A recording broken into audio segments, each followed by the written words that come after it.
We got them. We got the dueling gavels here. So, well, I can officially say this. Good afternoon, everyone. Today is Tuesday, June 23rd, and this is a notice of a special session and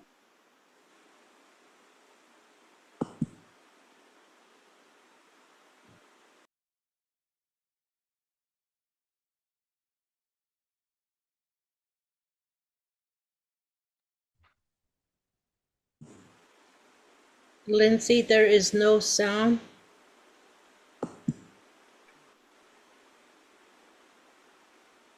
can you hear us, Lena? Oh, now I There hear you me go. twice. There you go. I can hear you now. Well, Thank you. that's a problem. Uh, we've got echo. We need to change that.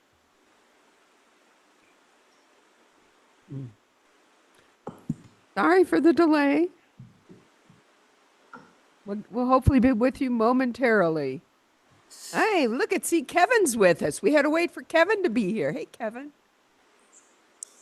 We have a technical problem.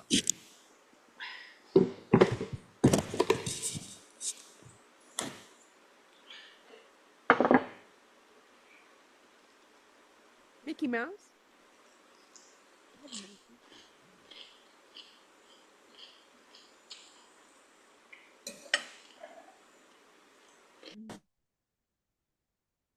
Testing, testing, testing. I sound good. Can you hear us at all, Lena? I can hear you. Oh, good. I think hopefully we've worked on this. All right. So there is an echo. All right. Well, good afternoon, everyone.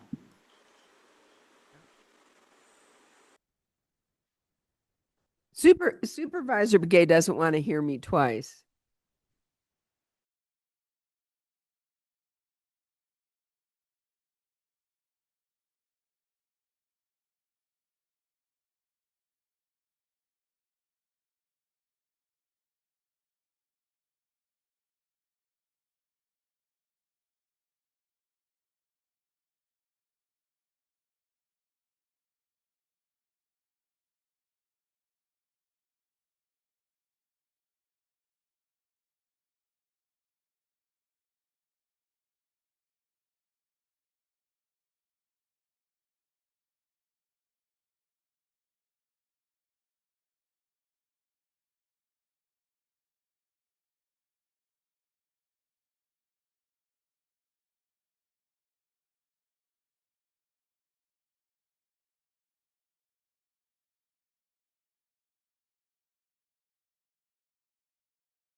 I'll do it yet again. And now I'm echoing.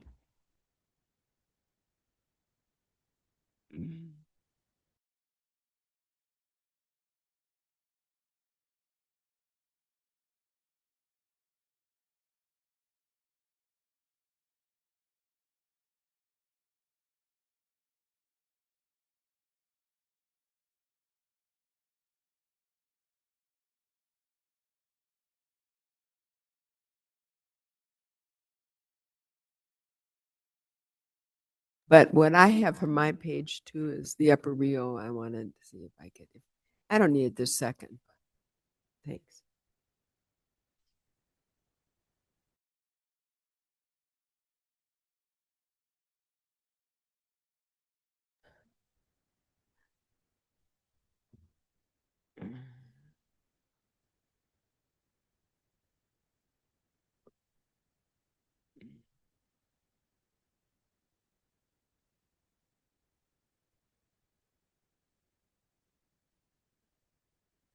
Testing, testing. Oh, it's getting worse. I love that.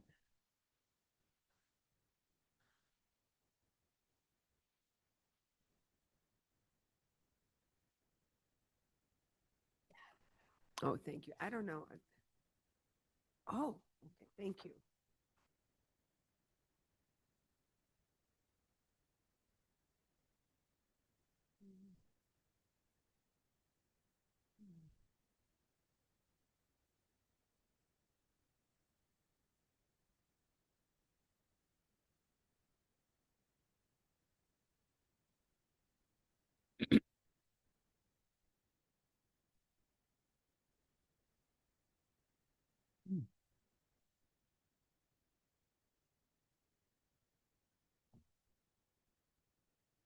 Then maybe that's hello, hello. Hello. We're going in the wrong direction.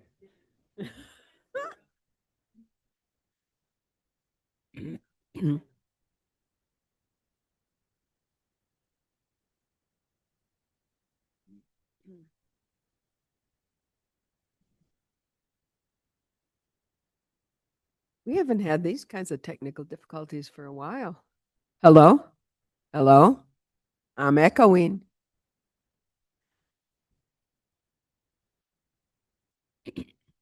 We may need to put her on speaker. Yeah.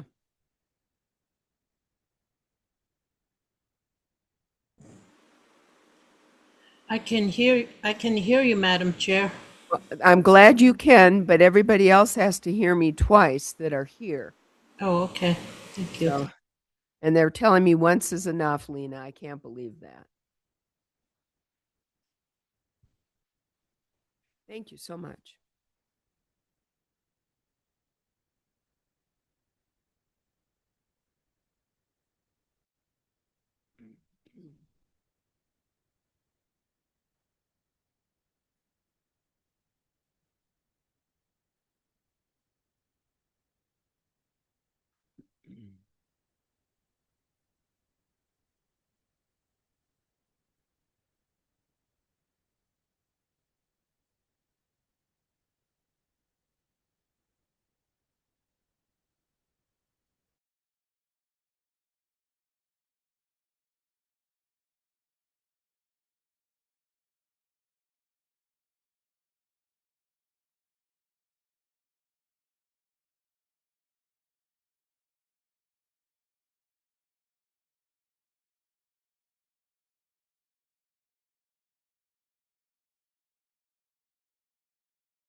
Sure, I can. Hello, hello.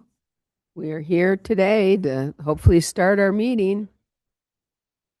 Can she hear us? Supervisor Fowler, are you able to hear us in the microphones? Yes, I can, Okay. Andy. Yes. Okay.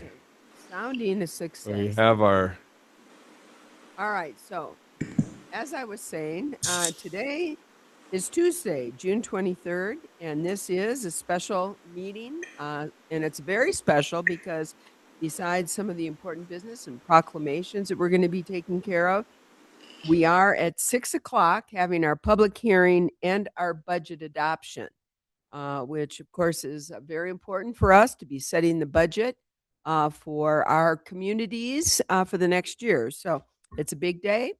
And with that, it's going to be a long meeting. And to get started, we need to do roll call. My name is Patrice Horseman. I am the chair of the Board of Supervisors and the supervisor for District 1.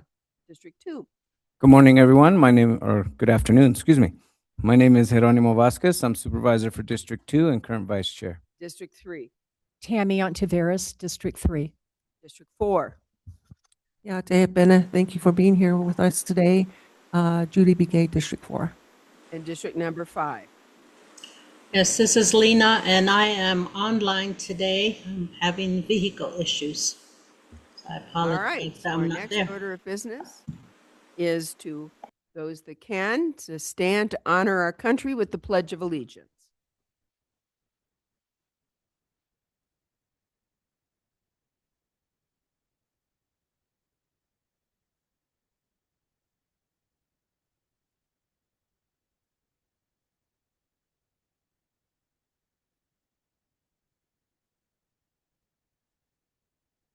All right, thank you. And our next order of business is the call to the public, and members of the community that are here today, welcome. And members that are online, also welcome. Now is the opportunity for you, members of the public, to address the governing board. If you have questions, concerns, comments you'd like to make for items that are not on the agenda. This is your time. Because items are not on the agenda and because the open meeting law requires us only to have discussion for items that are noticed on the agenda, we will not be able to enter into a discussion or necessarily answer your questions at this meeting. Instead, we'll refer them to administration, and if necessary, we can put them on a follow-up board meeting for full discussion by the board. So members of the public, those here or online, for items not on the agenda, this is your time. You'll have 3 minutes. Because this is a public setting, we ask you to remain professional in the way that you address the board and the community. So with that, I'm going to turn it to our clerk of the board, Lindsay. Lindsay Daly, would you please explain how they can join us here in person or online? Thank you, Chair Horseman. At this time, if there's anyone that would like to provide comment, we do have comment cards that Brian's holding up over there by the door. And if not, we'll turn the microphone over at the end of people that did fill out comments, so you won't miss an opportunity to speak. If you're watching the meeting virtually, you can email your comment to boardcomments@coconino.az.gov. And Chair, we do have one comment card from Summer Grandy. If you'd like to come up, we'll set the clock for 3 minutes. And if you can please state your name for the minutes for the record. The light will turn green, and then when the 3 minutes are up, it will turn red. Good afternoon. Thank you for joining us. Push. Okay, and there's no echo? Great. You're good. Okay, I love it. Hello, Chair Horseman. Hello, supervisors. If we haven't had the chance to meet yet, my name's Summer Grandy, and I serve as the Director of Community Impact for Flagstaff Family Food Center. So as a part of our outreach and education efforts, either myself, Ethan, or Sierra will now be joining, hopefully bi-monthly, to just provide you guys an update on hunger and food insecurity in the Coconino region. We believe it's important to keep you guys informed because the landscape around this is changing quite quickly, and those changes are really affecting our local families. Okay, so before I get into numbers, I just want to emphasize that these are not just statistics. They represent children, seniors, working families, and many neighbors that we know and love. So, just to report on this past month, May, the Food Center provided groceries to over 8,000 families and prepared almost 56,000 meals for individuals facing hunger. Combined, that represents a 28% increase compared to May of last year. We are seeing food insecurity increase at the same time that access to public assistance programs are also becoming more difficult. You guys might have seen in the news, but across Arizona, SNAP participation has dropped significantly. Reports from May indicate that more than 470,000 Arizonans across the state, including more than 205,000 children, have lost SNAP benefits since last July, and that's more than any other state in the country. We are hearing directly from residents that the process has become very, very confusing and stressful. Families are coming to us after being removed from benefits without clear notice, waiting on delayed applications with little information, or struggling to understand what they need to do to remain eligible. One example of this that we saw firsthand is a family of 6 who was trying to access SNAP after having an accident in work and trying to navigate the disability system. So, with 4 children in the household, having just some extra assistance was really important. And this individual tried to access SNAP to ease the burden on their family for 5 months without being successfully able to get through to DES. So, the result is clear: food insecurity is rising, and access to assistance is becoming more confusing, chaotic, and disempowering. With that, I could go on for a long time, but you guys have a long meeting ahead of you. So I'll just have 3 asks. First, we're asking our supervisors and everyone here actually to please share the Sun Meals information with your constituents. These programs increase families' access to meals and assistance throughout the summer and serve as an important buffer against hunger and food insecurity. Second, we just released our food equity report that talks about health, policy changes, and all of that sort across the region. And then third, we're having our anti-hunger summit on September 3rd, where we'll have a private decision maker roundtable for you all. I'll send a follow-up email, of course, but that is all. Thank you, guys. Thank you so much. Thank you for being with us. So that's very sobering information. I'm going to ask that we ask Melissa and also HHS to get the information on the Sun Meals information so that we can get it on our website and hopefully being provided to the board so that we can also get it out through our social media channels. Thank you very much. And we'll see you on September 3rd. All right. Any other members call to the public?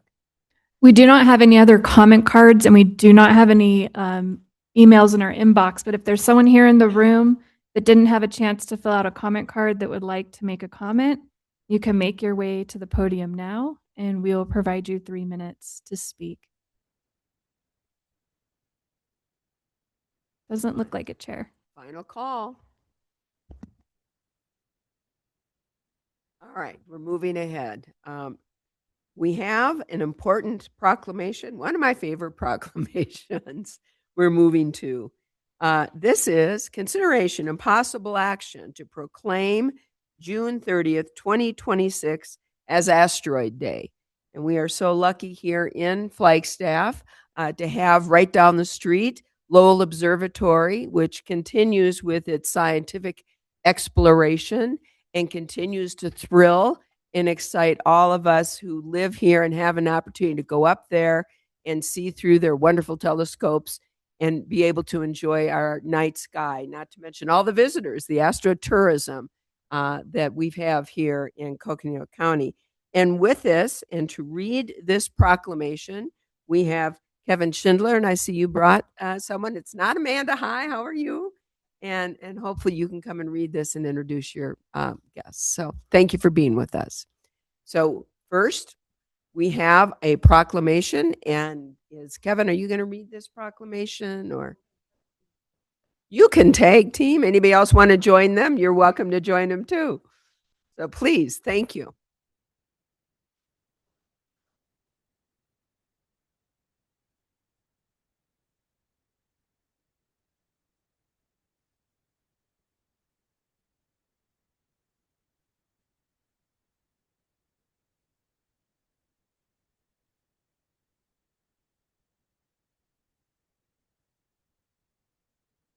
Okay. Coconino County proclamation designating June 30th, 2026 as Asteroid Day. Whereas Asteroid Day is a global event to raise awareness that asteroids can provide valuable scientific insights into our cosmic origins, offer potential resources for future space exploration, and to underscore the importance of planetary defense. And whereas June 30th marks the anniversary of the Tunguska event, a massive explosion over the Podgornaya Tunguska River in Siberia in 1908, and is widely considered to be the largest asteroid impact on Earth in recorded history. And whereas Coconino County proudly celebrates its rich heritage of scientific discovery, innovation, dark sky stewardship, and public engagement in astronomy, helping connect residents and visitors alike to the wonders of the universe.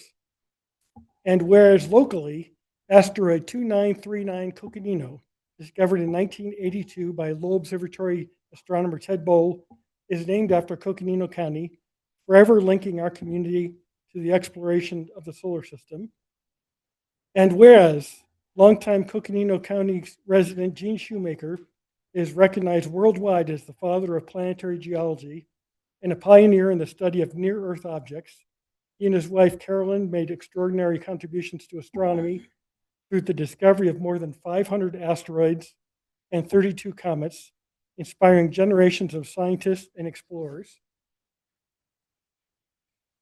Whereas the Near Earth Asteroid Rendezvous space probe, which landed on an asteroid in 2000, was renamed Near Shoemaker in honor of Gene Shoemaker. Is it Schumacher? And whereas scientists have used the Lowell Discovery Telescope, which is one of the world's most powerful telescopes and located in Coconino County near Happy Jack, to study asteroids, and in 2022 confirmed the youngest pair of asteroids in the solar system. And whereas scientists at Lowell Observatory and Northern Arizona University play key roles in the National Aeronautics and Space Administration's planetary defense efforts, such as the Double Asteroid Redirection Test mission. And whereas iconic destinations such as Meteor Crater and Lowell Observatory attract hundreds of thousands of visitors annually, inspiring curiosity, advancing science education, and contributing significantly to the economic vitality of Coconino County.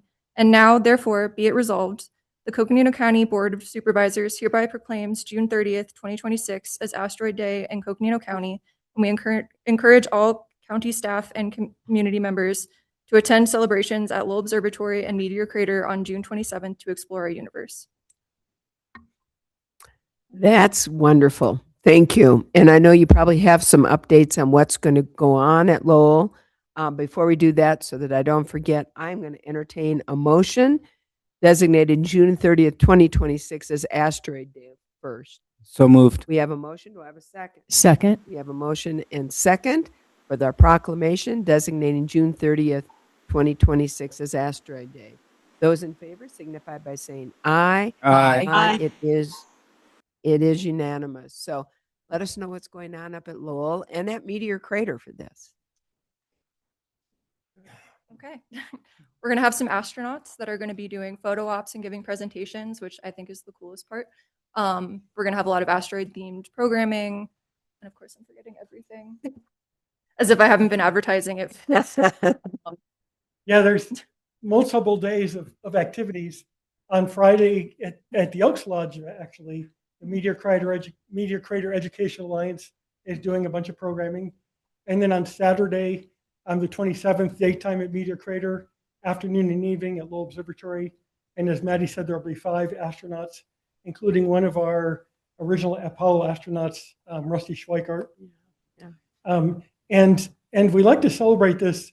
You know, we're celebrating something historic that's happened in Flagstaff, but the astronaut training and NASA work here continues today. The astronauts who are preparing to go back to the moon are in Northern Arizona, preparing for the next exploration of the moon. So this is an ongoing celebration for our county and something I think we should all be really proud of. Yeah, and as you say, I learned this from you, Kevin. Every astronaut that's walked on the moon, in fact, was trained here in Flagstaff in Northern Arizona. And I'll point out that last year, NASA named its latest group of astronauts. And one of those is a geologist named Lauren Edgar, who previously was working at the USGS here in town. So down the road, as we go back to the moon, we'll still continue to say every astronaut who's walked on the moon is trained here, including our very own Lauren Edgar. That's fabulous. Thank you. So I know we want to have a picture, so you can't leave without a picture, but I'm going to turn it over to my colleagues to see if they have some comments they'd like to make about Asteroid Day. And if not, we're going to have a picture. So if we could, let's just go just to the other side of the wall here and we'll have a picture taken. Thank you so much. Thank you. Thank you.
All right.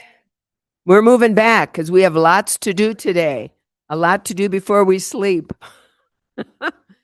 And that was fun. I like to start that out with something out of this world. So, next we have the consent agenda. And members of the public, those that are here today, this is a time when we, the board, look at matters that are more administrative or ministerial in nature. They can be handled through one motion and one vote of the board. They are done, therefore, without discussion by the board. So, if the board would like a discussion on an item, we remove it from the consent agenda. So I'm going to ask my colleagues if there are items they would like to remove from the consent agenda before we entertain a motion. Supervisor Entreveros. Thank you, Madam Chair. Could we please remove items number 5, 13A, and 17? 5, 13A, and 17. Correct. Okay. And I'd like to also remove while you're doing it 13. So 13 and 13A.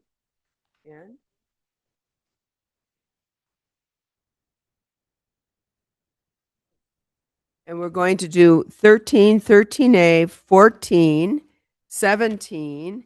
And I'd like to also remove, I think you said 5, 6, and 8 from the consent agenda. Anything else? We have 5, 6, 8, 13, 13A,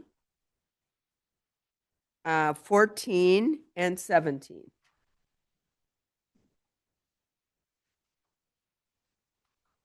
And this is a long consent agenda. As you know, July, we usually don't have meetings. And so much of the ministerial contracts, some of those are included on this agenda. So we have items number 2 through 41, exclusive of items 5, 6, 8, 13, 13A, 14, and 17. Do I have a motion? I have a motion. Second. And a second. All those in favor of approving the consent agenda signify by saying aye. Aye. Aye. It is approved. We're going to go back to individual items. Number 5, is consideration of possible action to approve a funding agreement with Flagstaff Symphony Orchestra to provide a $7,500 of community initiative funds, $2,500 from District 1, $2,000 from District 2, $2,000 from District 3, $500 from District 4, and $500 from District 5 to assist with the cost of a free 4th of July concert coming up soon, this 4th of July, starting at 3. Doors open at 2, right, Cynthia? And the concert starts at 3. Oh, and we have FSO with us too. So why don't we have FSO come up and join us? Michelle, good to see you. Michelle, and I'm going to mispronounce your last name. I would have gotten it right. I love that. Thank you for joining us. Thank you. Thank you for having us, Chair Horseman and Supervisors. This is the second year that we have applied for this funding, and we want to thank you for last year's support, as well as the possibility of this year's. A Flag Fourth is our free 4th of July concert at Pepsi Amphitheater. We've done it, I don't know how many years, but FSO is entering its 77th season, so we've been around for a long time. And this particular concert is patriotic in nature. We play all of the themes to support our veterans and thank them for all that they do for our country and did for our country. And then we also, our second half of the concert features classical music. And last year, my sense from the concert was that there was this real sense of unity and community and a way to bring people together at a time when we are not always on the same page. So it is not only bringing arts to the community and allowing us to continue offering this for free. It is also a time where we can come together and celebrate our independence. So we want to thank you so much for this support. Well, thank you so much, and for the Flagstaff Symphony Orchestra for allowing us to do this, quite frankly, and being part of this, especially on the 250th anniversary of this country. So really appreciate your work, and please pass that on to the board and to everyone who takes part in the Symphony Orchestra. I will do so, certainly. Members of colleagues, I think you, Supervisor Ontiveros, pulled this. Do you have any other comments? I have nothing further. I do appreciate you sharing that last year's concert, actually, you felt a sense of unity and community togetherness. That is a real plus in this day and age. So thank you for sharing it and for what you guys are doing. Any other comments, members of the board? Yeah, I do too. We're going to be there. Thank you. Excellent. Thank you. And do I have a motion? So move. I have a Second. motion and a second. All those in favor signify by saying aye. Aye. It is unanimous. And thank you again. We'll see you on the 4th. Thank you so much for your support. And we're moving along. Number 6. This is consideration and possible action to approve a funding agreement with the Museum of Northern Arizona to provide funding in the total amount of $9,800 from the Board of Supervisors Community Initiative Fund, $5,000 from District 1, $2,000 from District 2, $800 from District 4, and $2,000 from District 5 to support the Heritage Days celebration, June 27th to the 28th. This is one of my favorite celebrations, and I see we have a number of people from the Museum of Northern Arizona to be at this meeting. I see Beth Hickey, Laura Brown, and Sasha. Is that right? And thank you for joining us. Come on up and let us know what's happening on Heritage Day. It's going to be a busy weekend, huh?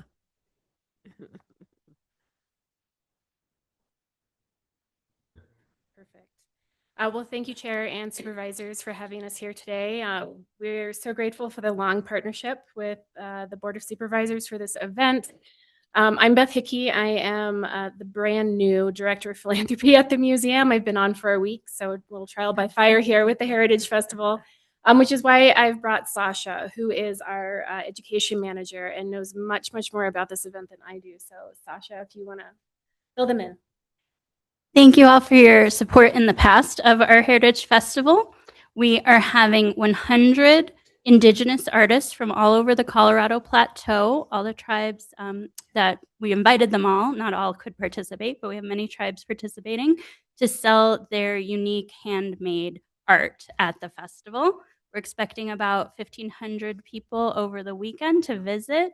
We'll have kids' crafts, performances, puppet shows for the kids, and a lot of food trucks, fun for the whole community. So we're excited to host it. I have our program here if you're interested, and your lovely message is here on the back. Thank you very much. Really, we look forward to participating every year, and it is such a great community event and really brings in folks from all across Coconino County and really highlights, so many of our tribal members. That is so important.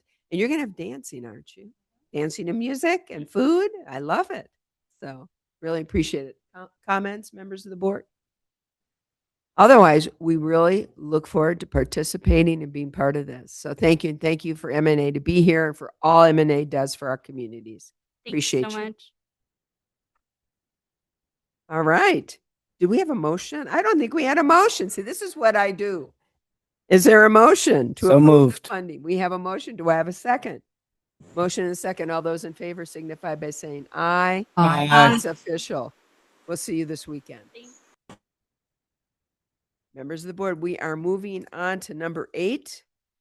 And this is consideration possible action to approve a funding agreement with Glen Canyon Conservancy to provide funding in the total amount of $4,832.63 from Board of Supervisors Community Initiative Fund, $500 from District 1, $1,000 from District 2, and $500 from District 4 and District 5, $2,832.63 to support the provisions of public education, educational exhibit enhancements, tourist information, and visitor engagement improvements, conservation outreach, and community programming benefiting residents and visitors of Coconino County. And Supervisor Fowler, I know this is near to and dear to your heart, so I'm going to turn this over to you first. Thank you. Thank you. And thank you all for supporting this. This is a really important partnership we have with the Glen Canyon Conservancy, just as we do with the Grand Canyon Conservancy. The Glen Canyon Conservancy provides our services within in District 5.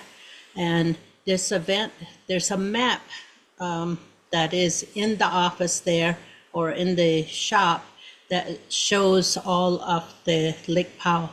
And this sign is going to provide explanation for that. And then they also partner with us for the Star Party on the Navajo Bridge. So I really appreciate all the support from Coconino County with this partnership that we have for many years with the Glen Canyon Conservancy. Thank you. Thank you, Supervisor Fowler, for your support of this. And sounds like it's going to be some great programming going on. So thank you. Any other comments? And if not, Supervisor Fowler, I would undertake a motion to approve the funding agreement as read. I so move. Do I have a second? Second. We have a motion and a second. All those in favor signify by saying aye. Aye. It is unanimous. Thank you. We're moving along. Number 13 is consideration and possible action to 1, approve the subrecipient agreement with the Arizona Department of Emergency and Military Affairs for Phase 2 of the Hazard Mitigation Grant Program Hazardous Fuel Reduction Project. Number 2, authorize a budget adjustment up to $95,130 for a local match. And 3, designate Emergency Management Director Tim Carter as the applicant agent for the project. And I'm going to turn this over to Emergency Management to Eric Peterson first. Just a real quick ask. Could we call 13A together? And Mr. Carter's prepared, given the proximity, to speak to both items. Absolutely. And let's go ahead and call 13A. And I got to look at that. I know that was an add-on. And 13A is consideration and possible action to approve a budget amendment and approve budget authority in the amount of $25,000 to the Pocket Fire for anticipated expenses for the Coconino County's response to the Pocket Fire. And that's important. We look to get an update on that too, Tim. And I know there was a community meeting. Hopefully you can update us on. So thank you. Thanks for being with us, Tim. Okay. Good afternoon, Madam Chair, members of the board. Thanks for having me. So for 13, This is a hazardous fuels mitigation grant that emergency management has been chasing since March of 2020. That correct does predate COVID. Sometimes the wheels at the federal level turn slowly. Sometimes they're rusted and need a little grease.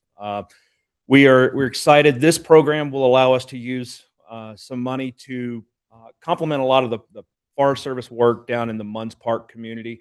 They've done a lot of their restoration work surrounding the community. So this project is aimed at about 24 parcels in the Munns Park area to allow us to do some fuels treatment work on these private parcels, and then 3 or 4 different parcels in Kachina Village. One of those is owned by Coconino County. The overall goal is to reduce the impacts of wildfire by reducing those fuels that a fire can consume. So we were excited to just receive award for phase 2 of this project, which is the actual cutting and removal of that work there. Because it has taken so long, we're having to kind of rewrite some of the scope of work that was originally proposed, but the end goal will be to work with partners and vendors to go in and actually remove some of that hazardous vegetative fuels and get that transported to probably Willard Springs. And then if any of it's available for firewood, we're going to make that available community firewood from there.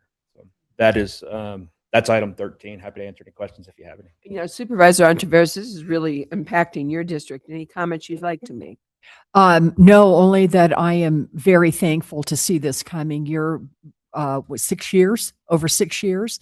It predates me, and I know it's something that Mr. Carter and myself have been talking about, so I am thrilled that this is finally coming to fruition. Very helpful. Good, thank you. Any other comments?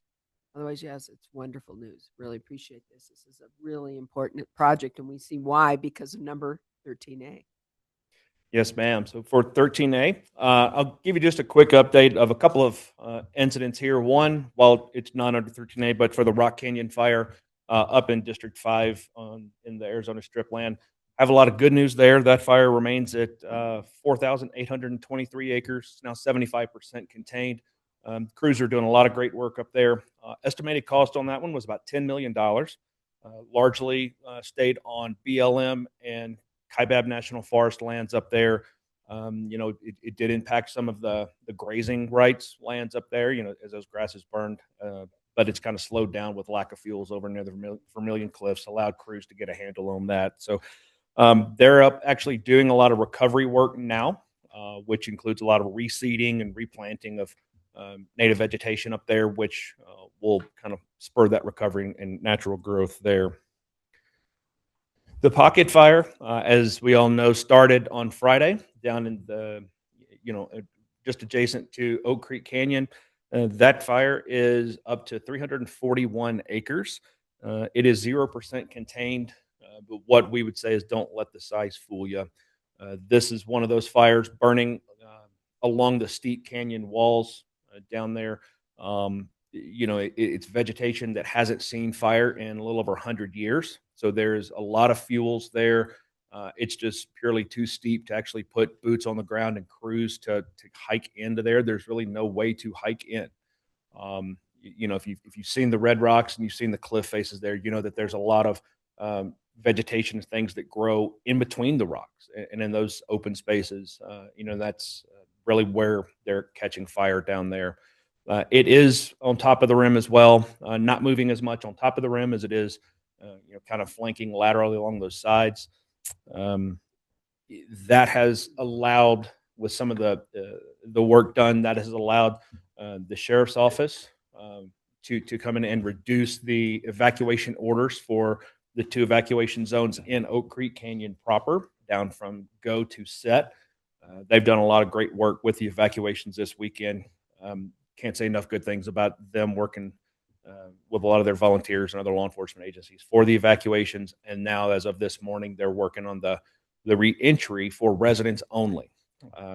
Big thing to note there is the Highway 89A is going to remain closed, but if residents with proof of address want to get back in, they can meet with the sheriff's office at either the north or south ends of the canyon at their checkpoints, and they'll be allowed back in.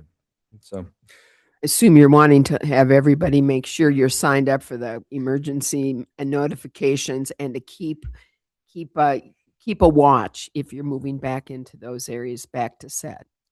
Absolutely.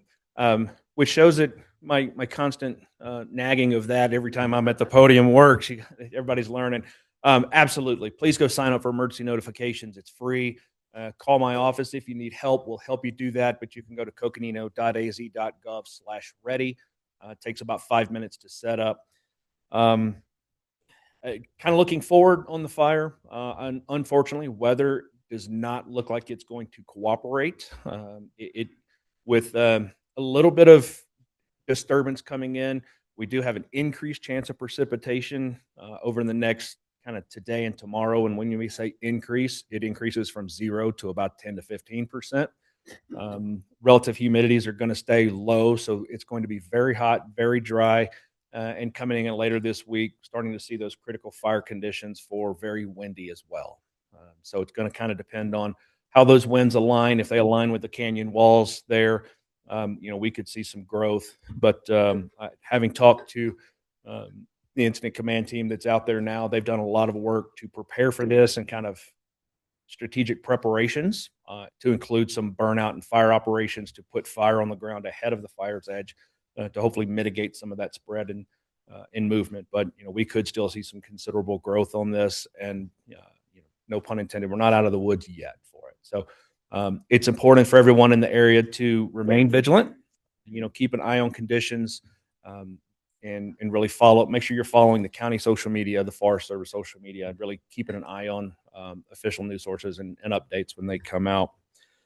We want to just take a brief moment to thank a few county departments who've really stepped up and done a lot of work over the weekend in support of this. So in addition to EM, I mentioned the sheriff's department. They really have taken the evacuations and the closures and search and rescue and things like that, have done a phenomenal job over the weekend, staffing 24/7. Also, Public Works has helped out, Melissa and County Communications staff, Parks and Recreation.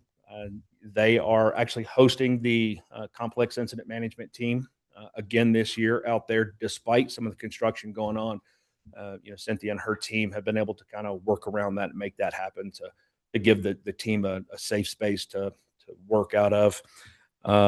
HHS, we've been talking with them. Anytime we start having evacuations, we also look at, what's that going to do for the animal evacuation. So they've been working with their partners to kind of prime that in case that's needed, as well as for smoke impacts and prepping to be ready. And then the manager's office. I know I've been feeding information to the policy group, but I've also been having communications with the managers at some point on an hourly basis to make sure that the county's meeting the needs. And also a thanks to a lot of the other county departments who've reached out and said, hey, do you need people, places, or things? We're here. Let us know. I think that really exemplifies the county's one county response philosophy. Really appreciate that. Kind of goes to the mission of protecting our communities and really working to serve the public. So I thank them for that. And I think High Country Humane has said they can do emergency if there is an evacuation and there needs to be some emergency sheltering of animals. Yes, we have talked to them, and they're kind of primed and ready. Also, we've been working with Red Cross. They did set up a smaller shelter down in Sedona over the weekend, and have had a few people staying there. They're primed for a shelter location here in Flagstaff.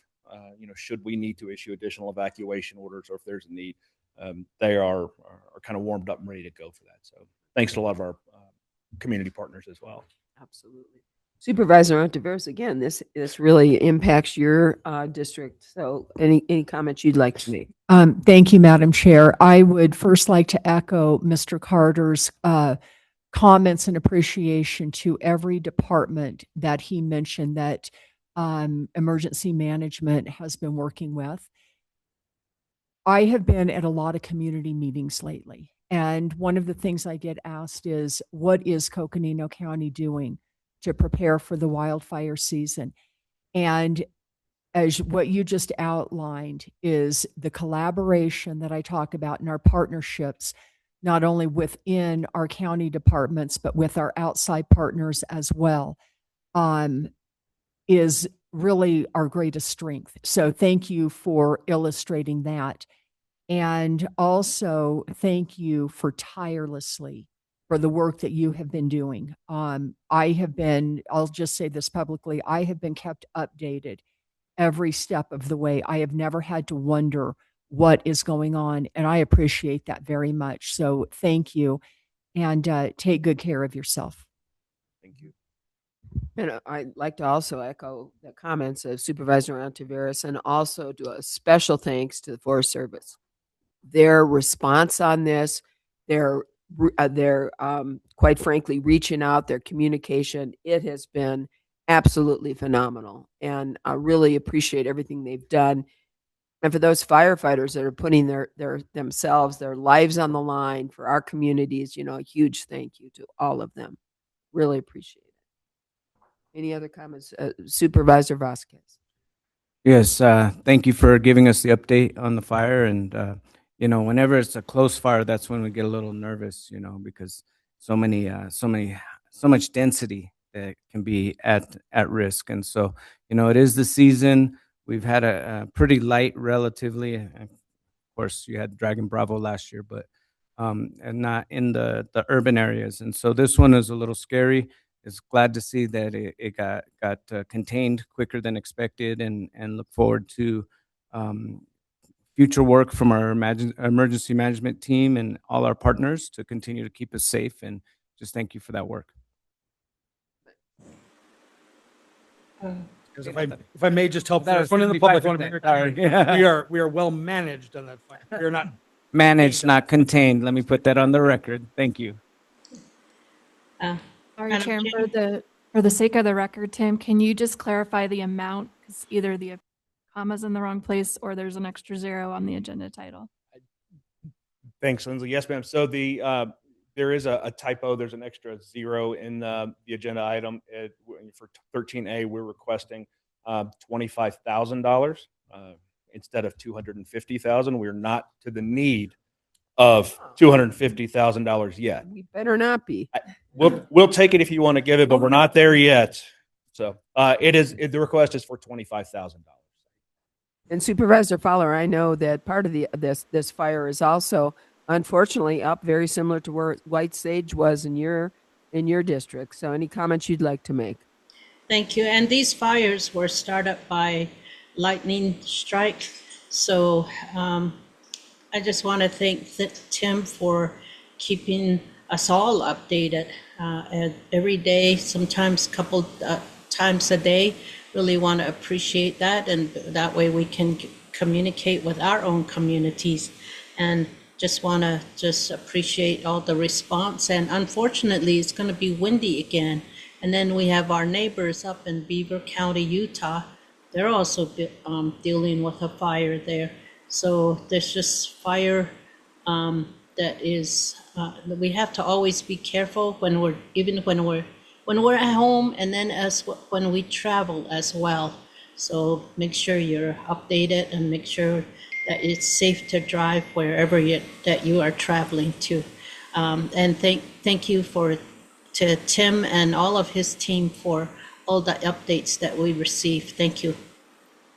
Thank you. And I think it's important to note, because I know when the fire up in the northern Arizona portion by White Sage was once again talked about on our national media, they talked again as the Grand Canyon fire. This is not within Grand Canyon National Park.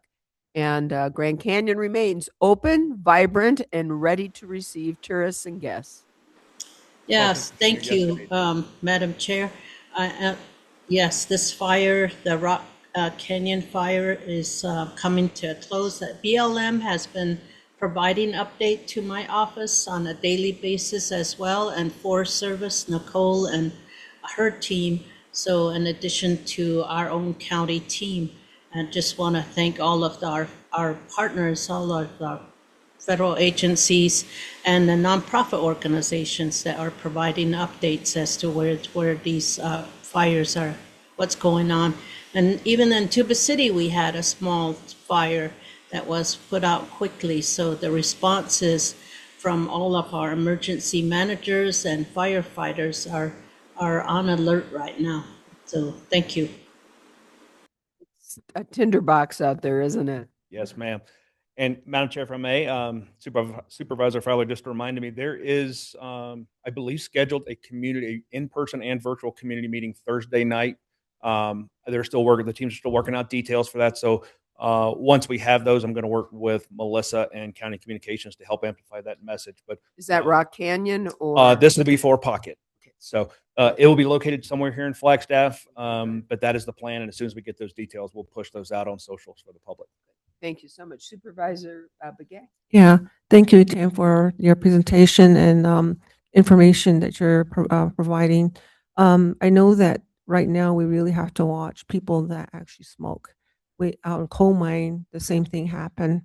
Someone that was smoking, and then they threw out their cigarette and used. I got up one morning and drove to the road, and here there was a big old black spot. So I think in your media, Melissa, you might just put on there about cigarettes, to maintain those in certain ways or retain them in certain ways. So I just want to say thank you for all the efforts and everyone that has been involved in, getting the fires, keeping it to the norm and, to the minimum. So I just want to say thank you so much for all the hard work that everybody's doing and the collaboration, communication. Want to thank Andy too. I mean, he's been right in there, and and his staff, they've been contacting all the board members. So that's good. Thank you. All right, very good. So any other comments, questions? If not, we have two items. Number 13, as specifically read, and 13A also has previously read with the amount of $25,000 for the pocket fire. Do I have a motion? So move. Supervisor Ontiveros makes a motion. Do I have a second? Second by Supervisor Fowler. All those in favor signify by saying aye. Aye. Aye. It's unanimous. Thank you, Tim. Thank you. All right, we're moving on. Number 14 is consideration and possible action to approve the 2026 elections framework for the upcoming elections in Coconino County. And I'm going to turn this over to our election director, Essler. Good to have you here. Good afternoon, Madam Chair, members of the board. Thank you very much for pulling this item from the consent agenda. We want to introduce an amendment, and the reason for that amendment is as we were talking through the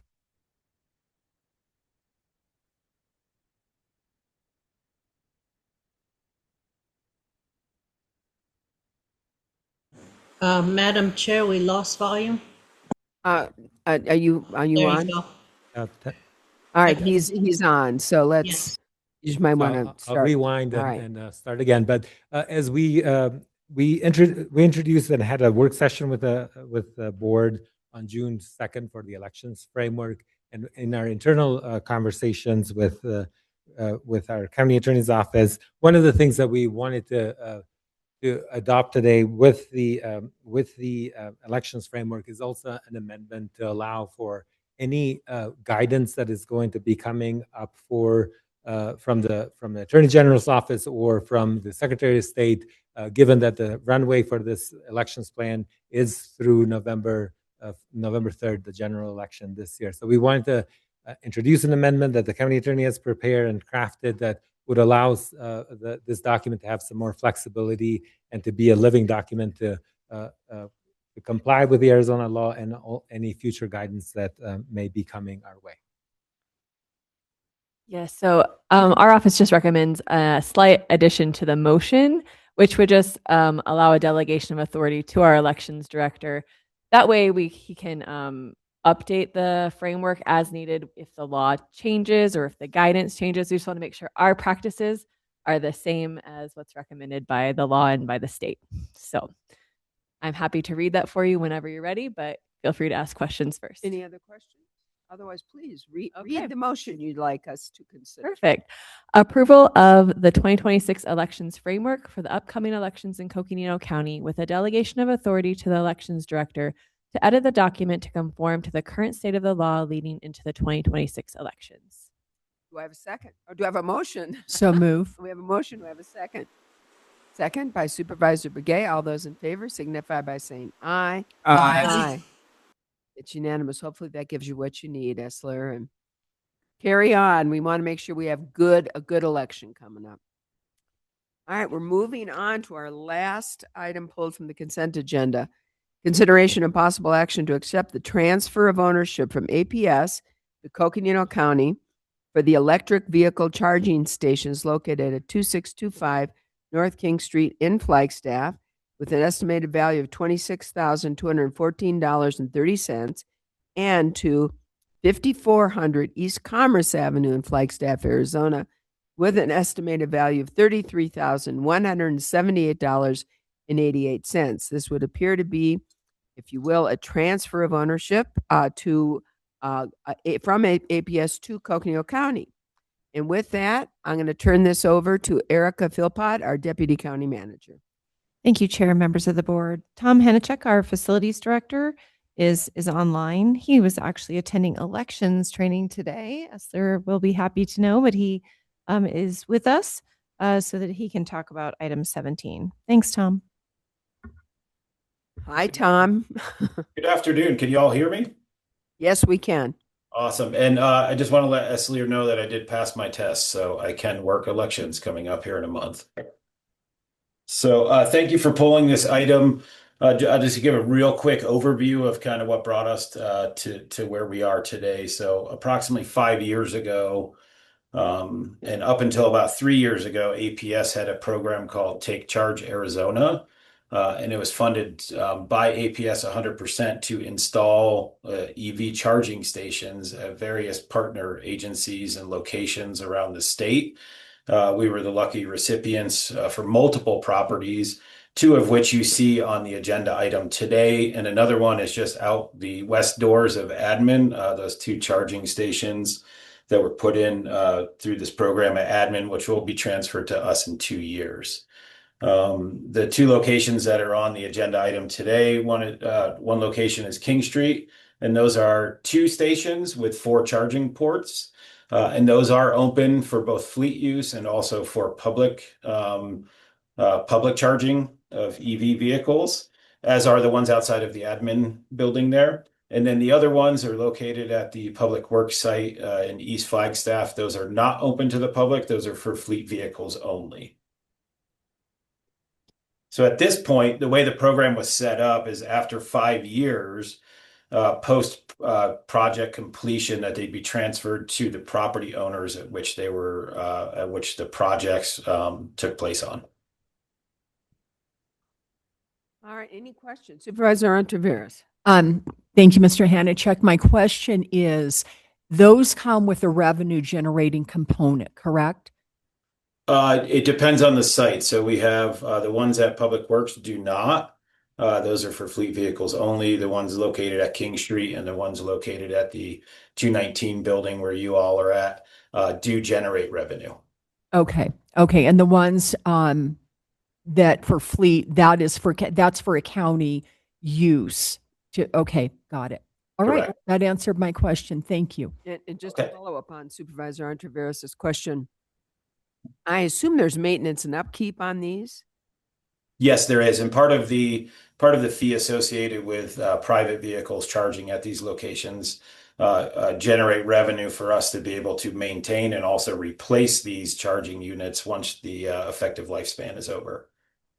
And also pay for the power, obviously, that is charging the vehicles. So the APS bill associated with it. And then what is the life expectancy of these charging stations? That is a great question that we're trying to figure out right now. Typically, the maintenance interval for electrical equipment is anywhere, we'll be doing annual maintenance on them. We anticipate anywhere from 10 to 15 years for the actual equipment. I would imagine there's replacement parts associated with them, the plugs that go into the vehicles and the power cords that articulate off of those actual charging stations are consumable, so they'll have to be replaced a little bit sooner. Supervisor Ontiveros. Okay, final question, does the revenue received exceed the expenses for the expenses that you just laid out? We are actively analyzing that right now, and every year where we do a cost recovery study that goes through finance, We will be looking closely at that this year, but we anticipate that we do have funds to be able to both maintain and replace these units when the lifespan is up. Okay, so a follow-up on that, because they are revenue generating. If there is a deficit where it ends up costing more than we're bringing in, can you raise the rates much of like what they do at a gas station to accommodate for that? So this doesn't, I just don't want to accept something that's going to end up being really a burden or an expense to the county. Absolutely. And there is a public process for raising those fees, and that we are part of all the other fee analysis and cost recovery analysis that's done at an organizational level that goes through the public process. So whether it's fees at Fort Tuthill or fees for EV stations or fees for permits, this is one component of that. So we do have the ability to adjust. I'm not exactly sure what that interval is. Okay, thank you. Yep. Any other comments, questions? If not, I'd entertain a motion to accept the transfer of ownership from APS to Coconino County for the electrical vehicle charging stations as previously read. Do I have a motion? I have a motion. Do I have a second? Second. Motion and second. All those in favor signify by saying aye. Aye. Aye. It's unanimous. Thank you. Thank you, Tom, for the update on that. All right, we're moving ahead from the consent agenda. We need to be resolved as the Board of Equalization. Do I have a motion? So move. Do I have a second? We have a motion and a second for us to be the Board of Equalization. Members of the board, we have members of the board. Oh, I forgot. All those in favor signify by saying aye. Aye. It's unanimous. Now we are the Board of Equalization. Board of Equalization members, we have before us a consent agenda. Item number 42. Does anyone want it removed from the consent agenda? If not, I would entertain a motion to accept the Board of Equalization consent agenda, and that is to accept the BOE hearing officer decision and to approve the stipulation agreement for the Villas of Lake Mary LLC property located at 4000 South Lake Mary Road, all as more fully set forth in the agenda. Do I have a motion? So move. Do I have a second? We have a motion and a second. All those in favor signify by saying aye. Aye. It is unanimous. All right, members of the board, we need to resolve back as the Board of Supervisors. Do I have a motion? So move. Do I have a second? All those in favor signify by saying aye. Aye. Aye. It's unanimous. We're now the Board of Supervisors, but we need to resolve as the Flood Control District Board of Directors. Do I have a motion? So move. Do I have a second? All those in favor signify by saying aye. Aye. We are now the Flood Control District Board of Directors, and members of the board, we have a number of items under the Flood Control District consent agenda, and that's item 43 to 52. We can take this as one motion or one vote, or do you want to remove any of them for individual discussion? If not, I'd entertain a motion to approve the Flood Control District consent agenda. So move. We have a motion. Do I have a second? We have a motion and a second. All those in favor signify by saying aye. Aye. Aye. It is unanimous. Are you able to hear Supervisor McGay? Because she's making seconds on this, as long as you're able to hear on the record. Okay? Okay.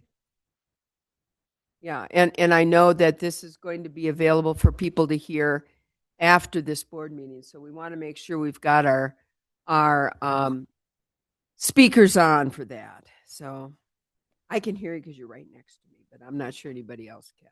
So you heard me twice. I can hear you once. All right, members of the board, we need to resolve back as the Board of Supervisors. Do I have a motion? So move.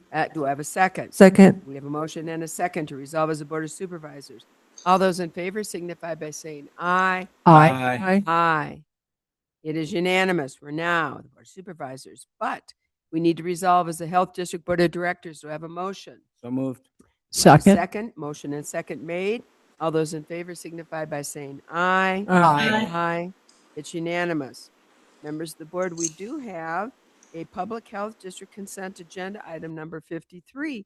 Does anybody want to remove it from the consent agenda? Or I would entertain a motion to accept item 43, consideration of possible action to approve fiscal year 2027 budget adjustment for the Spirit Place-Based project between the John Hopkins Center for Indigenous Health, Healthy Families Program, and Coconino County Health and Human Services in the amount of $42,436.53. Do I have a motion? So moved. I have a motion. Do I have a second? Second. Motion and second is made. All those in favor signify by saying aye. Aye. Aye.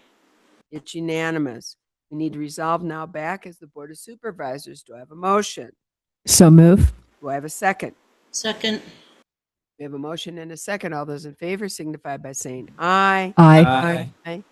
Right. It's unanimous. We now must resolve as the Jail District Board of Directors. Do I have a motion? So move. Do I have a second? Second. All those in favor of resolving as a jail district, please signify by saying aye. Aye. Aye. It's unanimous. Members of the board, we have a jail district consent agenda, item number 54. If anybody would like to remove it, please do so, or I'd entertain a motion to approve the purchase order for law enforcement uniforms, ballistic vests, equipment, and related supplies from Curtis Blue Line under NPP Government Cooperative Contract, all as more fully set forth in the agenda. Do I have a motion? So move. Do I have a second? We have a motion and a second. All those in favor signify by saying aye. Aye. Aye. Consent agenda has passed. Members, we need to resolve as the Board of Supervisors. Do I have a motion? So move. Do I have a second? We have a motion and a second. All those in favor indicate by saying aye. Aye. Aye. We are now the Board of Supervisors. Members of the board, we now have a public hearing. This is a public hearing, consideration, and possible recommendation of approval to the Arizona Department of Liquor License and Controls regarding an application 399606 for a Series 012 restaurant interim permit liquor license for Satchmo Roadhouse to be located at 17730 South Munns Park Ranch Road, number A, Munns Park, Arizona. The agent is Jeffrey Craig Miller. And with this, I'm going to turn it over to our clerk of the board, Lindsay Daly. Lindsay, can you lead us through this? Thank you, Chair Horseman. This is in Supervisor District 3 down in Munns Park, and it's where the Aggies barbecue used to be. So there has been a liquor license at that location historically. So now with Satchmo's going in, it's a new business in that location. We did receive the liquor license application from the state, and we sent it out to the sheriff's office, risk manager, community development, and the health department to review the application. They do not have any concerns with the application. We also, the sheriff's office did the posting. It was posted for 20 days at the location that this would be considered by the board. And we did not receive any comments or concerns regarding the application. So as you know, the board makes a recommendation on the application to the state liquor department. And it's just a recommendation. The county doesn't actually issue the application or the license. Thank you. Members of the board, any questions?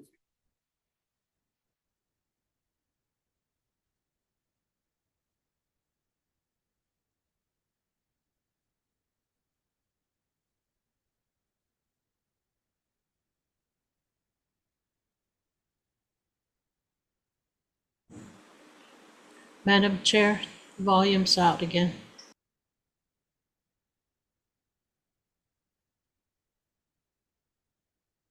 Can you hear me now? I can hear you now. Oh, Yes. dynamite. Thank you. Try to be careful with that. So, all right. Hearing no questions from members of the board, we are now going to open this for public hearing. Members of the public, now is the time for you to be heard on this application. The recommendation has come to us to approve to send forward to the Arizona Department of Liquor License and Control, and they will be the ones that will issue the license for Satchmo Roadhouse to be located at 17730 South Munns Park Road. Members of the public, now is the time for you to be heard, and I'm going to ask our clerk to let us know how they can join this public hearing. Thank you. At this time, if there's anyone that would like to provide comment on this public hearing item, you can make your way up to the podium now, and we will provide you 3 minutes to speak. If you're watching on the YouTube stream, you can send your comment to boardcomments@coconino.az.gov. Members of the public, it's your time to be heard.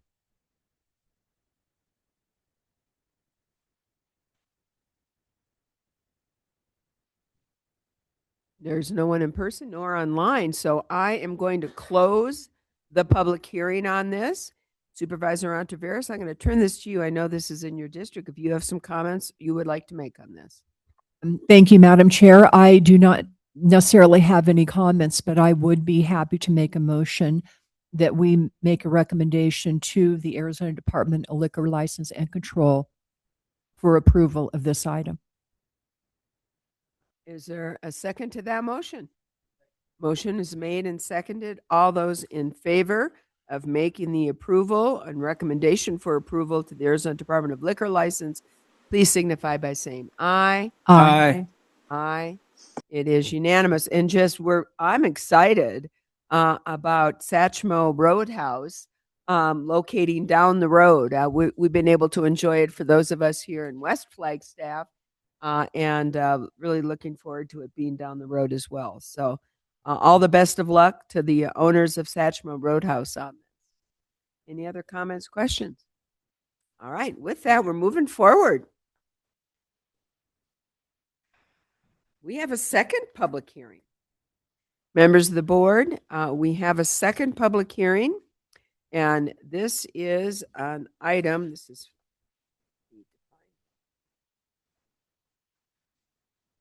wait a minute. There's just one. Oh, it's not a public hearing. It's the opposite of a public hearing. Okay, members of the board, we have before us item number 56, which is a recommendation from our legal counsel for the Board of Supervisors and County Assessor to receive legal advice per ARS 38431.0383 regarding the valuations of property and the process for the valuations of property within the assessor's office. And with that, we do have a recommendation before us for executive session in accordance with the Arizona Open Meeting Law. Do I have a motion to enter into an executive session? So move. Do I have a second? We have a motion and a second to go into executive session for this matter. All those in favor signify by saying aye. Aye. Aye. It's unanimous. We are going to go into executive session. Members of the public, we are going to leave our open public meeting for now. We will come back probably right about 2 o'clock. It may be a little after, but we will come back as right around 2 or thereafter to consider our public meeting. So with that, members of the board, let's adjourn to executive session.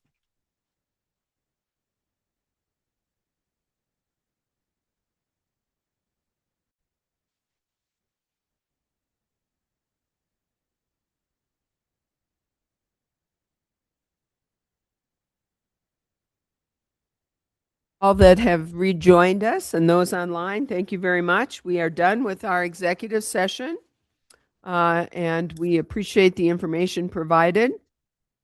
We are back in our regular open board meeting.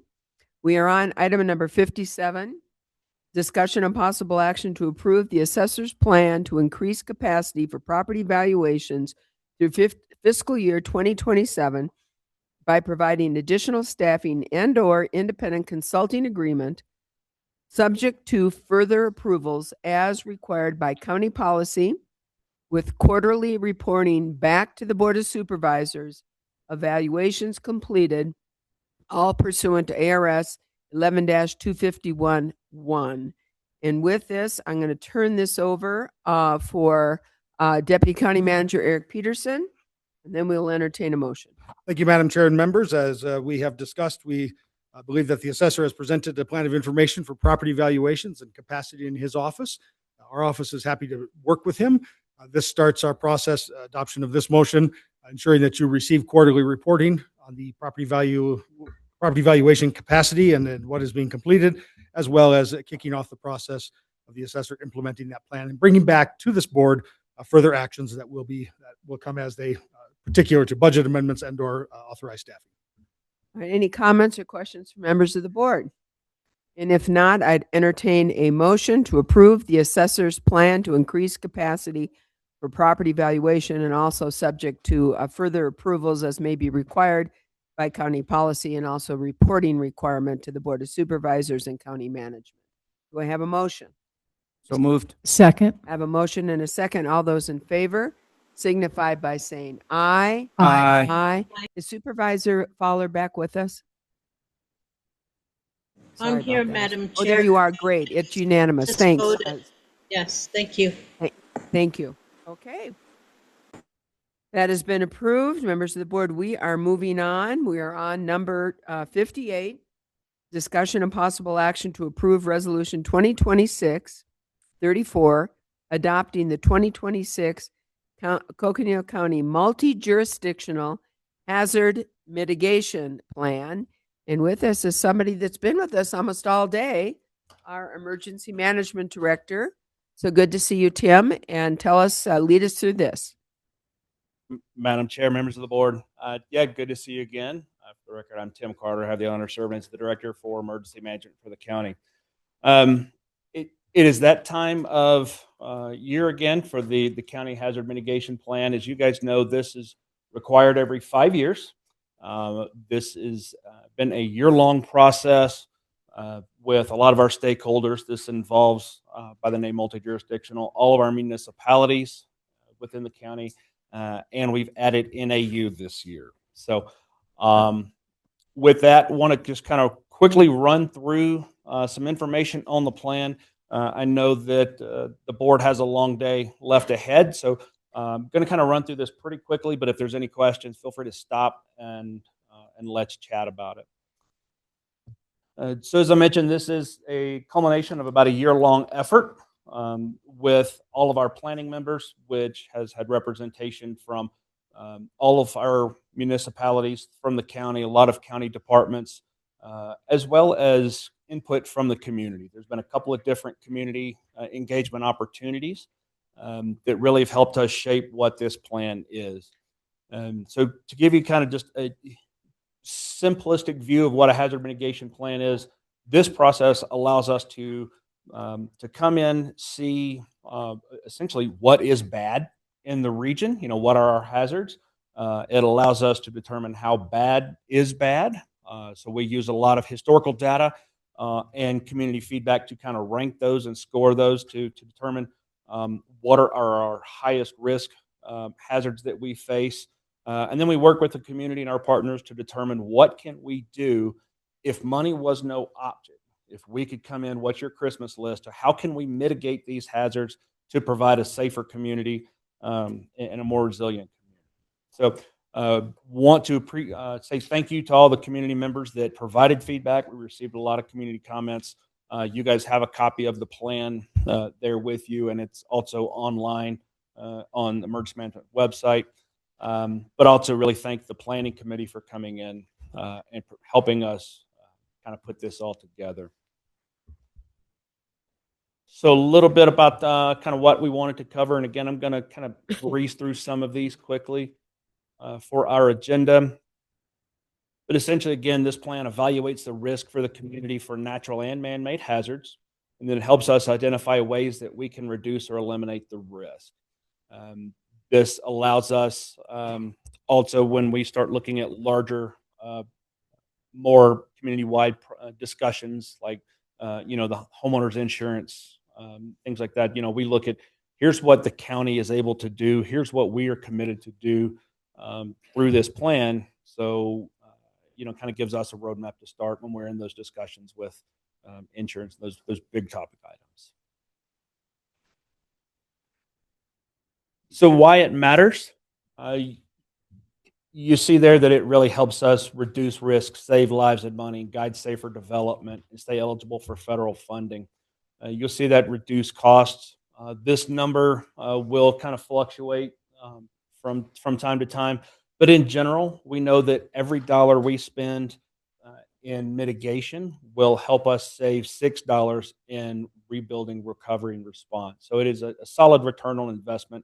A lot of these we see primarily for forest restoration, flood control, things like that. Those are our top hazards. So, it's while mitigation is not inexpensive, it is a far better financial investment than no mitigation and then the response recovery efforts. The big thing is it also allows us to remain eligible for federal funding. So earlier when we were speaking about the hazard mitigation grant program and the money that we're going to do down in Munns Park, one of the main requirements is for a jurisdiction to have a locally adopted and FEMA approved hazard mitigation plan. It also allows us to be eligible for some emergency mitigation measures that we take, a reimbursement for that, things that we take right after a disaster.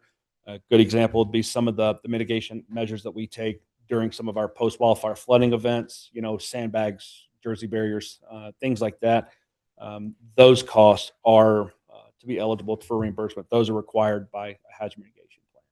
So, but I think it also just helps us provide a formal process for us to understand, again, what our risks are and how bad those risks could potentially be. So it really gives us a way to really target in and prioritize what some of our mitigation strategies as a community are going to be.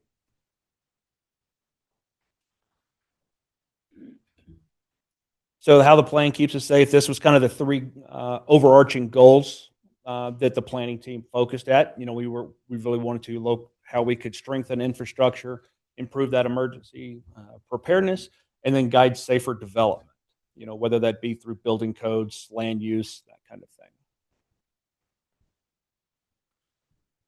So in the plan, you'll notice that there are community profiles. There is a community profile and section for each jurisdiction. So the county as a jurisdiction, and then each one of our municipalities. Kind of tells a little story of, where we started as a county, where we have ended up. So, what is important to the county? What's our economic drivers? What are some of our natural hazards and ecosystems? And then some of our development and social vulnerabilities, particularly for the county. 80% of our land is owned by the federal government and tribal nations that traditionally, in some areas, our county plan would not impact. But I think through strong relationships with the county and our federal partners locally, we're able to complement our work and their work, both on and off federal lands. Some of the recent hazard events, and unfortunately, there's several pages of recent hazard events since 2021 for the county. Most recently, the White Sage and Dragon Bravo fires. We've had the Tucson flooding, which there's the photos from that event in 23. We've had winter storms, fires, post-wildfire flooding. Considerable number of incidents have impacted Coconino County. So earlier I mentioned that we would sit down and kind of look at the historical data of, incidents that we've had and the impacts for those, both economic, natural, cultural impacts, and all of those are scored and given a risk level. You'll see there the red dots are the risk level of 4. So this goes from a scale of 0 to 4, with 4 being the worst, all the way down to high, moderate, and low. So the assessments that we've done have identified unlucky number 13 hazards, with, you can see the top being wildfire. There is no change in our top 3, really being the wildland fires, flooding, and drought. We did see a slight drop in winter storms, just because of the amount of snow that we have actually not had over the last 5 years, despite the winter storms of 23. Some of the ones that we look at, the public health pandemic outbreaks. This does incorporate the COVID response in this plan, even though this plan will start at 2020 or at the end of the 2021 plan. But this does take into account the impacts from the COVID pandemic, which has that a little bit higher than normal.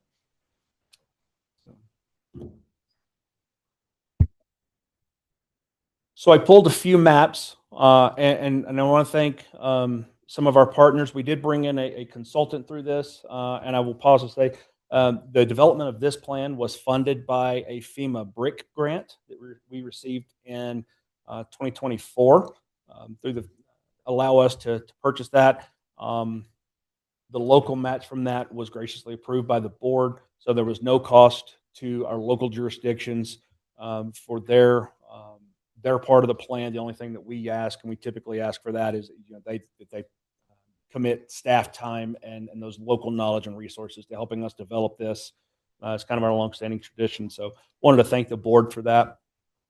One of the things that we were able to do this year is create not only a paper document, but a GIS webpage and map that allows us to kind of take a look at where these impacts may happen across the county.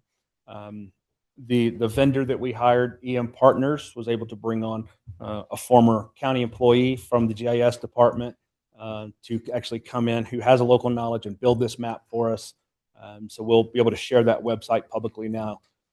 So the images you see here are screenshots from there. So you see on the left there, the wildland fire scores that severe risk at 4.0. Really kind of shows us a good representation of where those wildfire risks are. You see, it's typically follows that ponderosa pine forest belt that we're familiar with. Going through some of the others, you see flooding. There's a sizable spot for flooding just north of Flagstaff, which is the Pipeline Schultz tunnel fire area. Through Timberline Doney Park.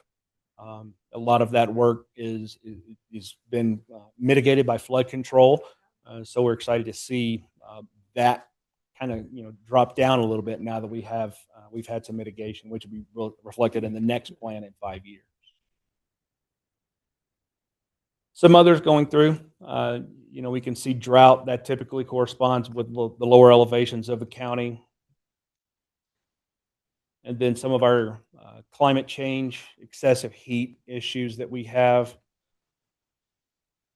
Hazardous materials incidents, that will follow. You see a lot of our major pipelines and highway transportation routes for all sorts of hazardous materials that just come through the county. With I-40 pretty much going coast to coast, that's a major interstate transportation route for all things, including hazardous materials, as well as the BNSF rail line that runs through Flagstaff.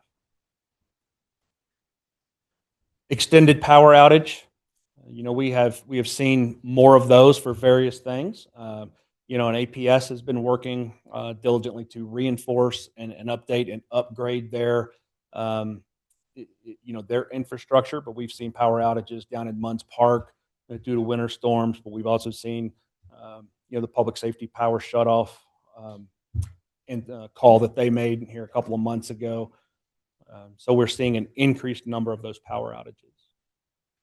Aviation accidents, clearly with the third busiest airport in the nation being up at Tucson, and then Flagstaff Airport and the commercial air traffic through there, we do see a few aviation accidents. I will say these are not necessarily classified by the FAA as just planes dropping out of the sky type thing. This can be an aircraft safely landing with mechanical or engine concerns. They still classify those as a quote unquote accident in a way. So while we have had some planes land, have to make forced landings outside of airports, some of these numbers also include, what the FAA may classify, what I would think of as more of a, mechanical issue. And we've got a pretty low score across the county for dam failures. That is largely related to the county not owning or having any high-risk dams in our jurisdiction. Most of those are going to be either on federal jurisdiction or in municipalities. or someone else other than just the county. So the county itself has a fairly low number for dam failure. What you'll see over there with earthquakes, they are they're pretty prevalent across Arizona. They're not frequent, but can happen just about anywhere across the county. We've got fault lines that that are pretty widespread, so there's always that threat there. Tornado high winds is another. Those are very isolated and kind of hard to predict when and where. I think the last round of tornadoes we had was in District 3, up just north of Williams a few years ago in the Junipine neighborhood community up there. So they do happen. But what were some of the key priorities and takeaways that we had coming out of this? We noticed reducing transportation-related risks and adding emergency equipment for that response, reducing flood risk and improving restoration and infrastructure resilience, reducing wildfire risk through fuel reduction and targeted restoration projects, and then increasing public outreach and preparedness efforts. So what you'll see in the plan as you go through, there's a couple of different sections after we look at what our hazards are and we've ranked those. There's a section where we discuss, we include the 2021 mitigation activities. What did we say 5 years ago that we wanted to accomplish? And then kind of what was our status on those? What kind of work did we accomplish there? What's still ongoing? And then you have a list for the 2026 plan before you today where we've done the same thing. So moving forward from now, do some of those existing items need to continue forward? And in a lot of cases, they do, specifically around forest restoration, flood control, that public awareness and education. Those are always going to be those ongoing efforts for the county.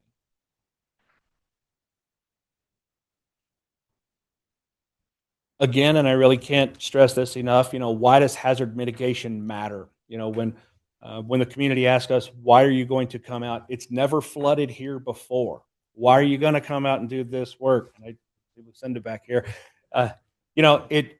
Because we've been able to look at things and we know that our ultimate goal is to protect our residents, protect our visitors, protect our critical infrastructure from the impacts of future disasters. Unfortunately for a lot of our areas, it's not a matter of if, but when.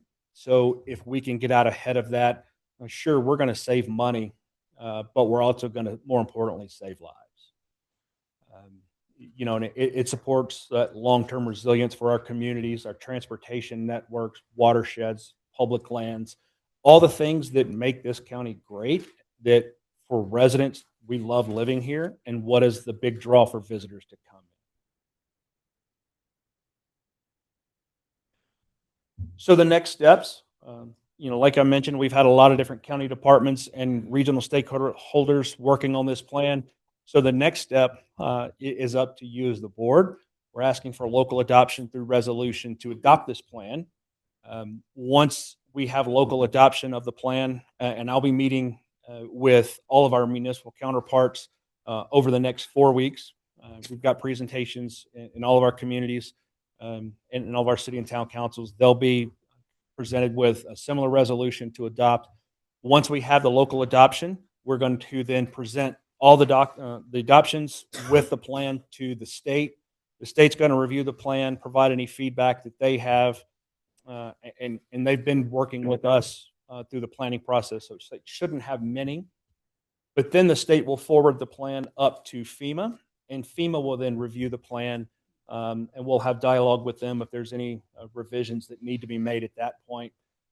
And then once FEMA has approved the plan, they'll issue a formal letter, and then the plan is fully signed, sealed, and delivered. The current plan expires July 21st of this year. Because of the federal shutdowns and concerns there, they've kind of got a backlog on being able to approve plans. We decided to go local adoption route first. We can do steps 2 and 3 before we bring this to the board, but just to ensure that we are covered under a plan, and FEMA does consider it covered even if it's not approved. Should you choose to adopt the resolution and adopt the plan today, we would be covered under this while they do their review to ensure we have that coverage for disaster assistance, things like that. The resolution does have one clause in there that the board would like to then allow me to continue working with FEMA and then report back to the board however you see fit. Should there be any changes that FEMA recommends that we make to the plan? I don't see many, but I will definitely let you know in the coming months if there are any challenges that they identify. So I know we took a look at this a while ago, 5 years ago. And has there been and I know NAU is now part of this plan, which is a really great thing, an important thing. But other than that, are there any major changes to this plan as compared to the past plans? Or? No, ma'am. Like I mentioned, our hazards are going to stay the same. We know wildfire is going to be the top one. Things that we need to do to mitigate those are continuing efforts from what we've been doing since 2021. Not a lot of changes. Some of the action items that we have in there have been updated to reflect changes in county staffing, what department's going to do what, but the overall mission of mitigation action items that we've identified and then how we want to mitigate those is relatively the same. Any other comments or questions, members? Otherwise, looks great. Chair? Yes, I'm sorry, Supervisor Fowler. Yes, thank you. I wonder how you mentioned transportation. Our communities have been very concerned about the number of semi-trucks that are running, that are avoiding staying on the interstate roads and also inspection stations and and traveling through rural communities and tribal rural roads and roads that are unconventional for semi-trucks. And my office and I keep getting these information about the number of trucks that are traveling through our rural communities. And it's a public safety issue, and we don't know if they're carrying hazardous waste because we don't have inspection stations where they're traveling through. And I've asked ADOT to reopen the inspection station that used to be at Cameron. And I'm just wondering how it is addressed in this plan. Supervisor Fowler, that's a good question. And unfortunately, when we're trying to ask the state to do things, then we run into what is within our jurisdiction and what is a state level. However, I think the plan would provide, the good foundation to continue those conversations. It's where we can work with the state to say, these are issues that have been identified in our plan. Hazardous materials is a concern for us. So please help us. How can we work together to address the issue? I think another opportunity there is when we start looking at grant funding, whether it be from the state or federal government, to be able to reflect back to the plan and say, these are items that we've identified that we need to address. We need some financial assistance with through the grant. That kind of gives a little more credence and credibility to our grant application for those funding agencies to say, yeah, we need to help you out. Thank you. I think we need to strengthen our the report to say that we really point out, maybe do a study as to number of trucks that are traveling through. I don't think there's been a study. I know NACOG did a study of the roads, but we really need to address this. They're traveling to locations that trucks shouldn't be traveling on, like Kaibato Road. That's on Navajo, but that's just another example. 89A up to North Rim and up towards Fredonia. These are places these are very narrow roads, not made for trucks. So I think we need to really address that. And since this is emergency management ultimately, and these rural roads, where county does respond through our sheriff's department, and ultimately our emergency response as well. So I would just add that. Thank you. Thank you. Thank you, Supervisor. Any other comments or questions? Then it looks to me that you are wanting us to take action here today on this. Please. And it's extremely detailed, and I really appreciate that. And as everybody on this board has said repeatedly, health, safety, and welfare of our community is our number one priority. And so we understand why hazard mitigation plans matter.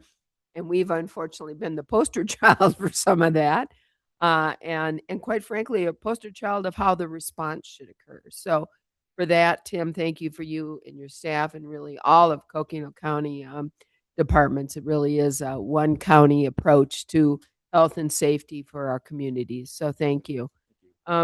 With that, I would entertain a motion to approve Resolution 2026-34, adopting the 2026 Coconino County Multi-Jurisdictional Hazard Mitigation Plan. Do I have a motion? So move. I have a motion. Do I have a Second. second?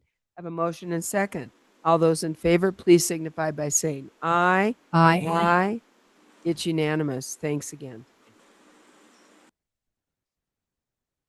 So we're moving on. We're falling a little late, but we're getting there.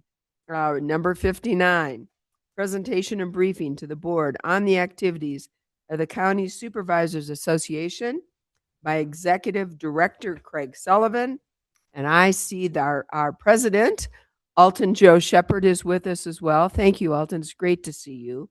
And also, he is our Apache County Supervisor, so our neighboring supervisor. Really great to see you. Thank you for being with us. And I know you have some individuals that are with you here today, and I know you'll probably go ahead and introduce Jacob and Zoe. And with that, I'm going to turn it over to Supervisor Shepard. I should say President Shepard. Thank you, Madam Chair. It's always good to be amongst you all. Also, Honorable Board of Supervisors, Vice Chair, members. It's always good to see you, and it's good to see you here today. And for the record, my name is Alton Joe Shepard. I am currently a Board of Supervisor in District 2 in Apache County and serving this year as our board president or board chairman there. And I wanted to be here this afternoon to thank you for being involved with our CSA. Your partnership and collaboration is of paramount into our organization, and it makes it an effective collaboration for the vehicle that we have in doing our business for the state. And I'm very grateful for the board's voice in our association.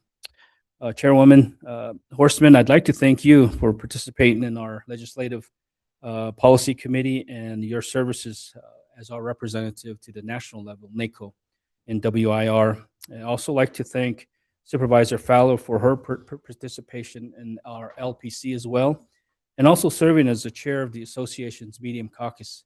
It's always good to have that continue to move forward, and as I also represent part of the Small County Caucus. Joining me today, of course, we all know Craig and Jacob and Zoe, and they are here to brief you on information concerning CSA this year's activities that we've had and they've been involved with.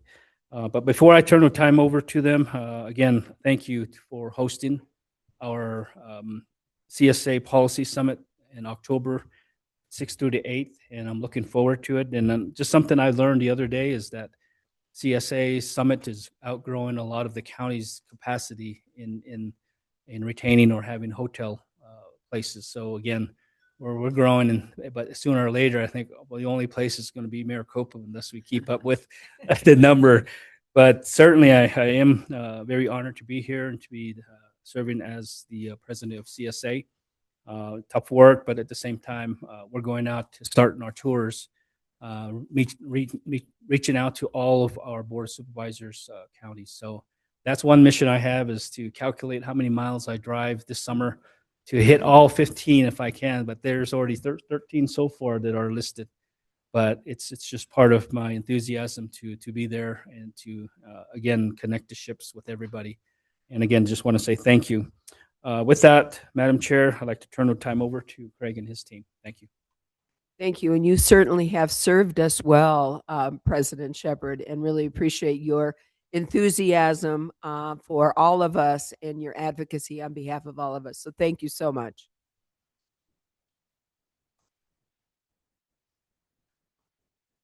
Perfect. Yeah. Well, thank you, President Shepard, and thank you, Madam Chair and members of the board. For the record, I'm Craig Sullivan, County Supervisors Association. It's a pleasure to be here with you today. Thank you so much for this opportunity to brief you on the work of the association. We have provided to you a document that we'll work through. We won't cover all of it, but we'll hit some of the highlights, and we can go in any direction that you would like to go in terms of the dialogue. But just as we begin, I want to echo what the president said. We appreciate so much your involvement in our organization. We can always count on Coconino County's voice in our association, your leadership, your partnership. It means a ton to us. So thank you for that. We also appreciate the great work of your staff. When I come in here, Andy, I feel like I'm part of this staff because you guys are really welcoming. We are an extension of your offices, and we're proud to work on behalf of Coconino County as well. So thank you for that. What we'd like to go through here, just as we begin, is an explanation for constituents who may be watching who aren't familiar with the association. Our association is a collaboration of the 15 counties. We're an intergovernmental office. We're providing information to support local officials, professional staff, and state officials on policy items that affect constituent services. That's what we're all about. We are an extension of you all to support your efforts at serving your constituents. And we're really proud to do that. Every supervisor in the state serves on our board of directors, and we meet regularly with the managers and other affiliate groups that we call them to create a real nice connection among county elected officials and professional staff as we all work together. What this PowerPoint will do is walk through several things for you. To begin with, I wanted to stop and spend a little time on just how we use the association as a forum for conversation and to represent county interests as a key hub. What you see here is a list of the speakers and guests that we had come through our forum to talk to all of you, often online, about key issues, legislators, agency heads, policy experts. On the left, what you see are task forces that we either appoint people to or we participate in directly to make sure that county issues are represented. Things like the PSPRS Board of Trustees, the Governor's Energy Promise Task Force, monitoring the Constable Ethics Committee, working on broadband. So we get deployed on a lot of different projects that really are things that the counties need somebody to engage and serve as a hub for all the counties to participate in. We're really proud of the work we do in there. That is a constantly growing activity list. I also listed here on the bottom just the brief affiliate organizations that we work with. And these are the health directors, the finance directors, the managers, and others where we're briefing them on what's occurring down at the Capitol and what's emerging. So we really serve as a hub of connectivity, and we're proud to do it. The key functions that we're involved in are research and content development to support decision-making, and then legislative engagement. And so the balance of this presentation is going to cover those two key core components so you can see a little bit of that work. To begin with, I want to talk about our data function. Over the last year, we have been working to bring our information out, to get it online, to make it available to county officials, state legislators, and the public generally to help understand complex county issues.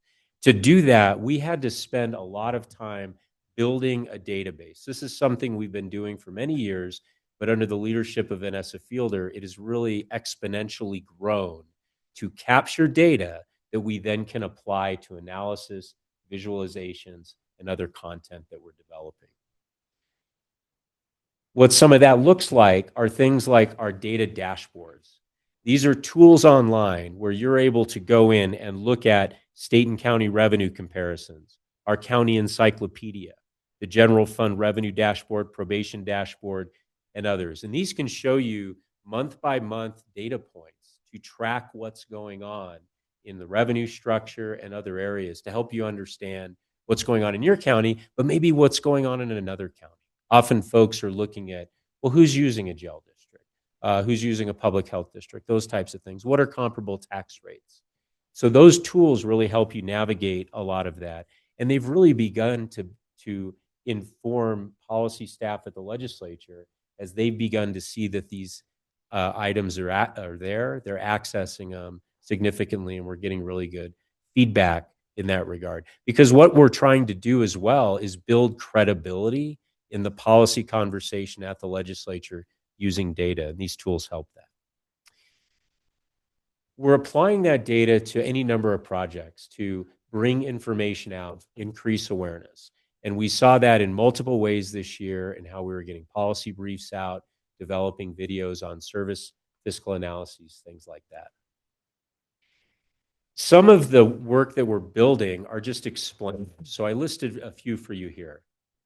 We know that with personnel changes in the counties and personnel changes at the legislature, we can fill a gap by developing technical information that's easy to understand for folks to understand the long-term care system, the pension systems, special districts, transportation funding, any number of things. And annually, we're growing this with input from the counties on where they'd like to see briefs that are made available in the future. The data is also applying to how we're engaging the legislature. And what I put on this slide for you here is some text and policy briefs on benefit expansions, a tax and fee moratorium, and proposed budget cuts. And what I'm trying to highlight for you here is where the legislature was moving on a bill, and we send emails and we send information. But what we found was by putting good visualizations together with good content, and then often just texting it to them, we were getting a lot of engagement. And so that's what we're trying to build out, new ways to engage lawmakers, because they're dealing with a lot of noise, and we want to make sure that we're giving them good quality information. What I also put on this slide on the right, we've been strengthening our partnerships with Arizona State University, NAU, and U of A through the Board of Regents to access grants to do foundational work right now into workforce and into procurement, and we're looking at a project related to transportation. And just to wrap a little bit on the data side of it, you know that we put out a podcast this year to help get more information out. And part of what we were trying to do there was to develop content on the website that helps people read about policy issues, put visualizations in place, and then put narratives and shorts to help them hear the stories and connect. And what it creates is a package of information that folks are able to use to learn and experience what are complicated topics. And we've been really pleased with how that has added value to the conversation, not just among the counties, but at the legislature as well. We get a lot of really good feedback from lobbyists who are paying attention to this stuff, and then professional staff who are looking at it. And we'll continue to grow it as we go forward. And we've been having a lot of fun as a team. This was not something that was in our job descriptions. We just decided that, this is a value that we need to deliver. And when I first decided to get the software to figure out how to do some of this content, I was sitting there looking at it. Zoe happened to walk in, and I think she had a sense of mercy at that moment and said, I can help you with that. And I said, oh, bless you. Get on this. And we've been working together on these ever since and kind of learning together as we go forward. She's a research analyst by day, but has turned into a podcast producer as well. So thank you for letting me highlight some of the key issues in our research effort. I want to bridge a little bit into the legislative piece. And as you know, the legislature ended a couple of weeks ago. Sine die was June 13th. That means that bills are effective on September 12th. The mode we're in right now is getting all the information compiled from the legislative session, budget and bills, make sure that everybody's got that content so we can focus on implementation. And your team's phenomenal to work with in that regard. We'll go through some of those key issues, but I highlighted some data here for you as well that just attempts to quantify the activity involved in intergovernmental engagement. And it doesn't do it justice, quite frankly, because the work we do with your team providing information is phenomenal. Karen Cruz, your contract consultant, is always available to us. There's a lot of shoe leather that goes into this.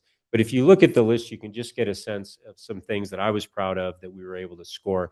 Our legislative team, Jacob and Caitlin, had direct meetings with lawmakers over 100 times. These are sit downs in their office. 40 of them were in the prep to the session, 66 or so were during the session. And that did not count in the hall conversations or texts or just quick phone calls that occur. So we were really proud of the presence that we were providing. Our team testified 49 times in committee, sharing the perspective of our LPC and counties more broadly. And our LPC, as we triaged bills and evaluated what they mean to counties, took decisions on 63 issues that went through. That's not insignificant. And usually they're things that we end up opposing. And the reason is for that, bills that don't really affect you, we don't spend a whole lot of time on. If they're not really negatively affecting you, we really focus on the things that impact your operations, impact your resources. We take it to our LPC and we get direction. We were able to favorably amend 18 of the bills that we had concerns with. 34 of them were directly defeated. It was a good year in that regard, and it was a testament to Jacob and Caitlin's work. So we'll spend a little bit of time just talking about the budget and then some bills, and I will just kind of hit some of the highlights that you need to be aware of. But right off the bat, supervisors, we knew this was going to be a little bit of a tough budget year because coming into it, we knew that tax conformity, which was a reduction of revenues on the order of $1.4 billion, was going to be a priority in the budget. And in a revenue environment that was moderate, that was going to create pressure on other programs, including counties and what might be available. Ultimately, they did protect our interests in the final budget. There were policies that directly affected us early on in the process. The governor's advocacy and key legislators protected those. And so we were grateful that that original budget did not make it through. I wanted to highlight this for you because it's a little bit of context going forward. This is the math on the budget plan. And if you look in the box where it says $24 million in fiscal year 28, that's their projected ending balance on an $18 billion budget. So that's not really much. You know that as overseers of your budget. And it means small swings in the economy or small swings in caseloads can significantly determine whether they have a financial problem next fiscal year or whether they start moving into the plus. So we have to really monitor that. But they've managed themselves into a very tight situation. This list shows you things that were on the table and at risk and some outcomes. Green, and just to decode it, if it's green, it means we got the result we wanted. If it's yellow, we got the result, but it's not the way exactly that we wanted. And if it's red, it fell short of the objective. Probation officer salary costs. The state was not planning to fund its obligation for probation officers coming into this fiscal year. It was a huge problem. And part of what's happened is that for the last 2 years, the governor has had to backfill that money using federal money. So it moved out of the legislative budget dialogue. And then you add to that the key budgeteers are out of Maricopa County, and Maricopa does not get a revenue share out of that probation money. They have a different model. This is only a 14-county issue. It's largely a rural county issue. And it took quite a bit to get that back on the table, and it was really the governor's advocacy that did that, and then some rural legislators that helped out. But they did program it ongoing with a gap in the next fiscal year. So we do have to find a way to patch it in the next fiscal year, but then they have moved it back onto the legislative table. It's a huge problem and a culture issue that we have to try to solve. Several county pass-throughs were cut in the first budget. What are those? when we work with the legislature, often there are bills that impact you. They impact your costs, impacts your taxpayers. And we'll go back to the Capitol and say, we need some relief. And there are all these little items like subsidies related to the pension system, juvenile dependency grants, monies that were just to defray costs of state mandates. They were all reduced in a budget. And to me, that was a huge loss because when the state's sitting on $1.7 billion in a rainy day fund, they should not be tapping the counties. Counties from across the state got engaged, pushed back on that. They were protected. That's a good thing. What wasn't funded in this budget was a new increase to emergency funding, wildfire, flooding types of protection, which is a priority of this county and many other counties. And we'll highlight a little bit more about that in a moment. I did want to flag on the bottom for you the all-text revision. One of the things that our staff does is we check the math of the legislative budgeteers. They're fallible, right? They're using data. They're trying to put things in place. The original estimate for what the increase would be for Coconino County really struck us as odd. It was very high. And we're talking about the long-term care system, elderly and physically disabled people. We do have to pay a portion of that. Our team kind of scrubbed the math, and then we went around to meet with the budgeteers, and they agreed to revise their number down $805,000. So that's the kind of thing that really requires diligence, because it can slip in there readily, and our model really proved out that there was an anomaly happening. We needed to fix it. So I wanted to highlight that because we were pleased that they stuck to the plan when we put that out there. I'll also note, you can barely see it here, but flexibility is reauthorized for another year, and we attempt that annually. So moving on, I'll just touch on this briefly. There was one surprise budget issue that came out, and that was in the final budget agreement. There was no bill run. There was no hearing held. There was an adjustment to the salaries for Superior Court judges. There's nothing wrong with that, other than most lawmakers don't realize that when they raise the cost of the judicial salaries $1, it costs the county taxpayer $2.50. And that's because of revenue share or calculations and how it trickles down. Our view earlier in the session when we saw a referral to on this topic was, y'all need to start paying for the growth in this area. When this popped out, we pointed to the concern, but it did stick. And that's something we're going to have to talk about, changing how we advocate, because what we've seen the last two times they've done this, it's been the last minute, at the end of session, no public hearing, no awareness, no conversation. And that's not something how we really like to do business. Talk a little bit about bills. We did run a lot of bills that were approved by our board of directors. Two bills that were not successful, and they were key to this county that we were trying to assist with, are on the right. So I want to highlight a little bit about what was going on here. This is about getting more money into flood mitigation, fire prevention types of operations.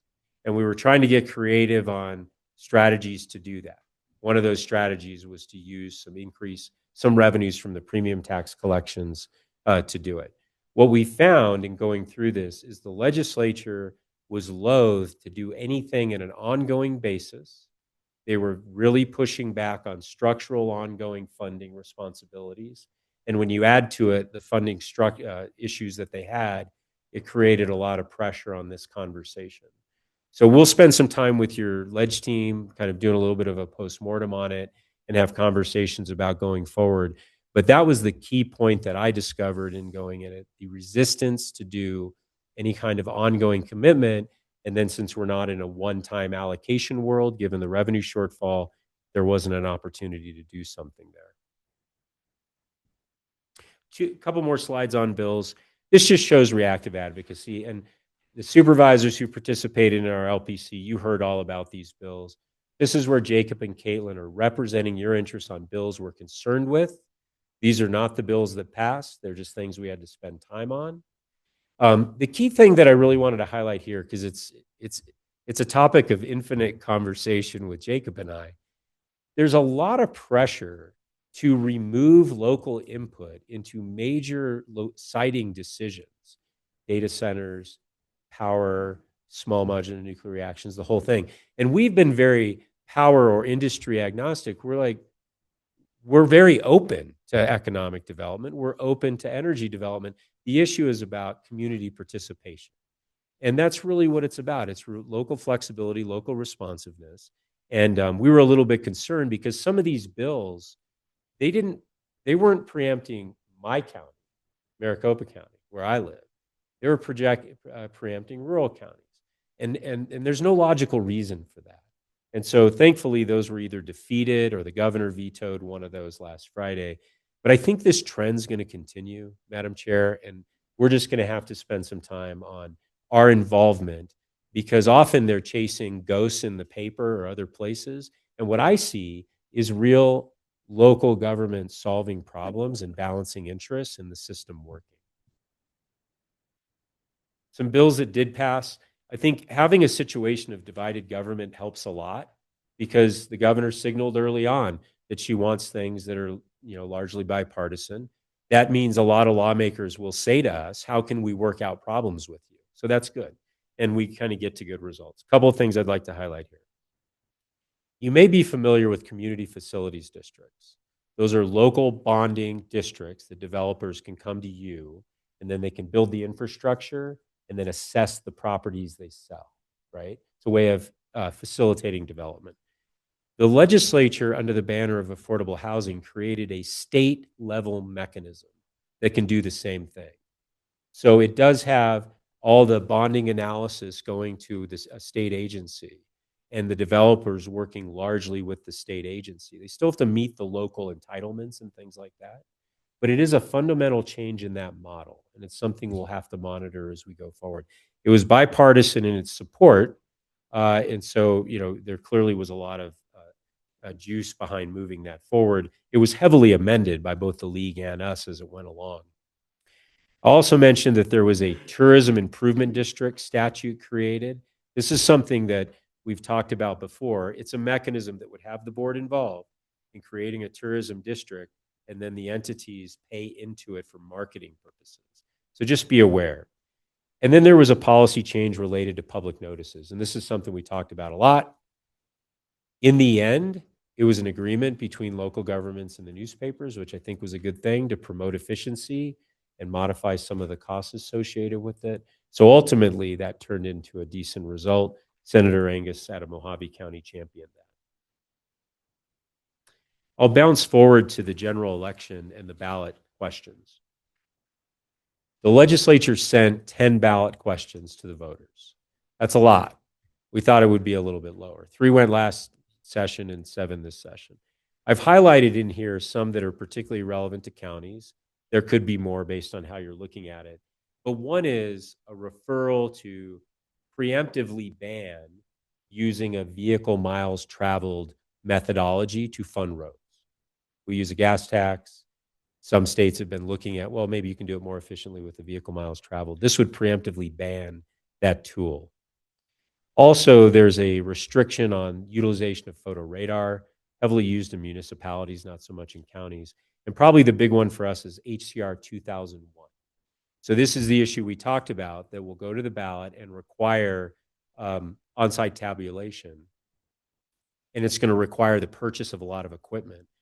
One of the arguments that the counties had was about cost. And so they put a provision in there that said they would pay for the implementation. But that's a big thing. And we're right to be a little cynical about how that all rolls out in working with the legislature. So if this passes, how this gets paid for and in a timely fashion will be a priority for the counties going forward. And then I've got 2 last things for you. I mentioned at the outset that we're really just kind of compiling all the bills. We are putting on our website a bunch of reports for your policy staff and your budget staff to process all the bills that went through. We're available to answer questions. Questions have been coming in. Please know that that'll all be out there. And then the last thing is the funnest thing, and that's I have to humbly express my gratitude for you letting us come back to Coconino County for our summit. And as the president alluded to, it's probably going to be a regular occurrence. So no, we are really grateful. There's about 5 counties where we can host this at now. And we have been so grateful for the hospitality when we've come back here, and we're grateful that you're willing to have us come back up in October. We're gonna have a great crowd. And so with that, I just want to thank you, Madam Chair and members, for all the time. But again, thank you for your involvement in our association. It's our pleasure to serve you, and we look forward to working with you going forward. Thank you. Thank you. You know, obviously you and your staff have, not only provided the necessary background, research, education, but the advocacy in going forward. And, we certainly appreciate the need to maintain our local control, and also to quit with the unfunded mandates. And, we've so appreciated the advocacy that you and your staff and the leadership that you've shown.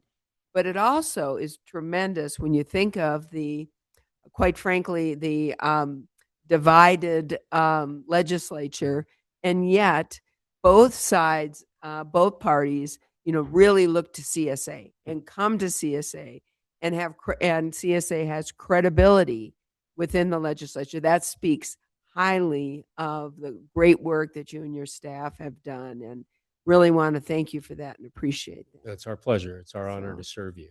Thank you. And then, of course, we always enjoy highlighting Coconino County because we love it and we think we have a lot to offer. But it is a lot of work and it is expensive. So I think as that it whittles down to a few counties that can, handle this wonderful group that we all belong to, it would be nice to kind of spread the cost amongst everybody so that it just becomes everybody kind of participates in the cost. I think absolutely good input, and we do need to evaluate the model as we start to go to the same counties over and over.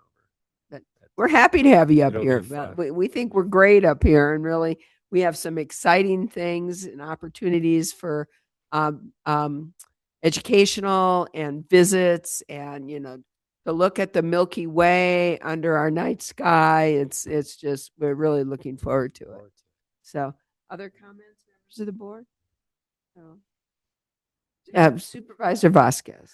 Yes, thank you for the presentation. It's always good to see the work that CSA does, and just want for our constituents to know just how much the work that you do helps us when we go advocate statewide about different issues.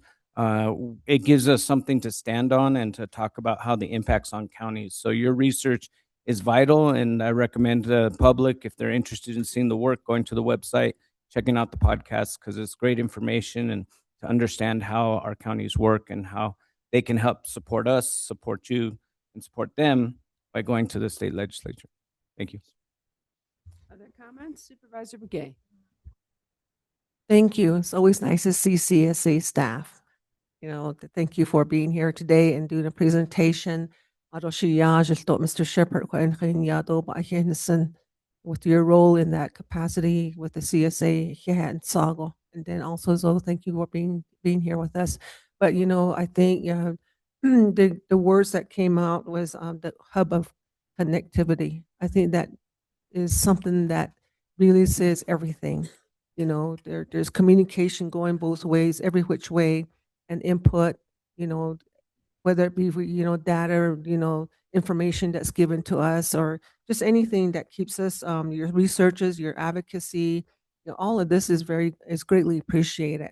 And I just want to say again, that we are glad to be part of CSA, and we're looking forward to the meeting here, in Flagstaff.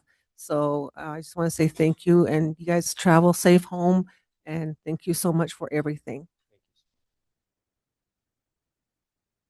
Supervisor Artaveras. I'm simply going to have to echo the comments of my colleagues here. Well said. And I will just add that the data-driven information that we have, that is really important because that goes a long ways. It's no longer my opinion. And in this bipartisan world that we're living in, hard data and facts go a long ways now. So really appreciate that. Thank you. Supervisor Fowler, I don't want to miss you, and I know you're online, so any comments you'd like to make? Thank you, Madam Chair. Well, Craig, thank you, and to your staff and our president, Alton Shepherd, supervisor and president. Um, the state legislators through the years has changed on its focus. Lately, it's been, well, it always has been unfunded mandates where they will say we balanced the budget and then they kicked it under the table to the counties. It seems like it's happening a lot more, and those impacts are more severe to the counties and our residents, especially the rural communities, because they're more vulnerable and they don't have the services that are directly nearby. And then our transportation. We've been in that conversation for some time, and their action now is just the conversation that's happening just does not, just doesn't really help the situation. So we really appreciate your work and just what you presented here, which we listen to every month and or else weekly. It just really is very important, our collective advocacy that we do here in the state. We have 15 counties. We have 64 elected county officials. And then we also have the ACO, which is the other electeds, the sheriffs, the recorders, and the recorder, treasurer, superintendent. They're all in that organization. And but we collectively work to protect our residents and our county budget. These unfunded mandates really do have an impact on our county budget. Our education has been under attack for some time, and now today we have to figure out how we're going to offset that cost so that the education and our superintendent is able to provide that service. And then our health department, our social service, same. We are the arm of the state of Arizona. We are the deliverer of those services. Yet sometimes it just, they don't kind of see that. We don't have economic development dollars that come to the county, and yet fire like the Grand Canyon North Rim fire has a great impact on our rural communities that really need that economic boost. So the economic budget in the state of Arizona is with the municipalities, not the county. So I'm just really just want to explain a little bit, just because it can be very complex, and it is very complex. We have the state legislators, we have the governor's side, we have all of these numbers that we have to really look at, and then the wording in these bills.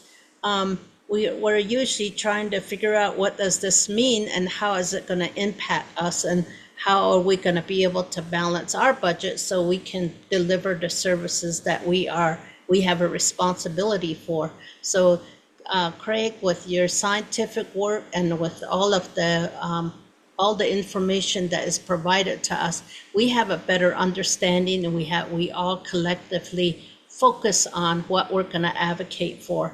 And as chair of the medium-sized caucus, I really appreciate your just working with you and being able to work in a collective focused direction where it really protects our residents. So I just want to thank you, and just all the information, very complex information. You simplify it, and you and your staff simplify it so that we can clearly understand what the state legislators are working towards.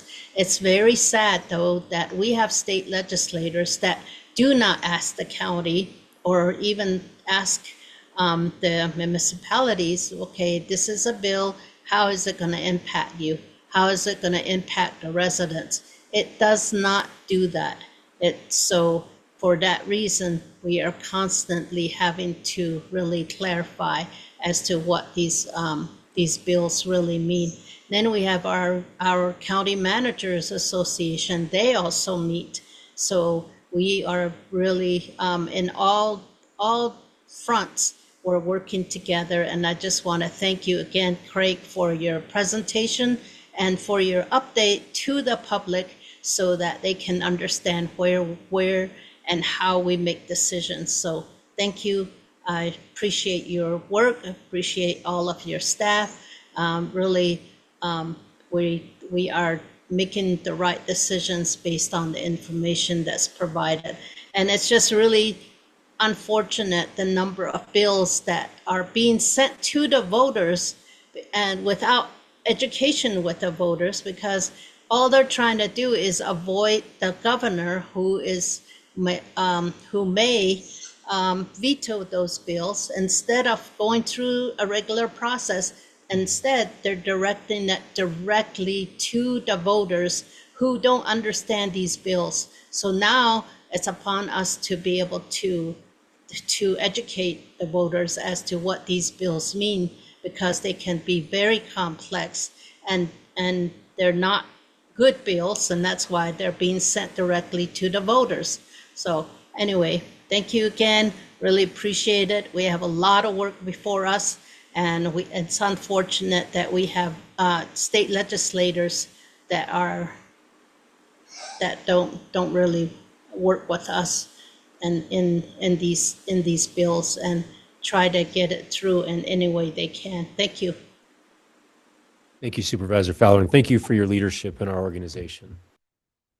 So Eric, I think since you're here and we're going to be talking about the summit next, it might be a good time. And then before, or I should say after that, we'd love to have a photo taken. We'd love you all, that. if that Yeah, would work. thank you. Okay. Thanks again, Madam Yeah, Chair. thank you so much. Madam Chair and members, thank you. We're going to hold CSA hostage. So Greg didn't know that until he just walked away here, but we did have the summit planning agenda on for our board review here. So we wanted to just walk through that briefly. Members, you have seen this, I think, for a couple of weeks. I want to report as well, you don't know, since we met last week with Penny Adams, who leads the planning effort for CSA in this regard. And Penny's very happy with what we have put together. But I want to make sure we get your input in there so that we're all happy with what we put together. We are, as we told Craig and his team, talking about the model changing, also changing the expectation a bit from what we provided to be much more of an experience this year for people, not concentrating on finding gifts and welcome bags and things like that, but talking about the experience of Coconino, the experience of this part of our state that we love here. Again, our county dinner will be Wednesday night on the 7th, as you can see from the document that's provided in the packet. We're at Lowell. We're planning a private constellation showing the supervisors in the observatory, the new observatory. The dinner will be presented that night. We'll also have full access to all of Lowell for the supervisors and the guests to be there. Go sit in any one of the telescopes and look up into the night sky with private telescope viewing as well, with a proctor that will guide folks who want to look privately at certain parts of the sky. So it's a whole night at Lowell celebrating our dark skies and the importance of the skies and the stars, the people and the culture of Coconino County. What I did want to make sure we get your input all in is if you flip to the back pages of the document that we put together in your packet. Did not come in the packet. I didn't get it. Did anybody else get it? No problem. We got it, but I don't have it in here. It was a separate document. a week Yeah. ago. Yeah. Well, let me just walk through really briefly. And what I want to make sure we get is input on the workshops that we're talking about for the Tuesday. Yeah. So I think we got about a week or so ago. Okay. So, but we don't have them here before us. Okay. So. He's going to bring those down, but go ahead, Supervisor. I was just adjusting the mic. Okay, all right. I just wanted to make sure that our workshops that we're talking about, the pre-tours, are matching up with your thoughts. And the working group has come together on 3 different locations. We're going to start downtown, either at the courthouse or over near the Leaf in the Juvenile Center. A conversation about the work we do with the Justice Bus, a simulated experience of the Justice Bus with vignettes from clients. The presiding judge would be involved, the community partners would be involved, but then also to focus in on our conversation about court funding, our needs here locally when we talk about judicial services funding, potentially facilities, potentially whatever it could be, but the programs that we do, a panel type discussion. And so Diana Calendros is really sort of taking the lead on talking about that and trying to put that together, again, not to just inform people about what Coconino wants, but also to talk about those structural issues that exist across the justice system in all 15 counties in Arizona and the need for the state to fund its part of the system. Our other location is going to be to the east. And that is around in the Donny Park Timberline area to go through the flood works that have been completed, the $100 million of flood mitigation efforts that this county has been involved in, to see the forest restoration work and the impact of the burn scars that we can see from that part of the area, and then to have Tim Carter and his team work on a mock EOC, likely at Public Works, to then talk about how emergency management operates and the coming changes with the FEMA reforms that are pending on the federal level and what that means for Arizona and how we need to be prepared and ready for that. And then our third will be at Fort Tuthill, where we will have some round tabling out on the amphitheater with Carrie Dunn and some other of our public-private partners talk about how counties can leverage these public assets for revenue gains through public-private partnerships, working then into another station of trails. The Homestead Trail will be completed, and so the opportunity to talk about trail development. You know, the Sun Corridor Trail will be a question that we are looking at in that period. And then renewable energy siting. This is where I'm going to turn back to Craig in a second, but I know we've all heard about the Local First initiative that you're pulling together. And I'm going to ask Craig if that's possible that we could involve that somehow to then talk about our local partners as well. And I think of Mr. Cardasco and Mike. Thank you, Mike McCauley. Coming together on a local panel of that. So really talking at least those two stations, east and west, Fort Tuthill on the east side, potentially that these groups split in maybe threes and we work around each other, through this experience going through the workshops throughout the day. So did you get a hold of Billy and some of them to talk about what they've been doing? Yeah, we're checking to make sure we're on the right space with you all. So the reason that this part is the important part is Penny has to open registration soon. So we need to sort of are those agenda items in terms of what we want to talk about and highlight, fulfilling what your goals are, so that we can articulate that to CSA. And then I have talked to Craig, and our hope is from our county that we would like to invite the legislators, specifically the whole legislature, to come to those workshops because they are part of the conversations that we are having with the state. The need for Arizona to step on emergency management, the issues of renewable sightings and such. These are all things alive, not just for supervisors to learn about, but for our legislators who are making some of these policies and laws to learn as well. But Mr. Sullivan, I'll stop there and find out your input on things as well as our boards. For good reason, believe me. Madam Chair. Yes, Supervisor Fowler. I want to make sure that there is conversation about the impacts to rural communities on state actions. I know our state legislators and their staff, they attend, so it's really important for us to have that conversation. I know that we have a huge county and we can't highlight everything throughout the county. Being that this is in Flagstaff, I think it is important for us to bring those issues out. We have transportation issues throughout the county, and the way that they're reviewing the transportation funding is not favorable to our infrastructure. We also have just learning more about the rural communities. I think it's really important that we highlight those. I just want to bring that up. Even if it was through photos, wherever we're going to be providing these work sessions, I think these are good ideas, but I think we need to really highlight the rest of our county in some way to say that these are the impacts that we are experiencing, and other counties are as well. But I think this is something that we're experiencing and really want to be able to bring that out. Supervisor Fowler, Madam Chair, if I may, just briefly to respond to that. So I agree with you, and obviously the logistics of moving people on that day and trying to stay within somewhat of a radius to bring people back into Flagstaff that evening, really looked at those areas that we talked about. There are other places in the agenda, and I'll make sure you have this document referencing Supervisor Fowler, where we have talked with Penny about the opportunity to do different ways of highlighting those issues. And some of those that Craig and his team have, that they've signed off on in that meeting is some of the transitional videos. So as we all come back in the room, from lunch, let's say, here's that 3 to 5 minute video about the North Rim and about the impacts of the Dragon Bravo and the White Sage Fire, the work we did on the long-term recovery plan. What issues do we want to cover that way, where we can't take people physically there, but we can tell the story through those other possibilities and ways.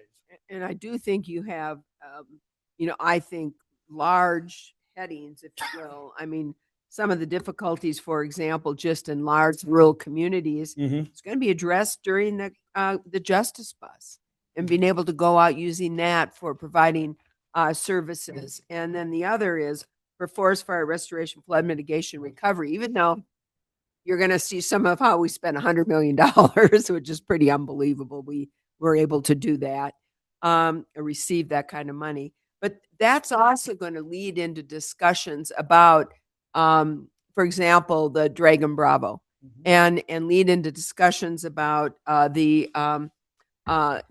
we here in Northern Arizona depend so much on outdoor recreation and tourism, and how this affects it. And specifically, the long-term recovery plan of the Dragon Bravo Fire, which we're very proud of. And if you don't have a copy of it before you leave here, we want to make sure you do, because it was really unbelievable efforts that were put on by our stakeholders and by this county to really develop that. So I think that I think Supervisor Fowler brings a very good point. We have an opportunity to really address what it means to be a large rural community in Arizona. I think some of these sessions, I think there'll be adequate opportunity as long as we make that a focus of those sessions. That's what we're here today, to hear that and make sure that we've got that incorporated in terms of the topics. They really are the topics we felt that would be alive, that we could speak with some authority to, but also help other counties learn from our experience, and also teach us as well as we all engage in that conversation. Yeah, thank you. And let's make sure that we intentionally make sure that we are bringing up the rest of the county, so that I'm really happy that's part of the conversation. So I look forward to your outline that you have to review and make comments on it. Thank you. Thank you. Yeah. Any other comments, questions? I mean, I think it looks great. And, if you haven't, I don't know if you have time, but the Discovery Center over at Lowell Observatory, if you haven't been there yet, you need to go.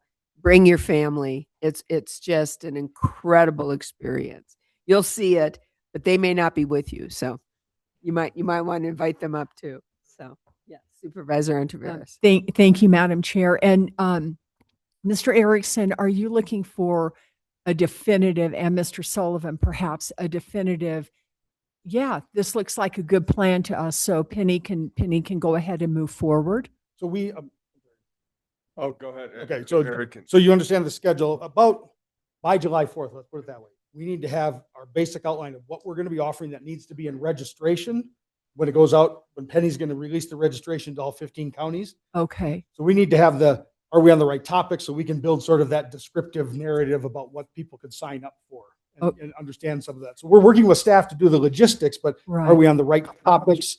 I think it looks great. I think it really hits, with the great recommendation of Supervisor Fowler. I think it really hits some of the main areas that I think we in Coconino County have been leaders on, and I think can provide wonderful information and good people to really engage in conversation with our other supervisors. I think it looks excellent. I don't think we need to wait until July 4th, because you're not going to see us except at the parade. So this is it. Yeah. So and I'm just going to say that I concur with those remarks, because this CSA summit, it's coming like a freight train. And sometimes a day, a week, 2 weeks. Well, July 4th is what next? I mean, not even 2 weeks away. So I agree that we've got a wide variety of topics throughout the county on this, and plenty of opportunity to bring in concerns from other areas. So I'm just going to go ahead and say that I'm going to approve what is in front of us today. Eric, if you could email it to me so I have a chance to review it, that would be Absolutely, great. Supervisor Fowler, we will do that, yes. Thank you. Then after, I'm sure, approve it. It's an iterative process, but so, I mean, not all decisions have to be decided today, but those that we need for registration, that's where we're really looking. No, I think it looks excellent. Yeah, I really appreciate the program, and I recognize the amount of work that's gone in by county staff and CSA staff to make this happen, and really looking forward to participating and seeing how we can make it happen. So thank you. All right. And I don't know, any comments from the CSA crowd on this? Sound like, yeah, it's President Shepherd, are we on the right track here? Thank you, Madam Chair. And also, just to throw it out there, one of the things I was looking forward to as becoming president of CSA 2 years in the making, 3 years back, was trying to maybe think, we were going to be able to host. And I think just throwing it out there, working with the other two sister counties, because we want to highlight everything, what we have to face, especially more rural. We don't have the economic development in Apache County, and there's a lot of things going on, especially with new legislations that might be coming up, like small nuclear reactors, renewable energies.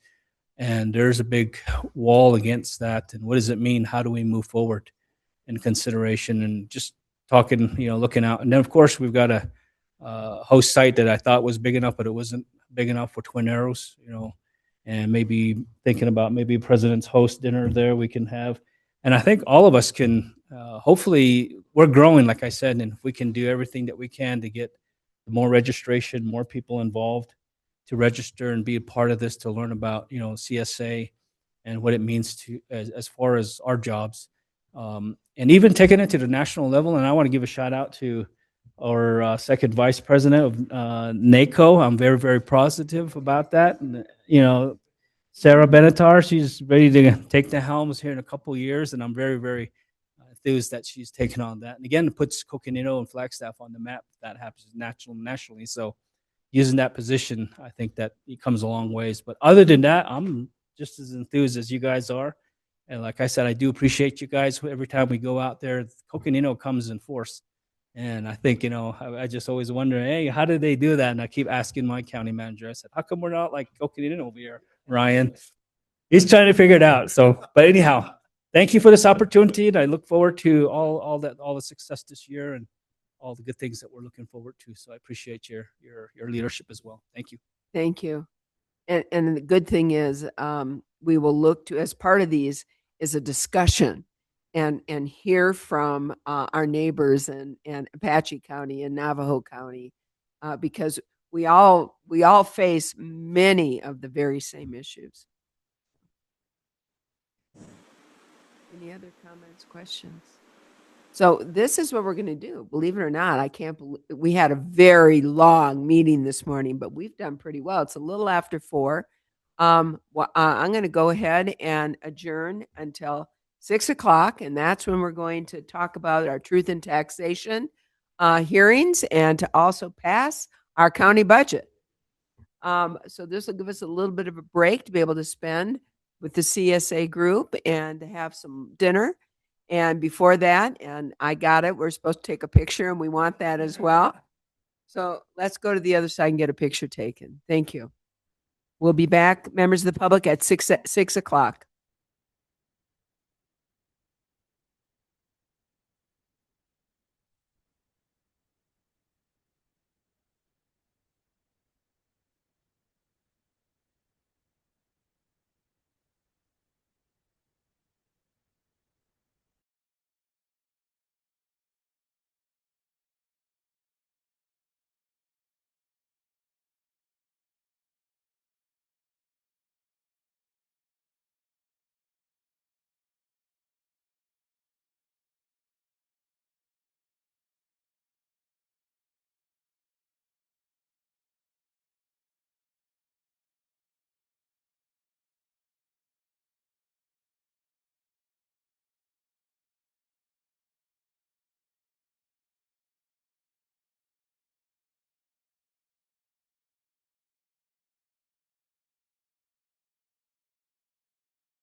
Test, test.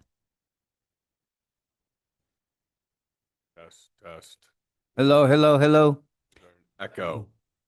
Echo. Whoa, whoa, whoa, whoa. Whoa, whoa, whoa, whoa. Test, test, test.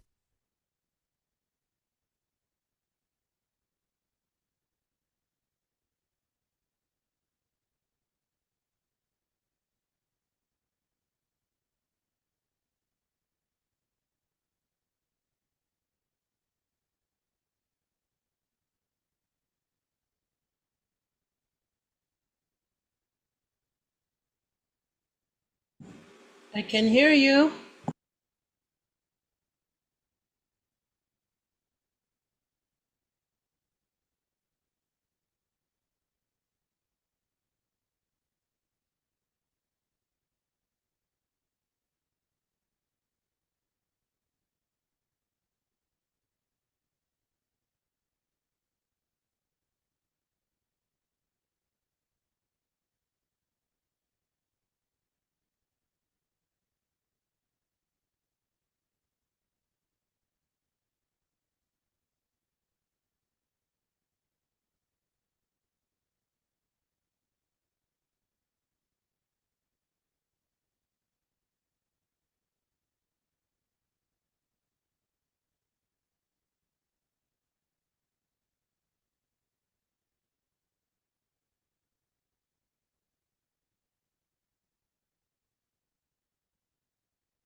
No. Okay, I'll start all over. Okay. I'll start all over again. Sorry about that. And welcome back. The County Board of Supervisors is back in session. We're here for some very important um, evening decisions, and that is, of course, the truth in taxation public hearing, as well as our passage of our budget for Coconino County. So it's a big evening. We have a lot to do, but first things first, we have a birthday girl with us. We have Supervisor Begay, who turns, we aren't going to say how old, but who has a birthday in conjunction with the 250th birthday of the United States, July 4th. Since we will not be meeting then, we need to sing a little early happy birthday song. So, okay? Let's do it. Happy.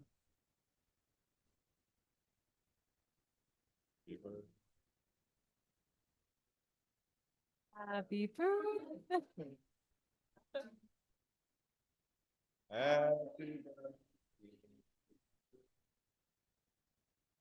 That was absolutely lovely. All right.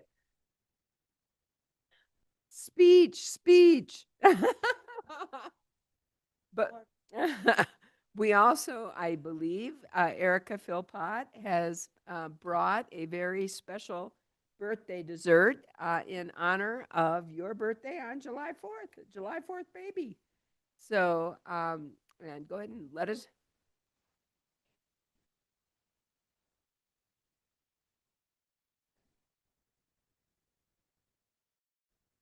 And both. All right.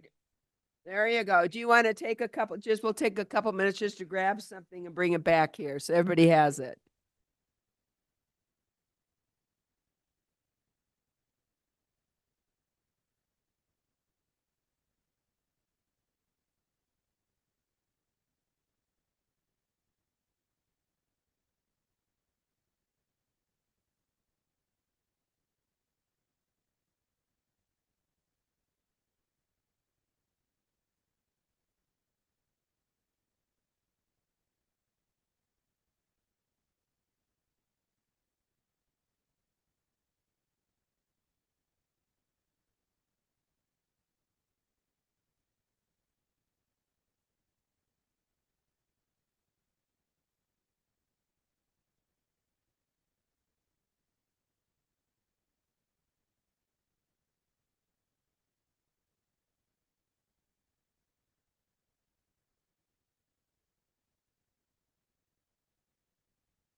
Well, we're all full of cake, but we're moving along. Number 59, or no, not 59, it's 65.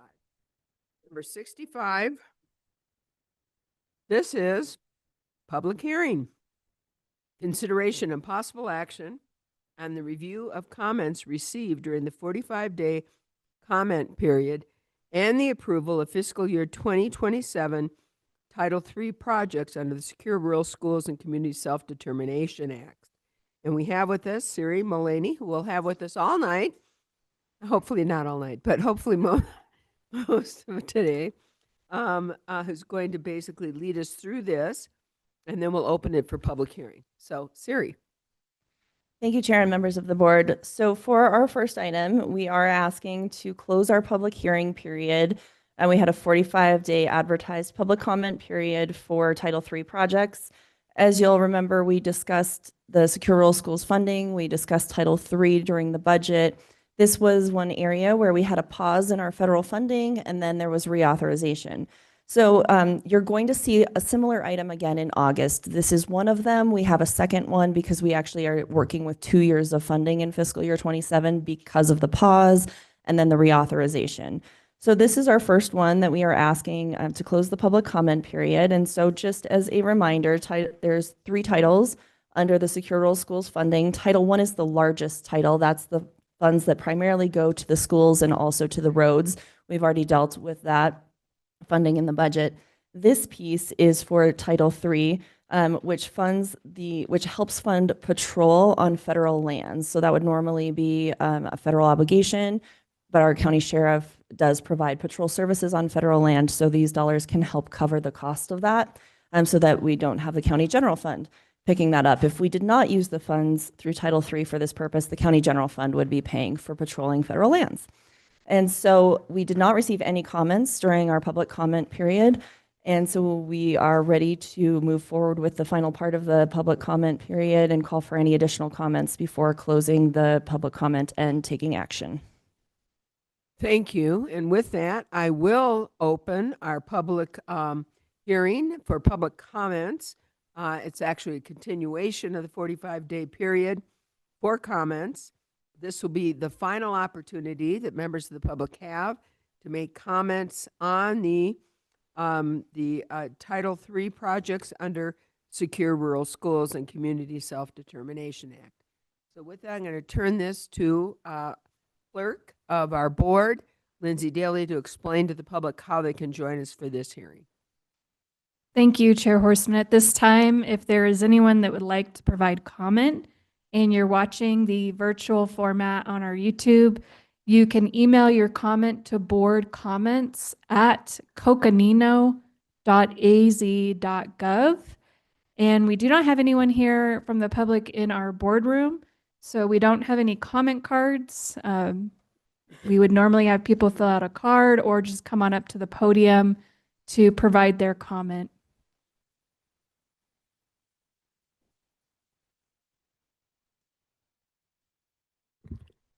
Anybody online? There is no comments in our inbox. All right, this is the final call for the public hearing on the Title III project under Secure Rural Schools. Give it another few seconds.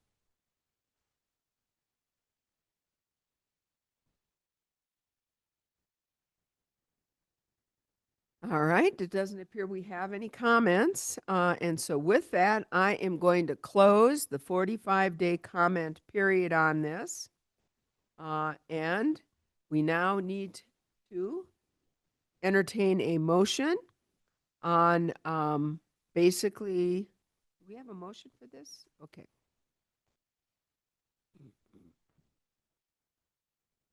Thank you, Chair. Yes, if you would take a motion to approve fiscal year 2027 Title III projects under the Secure Rural Schools and Community Self-Determination Act, that will formalize this item. Very good. Do we have a motion here?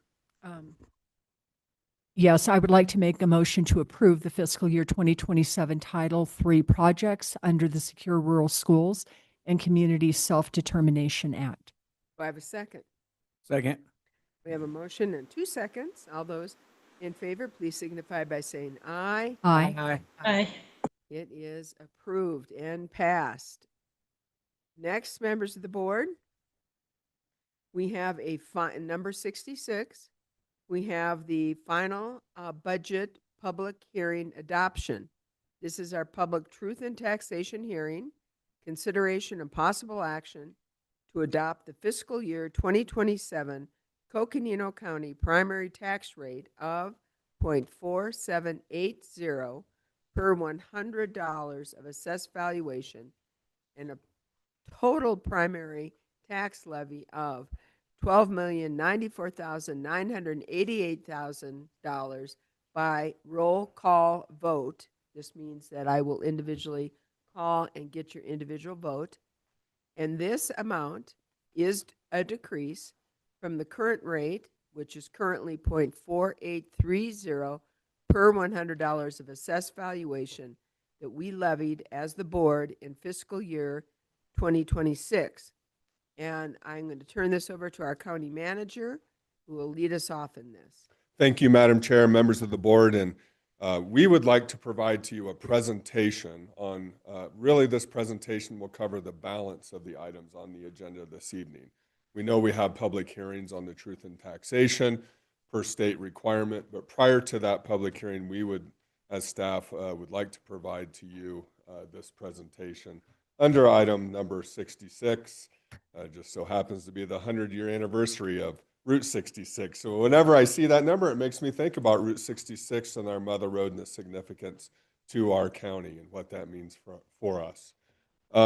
So with that, I'd just like to provide a few introductory comments, and then I'd like to turn it to Erica Philpott, our Deputy County Manager. To start, this is the FY27 fiscal year budget. Now note, this is an annual budget, and we honor the annual budgeting process.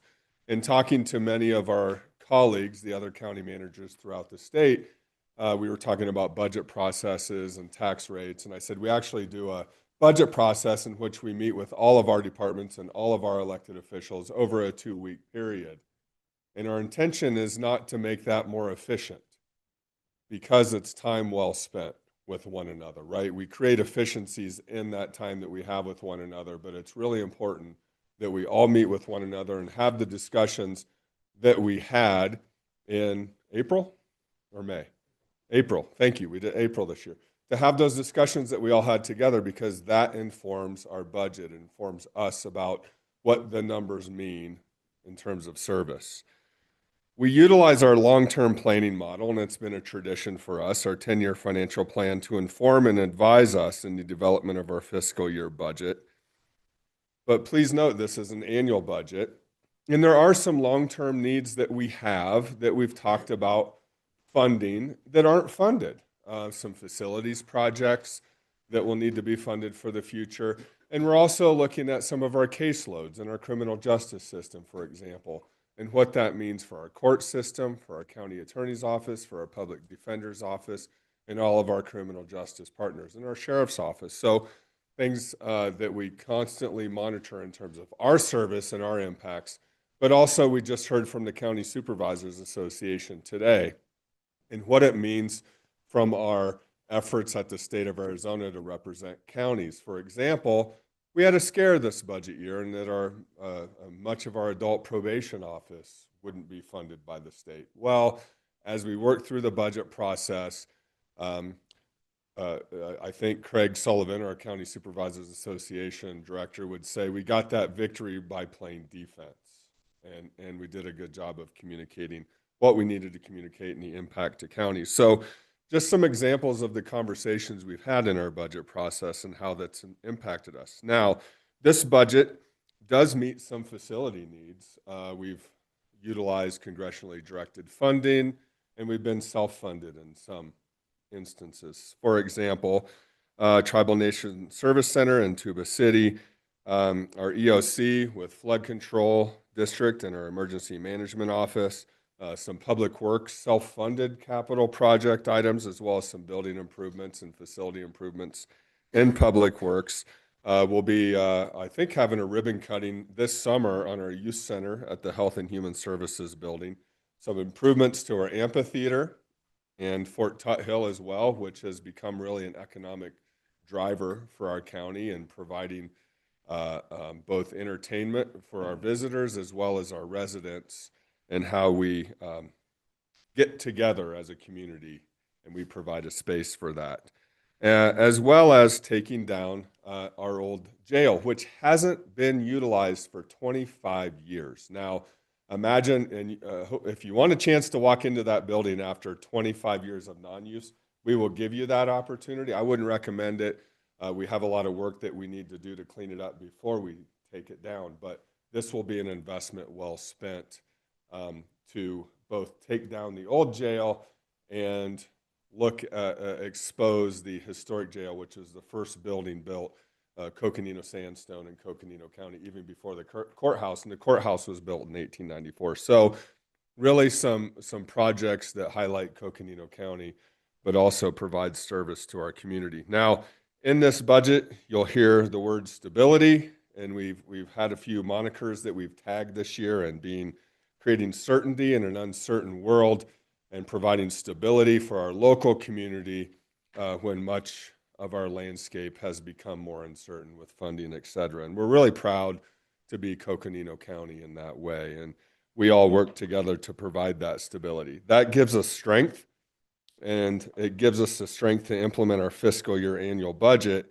and the ability to be on stable ground as we look to our future needs. So in looking at those future needs, we note that we have our Coconino Forward, where vision meets action, and we will continue to utilize this process in our 6 strategic priority areas: public lands, cultural and natural resources, so that's the ground on which we stand and the protection of it; organizational and fiscal health, and that's by and large what we're talking about this evening; economic development and vitality. We're having a lot of conversations about what businesses best complement our environment and what needs should be met, both from our community, from a socials perspective, but also a natural environment perspective; community vitality, arts, culture, which that gives us all perspective of who we are in this world; public safety and emergency preparedness.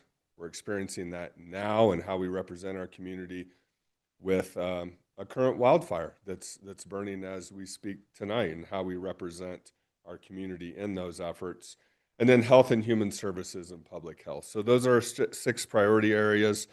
So with that, I'm going to turn it to Erica Philpott to go over the first couple of slides, and then you'll have Siri Mullaney as your main talent for the balance of the evening to lead us through these conversations and answer any questions that you may have. So thank you. Thanks, Andy. That makes Siri the headliner for sure. So very excited to be with you this evening. Erica Philpott, Deputy County Manager. This final budget adoption is so exciting because the budget is such an important part of what we do, and it's such a journey to get here.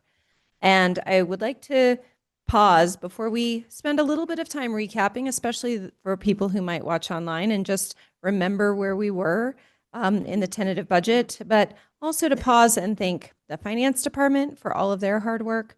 And just as importantly, all the business managers, all the program managers that collected information about their programs, the business managers who collected all that financial data, and all the people who really funneled all of this information together in those incredibly large binders that you had for those meetings in April, and make sure that all of the information that we have going into this budget is thoughtful and transparent and accurate. And so thank you to all of those people who were involved in this process all along the way. So this is our calendar. We've seen this several times, and in bold, you can see where we are tonight. We're at the Truth and Taxation hearings and the final budget adoption. And you can see that there are a few steps yet to come, July 1 being the new fiscal year and August 11th being the tax rates, but also not on this list. Something that happens between now and July 1 is right after this meeting, the finance team has many statutory requirements to complete and to complete the budget. And those include regulatory agencies such as the Department of Revenue and other forms and things that they need to prepare following this budget adoption. So There's still a little bit of a journey left to go with this budget, even though as we look back on those conversations and the way that this organization aligns what we value with our strategic priority areas, with how we spend our money, and shows that through our collaboration, through our departments. It feels like the Super Bowl a little bit, but there is a little bit of work behind the scenes yet to do.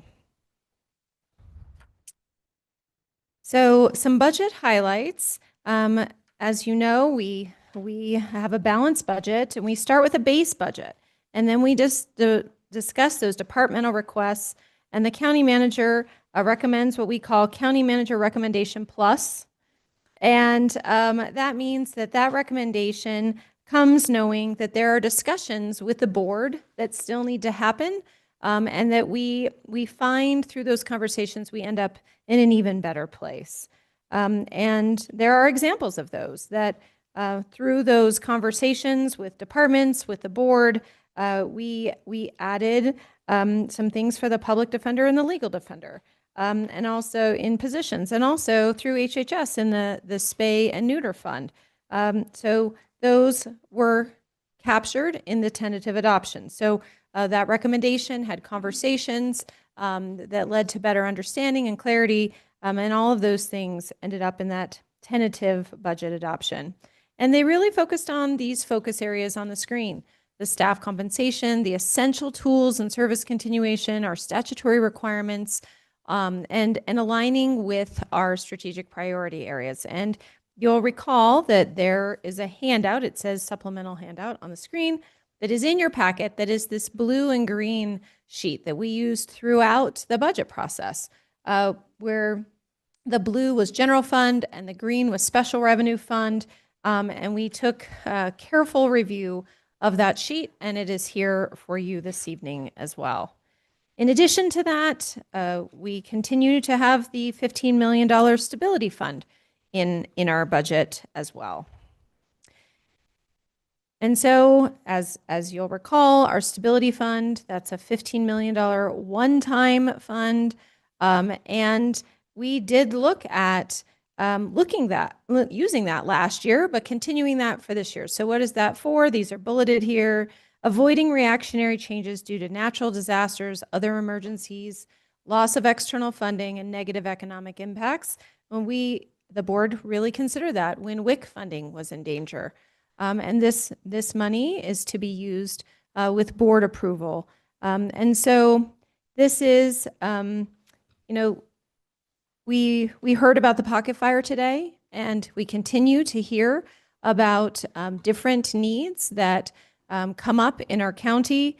We're also facing significant changes which are being considered to the uniform guidance, which would impact our federal grants.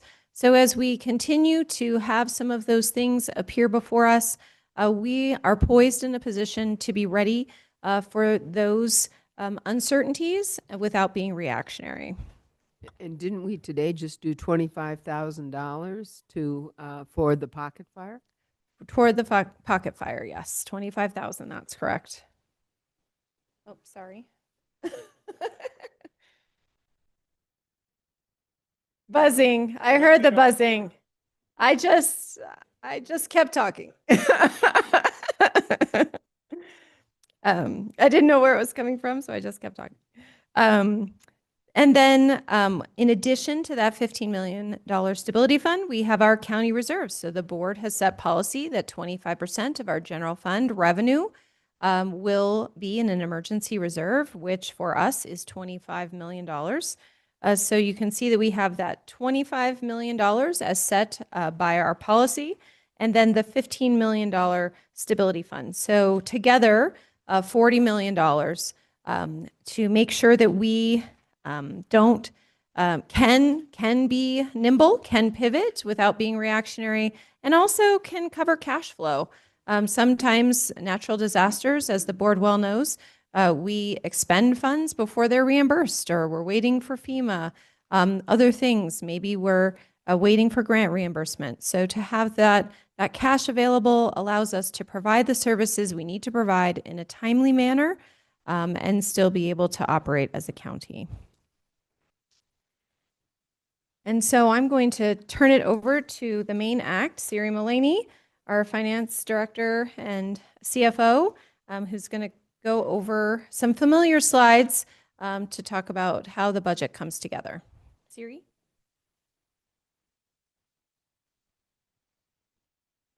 Great. Thank you, Chair and members of the board. So the first thing we have for you, you'll notice later in your packet when we move on to adoption, we have a lot of legal schedules. The budget is presented to you later for adoption in the format that's required by the Auditor General. So what we tried to do in our overview presentation is provide it graphically to make it a little more understandable compared to those legal schedules. The first thing on our slide, and I'll note that we are talking about our entire budget with this slide, so all funds revenue goes beyond our general fund. It also includes other special revenue funds that are restricted for various purposes. So our entire revenue picture has resources available of $520 million. But really the operating perspective of that is about $300 million in annual revenues. And it's broken out on the pie chart. So you can see a couple points of emphasis. Off to the top right, we have county sales tax. And then right below that in orange, we have state shared sales tax. So those two pieces of our budget are very variable in terms of they are provided to us not based on a fixed amount, not based on any kind of reliable information. They really are based on point of sale. So the strength of our local economy really drives those two pieces. And as we look at our entire budget, so all of our funds, you can see really how dependent we are on it as a county on those two items. As we move to the next piece of the pie, that's our federal and state, or federal grants and shared revenues rather. That looks like a large piece of our pie. We're looking at 49 million. But a few pieces of context for that. Only about 17 million of that is what I would call ongoing federal revenues, meaning year over year, they recur in nature and help support our budget on an annual basis.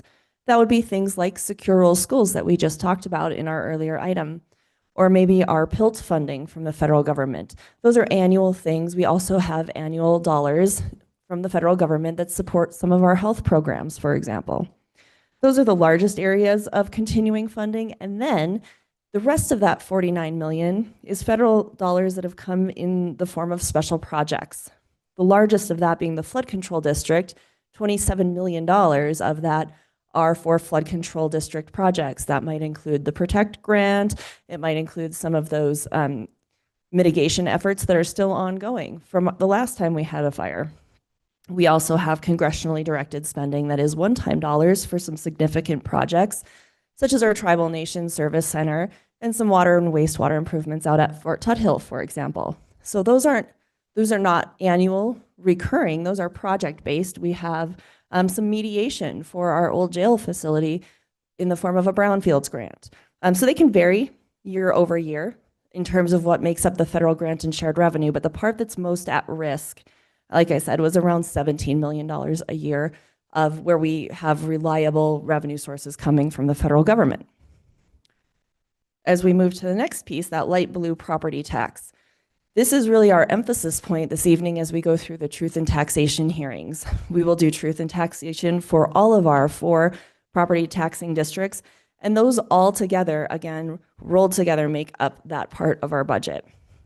There's state funding. State funding beyond our state shared revenues include some our vehicle license tax, for example. But again, a lot of that 45 million is more one-time project funding, such as public works funding. We have some pretty significant state funds that have been awarded to us for some road improvement projects, $14 million, in fact. Some of our flood control budget is also supplemented with some state funding, so that's about 9 million of that. So really from the annual kind of what is our baseline budget made up of, it's going to be closer to about 19 million of state grants and shared revenue on an ongoing basis that we get from the state. Funds a lot of our probation, some of our court system. That's some of the recurring ongoing funds we get from the state. And then we have some very, very much smaller buckets that make up the rest of our revenue picture. As we look at the other side of the equation, so our budget in total, $460 million.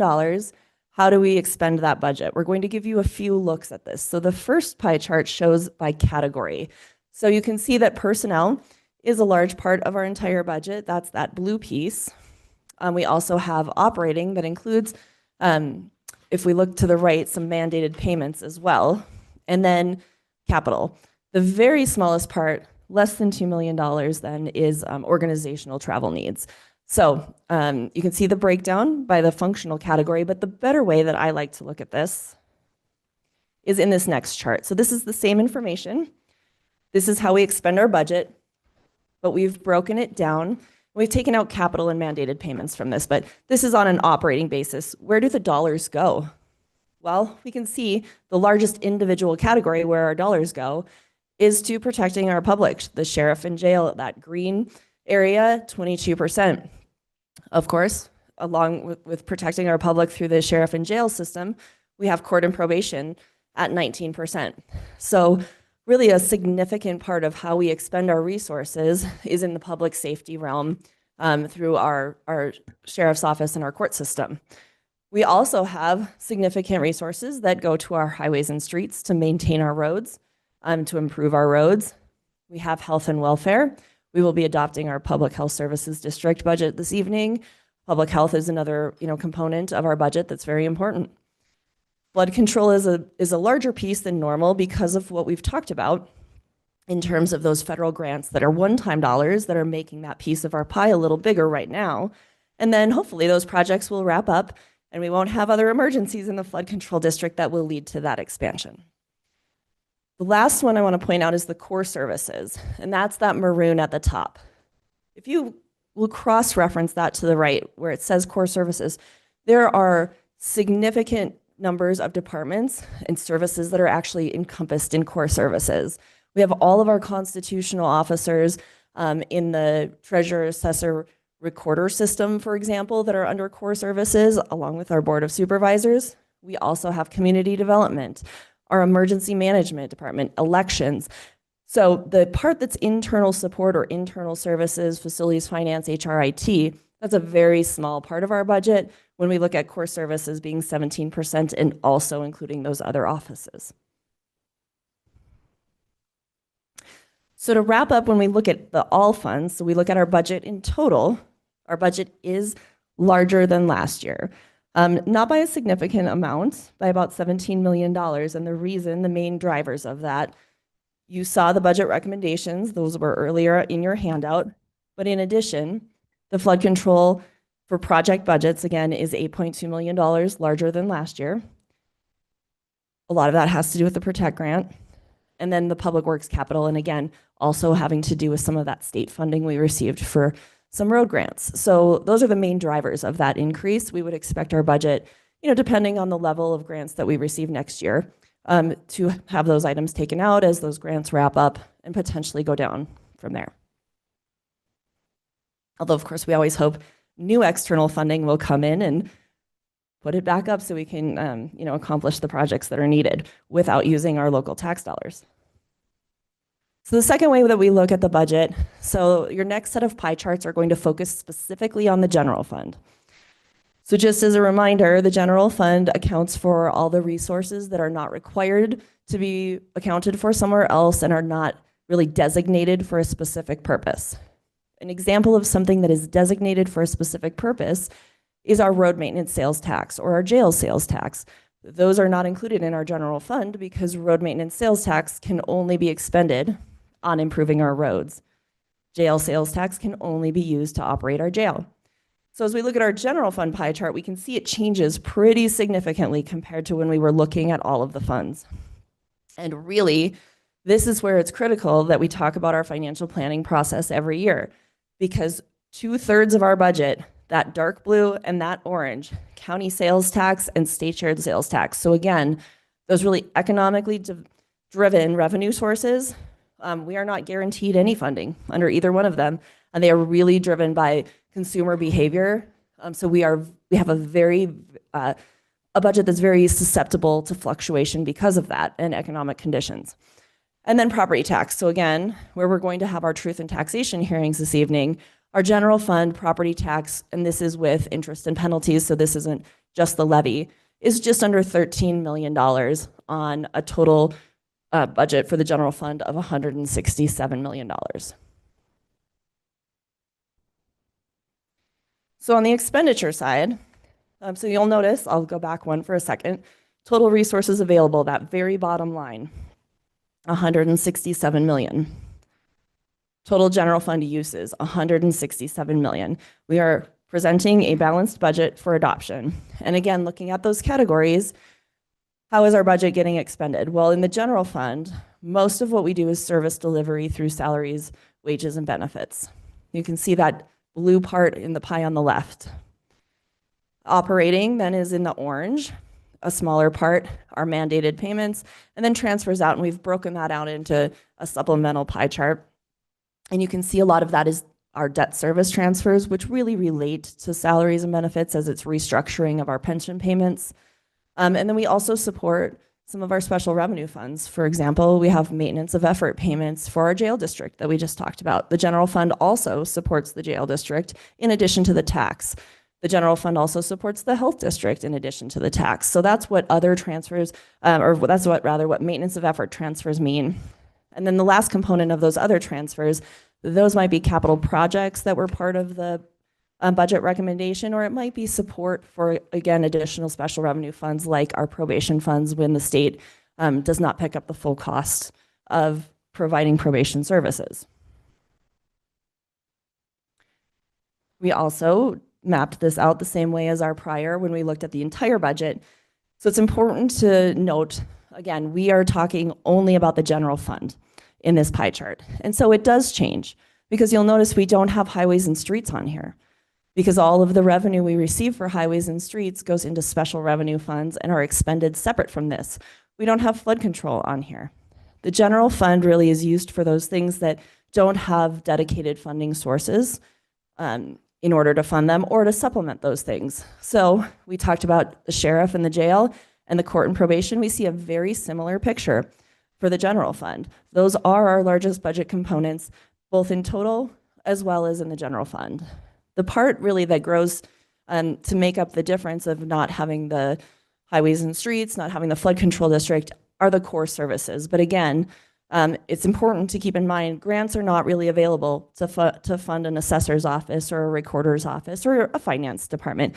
They are reliant on the general fund, and that's why from the general fund perspective, it's a larger use, although in terms of the total budget, it's much smaller.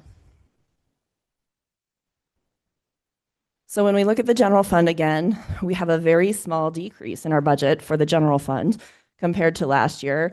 That decrease is less than 1%. So nothing significant compared to the prior year. We did have recommendations in the budget this year, but we also had one-time recommendations in last year's budget for projects that have concluded, and that's why the amount is very consistent year over year. So with that, before we jump into the truth and taxation information, we wanted to pause and take any questions on the budget overview information. Any questions, members of the board? It's very similar to what we've gone through during the whole budget process, so it's a great, I think, review for the board and also for the members of the public to see.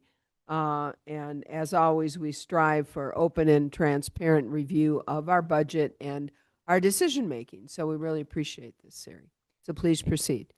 Thank you. Okay, so the rest of our presentation, we're really going to focus on some information regarding truth and taxation. If we repeat ourselves throughout, it's really because this can be complicated and we want to make sure there's just a common understanding of what truth and taxation means and what it doesn't. So some of the things we're going to talk about is that truth and taxation really is a notification to the public when the county expects to collect more revenue than last year, but it doesn't necessarily mean that tax rates are going up. We will cover how Coconino County continues to have the lowest primary property tax rate in Arizona, yet we're still funding all of those essential services we just covered, like the sheriff and the jail and the court system. For fiscal year 27, actually, for our primary rate, and we'll go through, you can see on the screen primary and secondary, our primary rate is proposed to go down, and we do not propose any change in the secondary district rates. But collections will increase because overall property values have increased.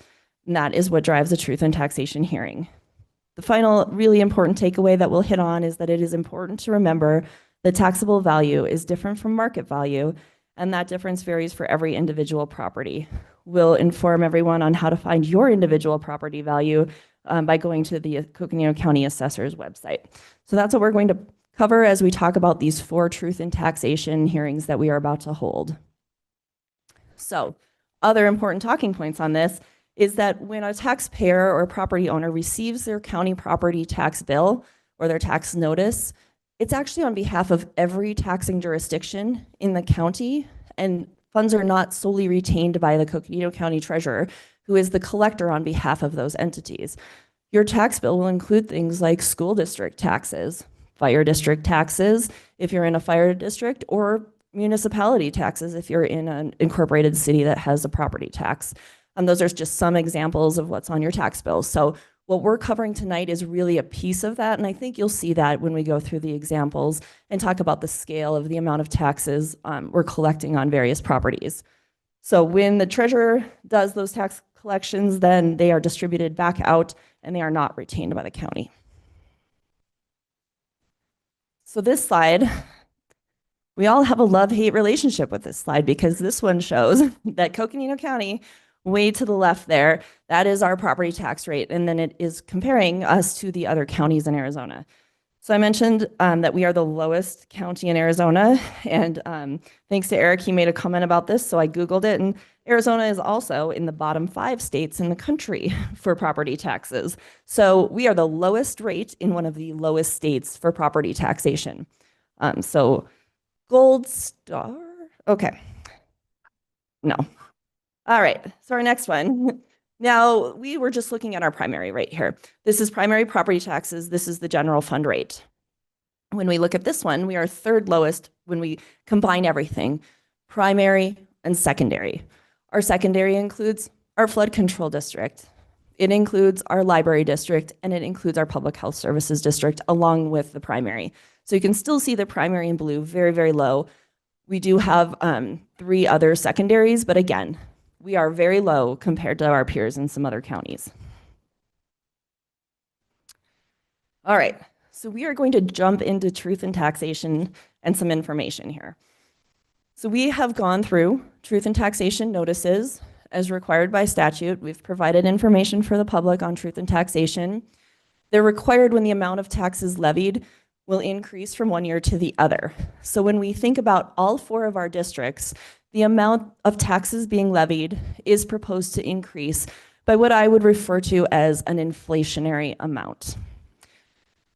I'm saying inflationary amount because when we think of our general fund, the amount of the tax increase is 2%.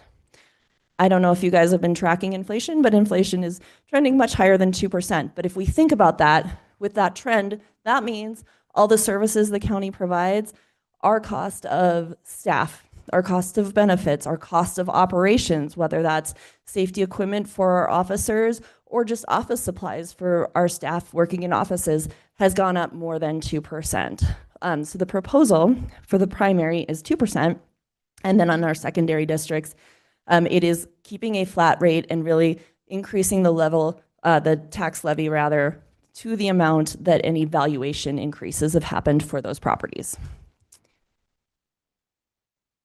So I think, and I think this is really, we've heard you say this. We want to make sure the public understands this.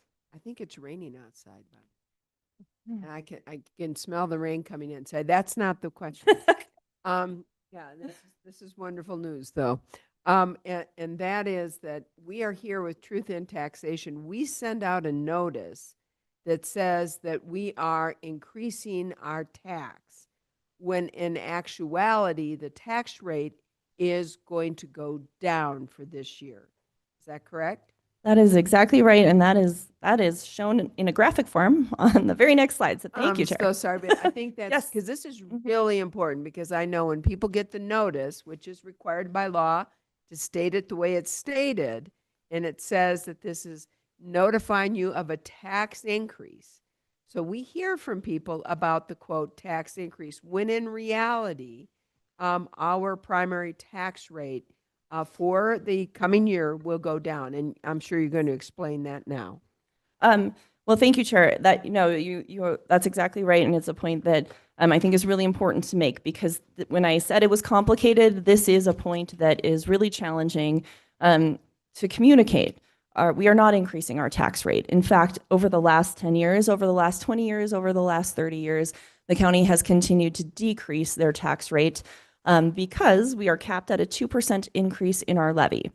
So if the values of our property increase, our rate must go down in order to keep our tax levy the same.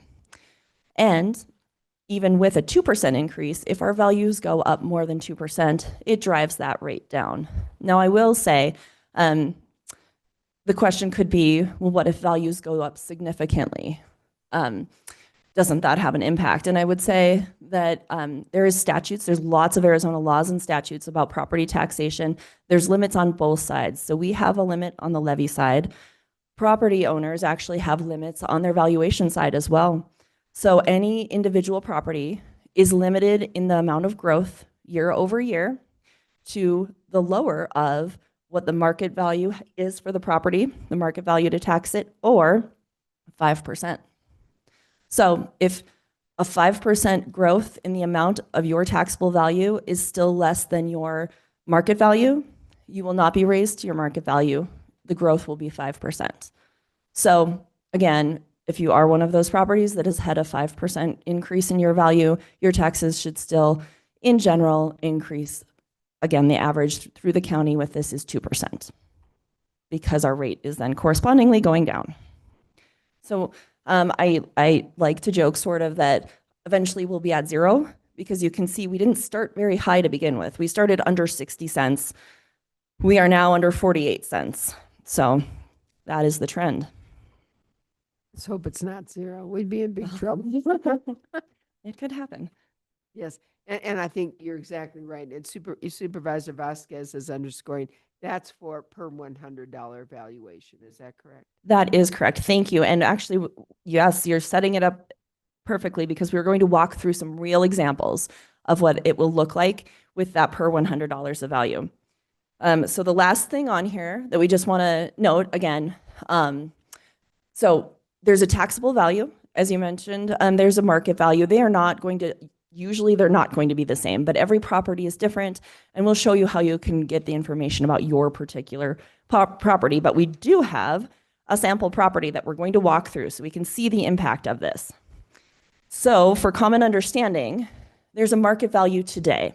We pulled an actual property and we put that address into Zillow and said, what is the estimated sales price today for this particular property?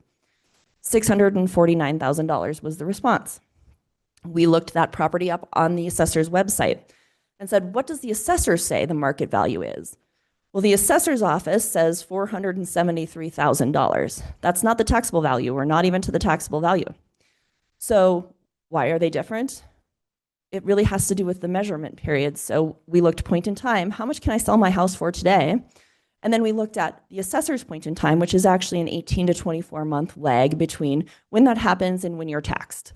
So for this property, the market value at that point in time was $473,000.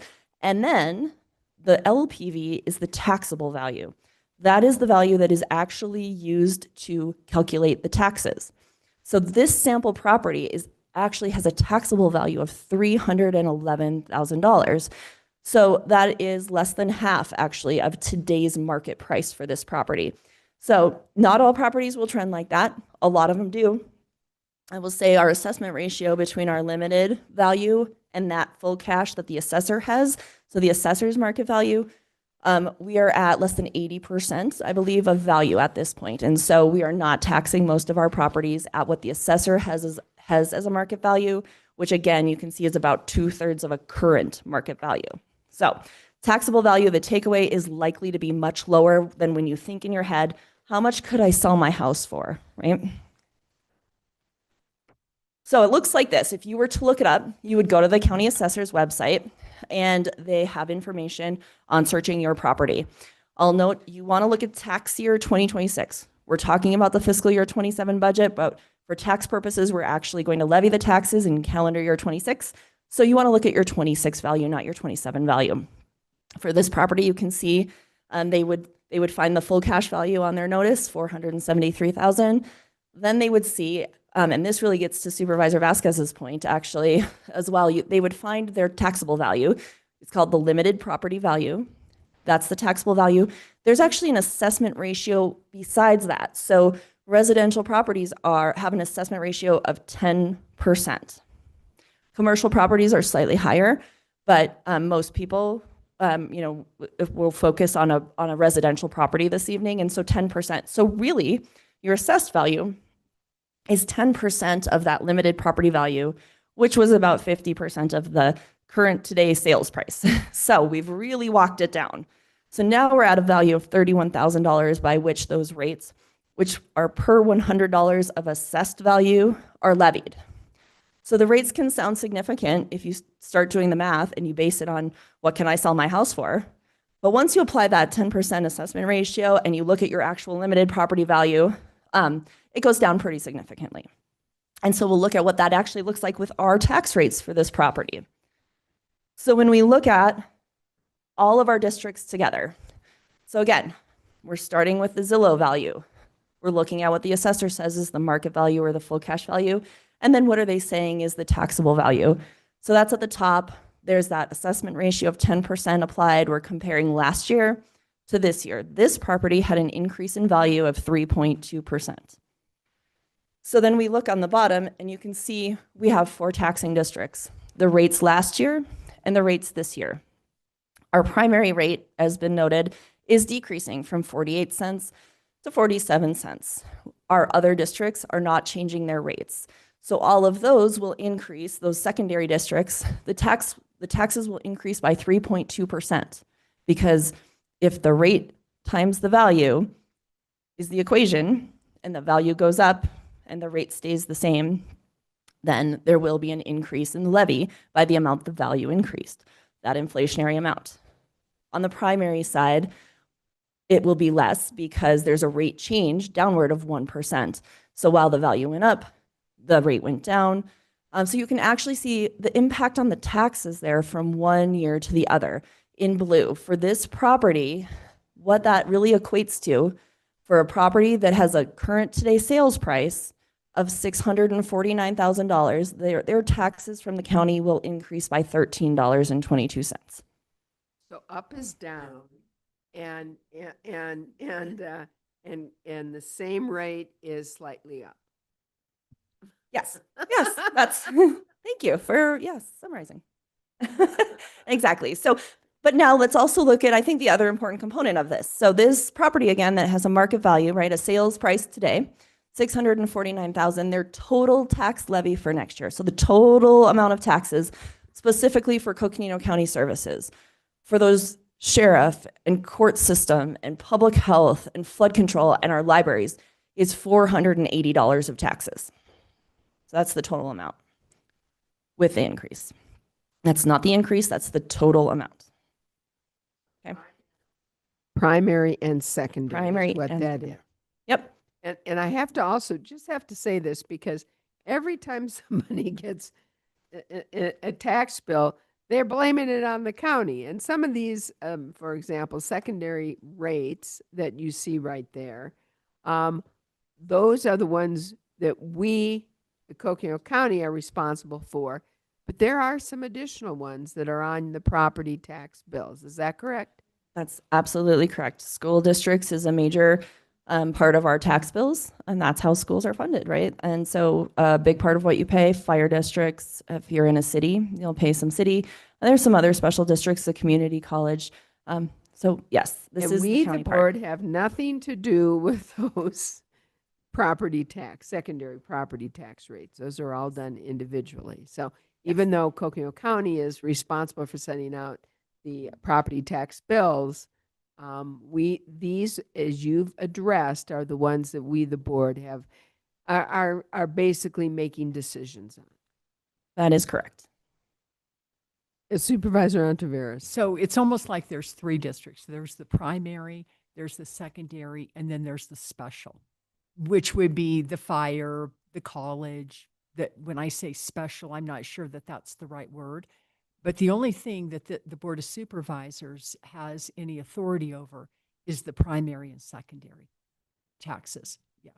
Yes, so all of those other taxes that are on a tax bill are set by separate boards, separately independently elected officials, separate, leadership groups. Some of them have the similar requirements for truth in taxation, others don't, so they provide similar opportunities for public comment.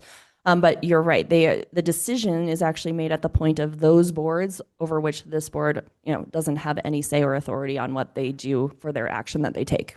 And are those referred to as special tax districts? Is that the right word that I'm using? So for us, actually, some of them are, like a fire district would be a special taxing district. It's the part of the statute that it's under. So Title 48 would drive both a fire district. It would also actually drive our flood control and our fire and our library district. So they're both under the same part of statute as special districts. So you're on the right track for sure. But something like a school is going to be, more driven on the state part of the statutes of state organizations. Okay. Yeah. Madam Chair, if I may, just Supervisor Ontiveros, primary is also used by school districts, and they're discussing tax rates, so we can't just say the county has a primary rate. School districts have a primary rate. Yeah. And cities and others, yeah. So to further confuse that, in my attempt to simplify, I think I just muddied the waters. But in my mind, it makes sense. So I'm just going to stay there. Just say that up is actually down. Yes, but I think it is a fair summary that there is a small part that relates to the county and there is a large part that relates to separate boards and other organizations. So we're going to have 4 truth and taxation hearings. The first one is for our primary tax levy. We've already covered this, so this helps fund our general fund. Things that are in our general fund include public safety, emergency response, criminal justice, parks. We haven't really talked about parks. And we are required to have a balanced budget, and balancing our operations with this really low property tax really makes it critical that we have this inflationary increase every year. As I noted, the cost of all of those maintaining baseline services has increased even more than that inflationary percent. And so as a reminder, again, this was our general fund side with things like our sheriff's officers and our courts and our emergency management and things like that.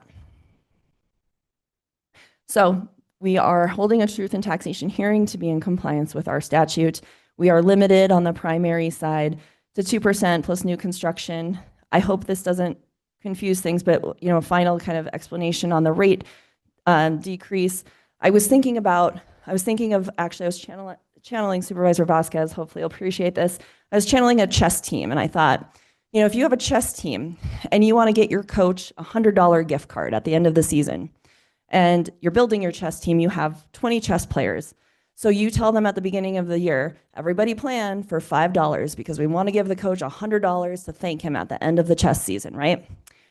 And then next year, you go through your season and you're planning and you tell everybody, we've recruited some more chess players. So everybody, we think we're going to have 25 chess players. We want to get the coach $100. Everyone planned for $4, right? Because we just increased our number of chess players. We were able to get our coach a $100 gift card, right? Well, we went down. We kept our amount the same. But in reality, we had 30 chess players. Well, we already said it's $4 a player. So our coach actually gets $120. We lowered our amount per person from the prior year, but we still increased our collections. So that's what I got. I don't know anything about chess. So okay. All right. We'll draw it up on a chessboard next time. Okay.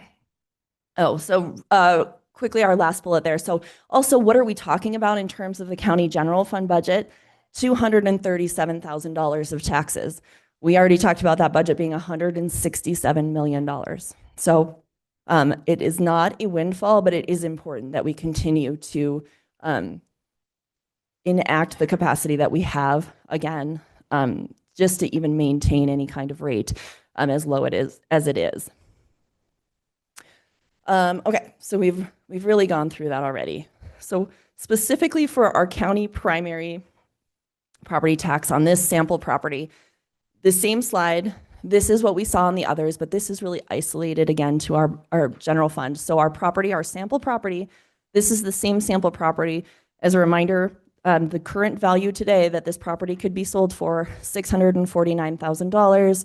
We are looking at our taxable value, our assessment ratio, what our tax rate is, which is going down by 1%, and then our tax levy. So the impact, $3.05 for this primary rate. Again, we encourage everyone to go look at their own individual property value, and they can do the same comparison. The next one that we have is our public health services, and this is a secondary property tax. It's a special district that provides clinic services, immunizations, epidemic response, the medical examiner, environmental health, vital records, animal welfare, all sorts of public health related activities happen in the public health services district. Again, we have to do a truth in taxation hearing because we are recommending that we keep the same tax rate as last year. Our tax rate has been 25 cents since the district started. The recommendation is to continue to have a rate of 25 cents. But because the value of properties have gone up, we are required to do a truth in taxation hearing. It means we will collect $188,000 more in revenue in our public health services district by maintaining the same rate as last year. Okay, so per $100,000 of taxable value, that is 74 cents. So again, it's used only for public health. There is no allowability to use it for anything other than those services that I mentioned earlier. Again, maintaining a balanced budget is really important to maintaining our rate in this district. So the way it looks for our sample property, again, market value, $649,000. Total taxes go from $75.39 to $77.77. So that's an increase of $2.38 on this property that has a market value today of $649,000. All right. So our next district is our flood control district. So this is 3 of 4. So I think we're all familiar with the flood control district by now, but of course it minimizes the impact of floods on human safety, restores floodplains and watersheds, and supports forest restoration. And I will also say it provides critical match to federal dollars that also support these efforts. So the return on investment in this district is about 5 times the local taxation. Okay, so this levy. Say that again. So our flood control district is funded by a local primary property tax, which has been able to be used to match federal and state resources. So with a return of investment of really revenues from outside of our county taxpayers at a rate of 5 to 1. And that's one of the reasons that when we were in such time of need, we were able to bring in $100 million from federal sources and other sources, of which we paid a small portion of matching 25%, I think in one instance, matching funds in order to bring in $100,000 of federal funds for our community. And that's an example of how some of the flood control district funds are used. So thank you. Yes. So again, the rate has been 50 cents per $100 of assessed value for a few years now in our flood control district, and the recommendation is to maintain that. And we know that there are still lots of needs in this district, and they're doing great work in resolving those needs, but the property tax is certainly critical to that. So in this case, the impact is $2.21 per $100 of value, and we'll look at that in terms of our sample property in a second. But this tax can only be used for flood control purposes. And again, we're not proposing to change the rate, but because we do have an increase in our tax collections, we are holding the truth in taxation hearing. The flood control district, along with our public health services district, is county-wide. So when we look at our sample property, again, market value $649,000. Our taxes for flood control specifically will go from $150.77 to $155.55. So that is an increase of $4.78. Again, every property is different, and there's lots of information online to look up your individual property, and you have the information now with the rates and the assessment ratio to look at how your property will be different from one year to the next. But $4.78 for that district. The last district that we have a truth and taxation hearing for is the county library district. Now, this district is different from our other districts in that the county doesn't retain the funds for the library district and operate the library district. The library district is made up of a series of libraries in our various municipalities and throughout the county. So these funds are actually returned directly to those libraries to perform their operations. You can see the locations of the libraries on the screen there. And so this tax, again, is one where we are not proposing a rate change. But we will, if we leave the same rate as last year, have an increase in our tax levy of $238,000 rather, which is 94 cents of an increase per $100,000 of value. So the library tax is one of the library district taxes was one of the few tax increases we made last year, which we did in order to help fund our new bookmobile.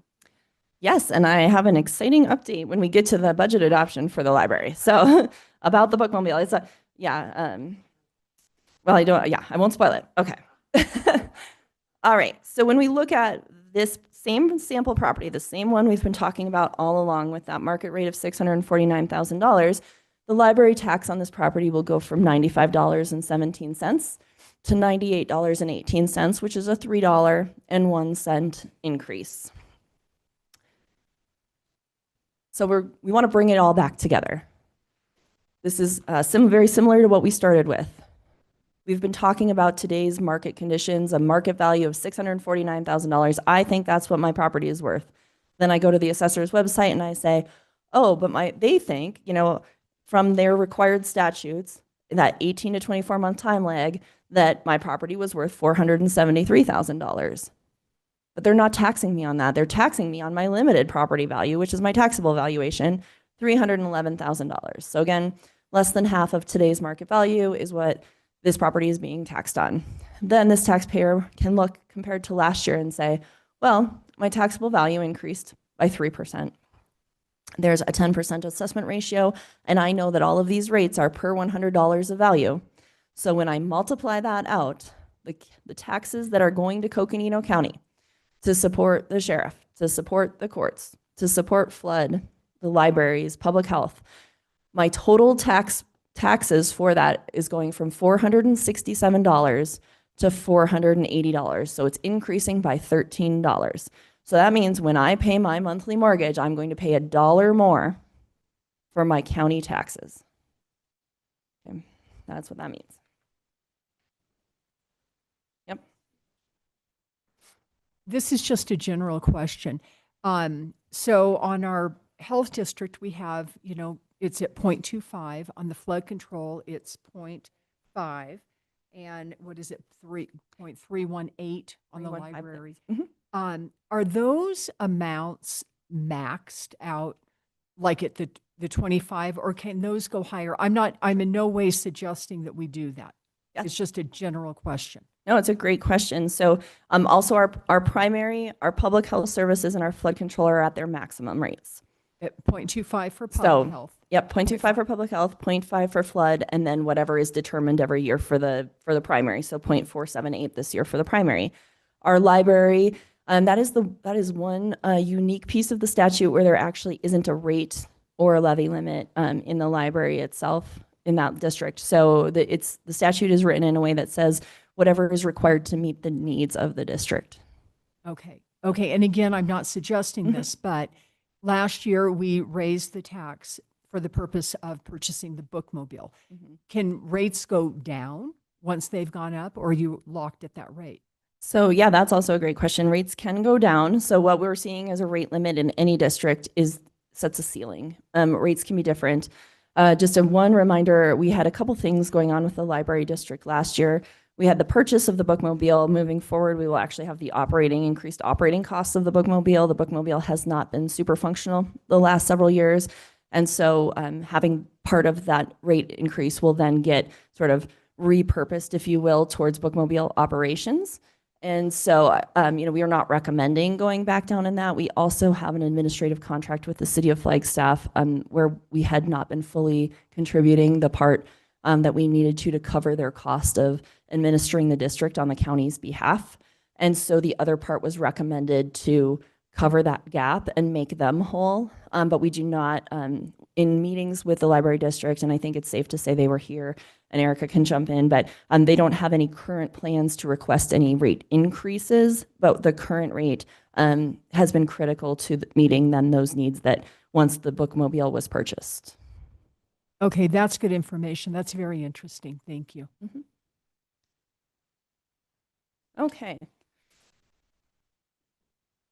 All right, so again, we're just going to summarize our key points here. So the rates will be decreasing, but the amount of taxes will be increasing, and therefore we have our truth in taxation hearings. So it's important to recognize, we walked through this many times today with our market value of our property. It's not going to be the same as the taxable value. And every property is unique. Any property owner can look up their property and their assessed values on the county assessor's website. Our truth in taxation hearings and those notices that we put out, they notify the public when the county expects to collect more revenue than last year. But again, it is not tied to those rates. And we can't emphasize this enough, but Coconino County has the lowest primary property tax rate in Arizona. And we do have critical services in our budget that rely on our general fund. So with that, the next steps for tonight is the board discussion, and then we do have a mixture of truth and taxation hearings and budget adoptions. So as we go through a truth and taxation hearing, we'll ask for a roll call vote, as noted when this item was first kicked off. And so that will happen 4 times. The other adoptions will also be public hearings and then adoption. And that is going to be, the adoption is going to be through resolution for the county budget on those schedules that are required by the Auditor General's office. We will go through this for the entire county budget, which encompasses our special districts. But then because they are special taxing districts, we will also individually go through a budget adoption for all of our special districts. Some of those, if they have a property tax, will require a truth and taxation hearing.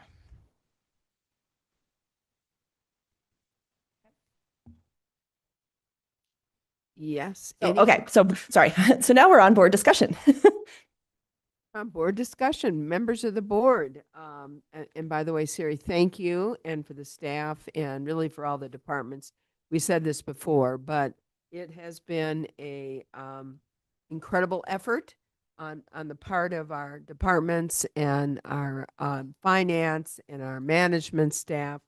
And, as we pointed out, and you have said many times, this budget and where our dollars go, what we, the board, approve is really a reflection of our values as Coconino County.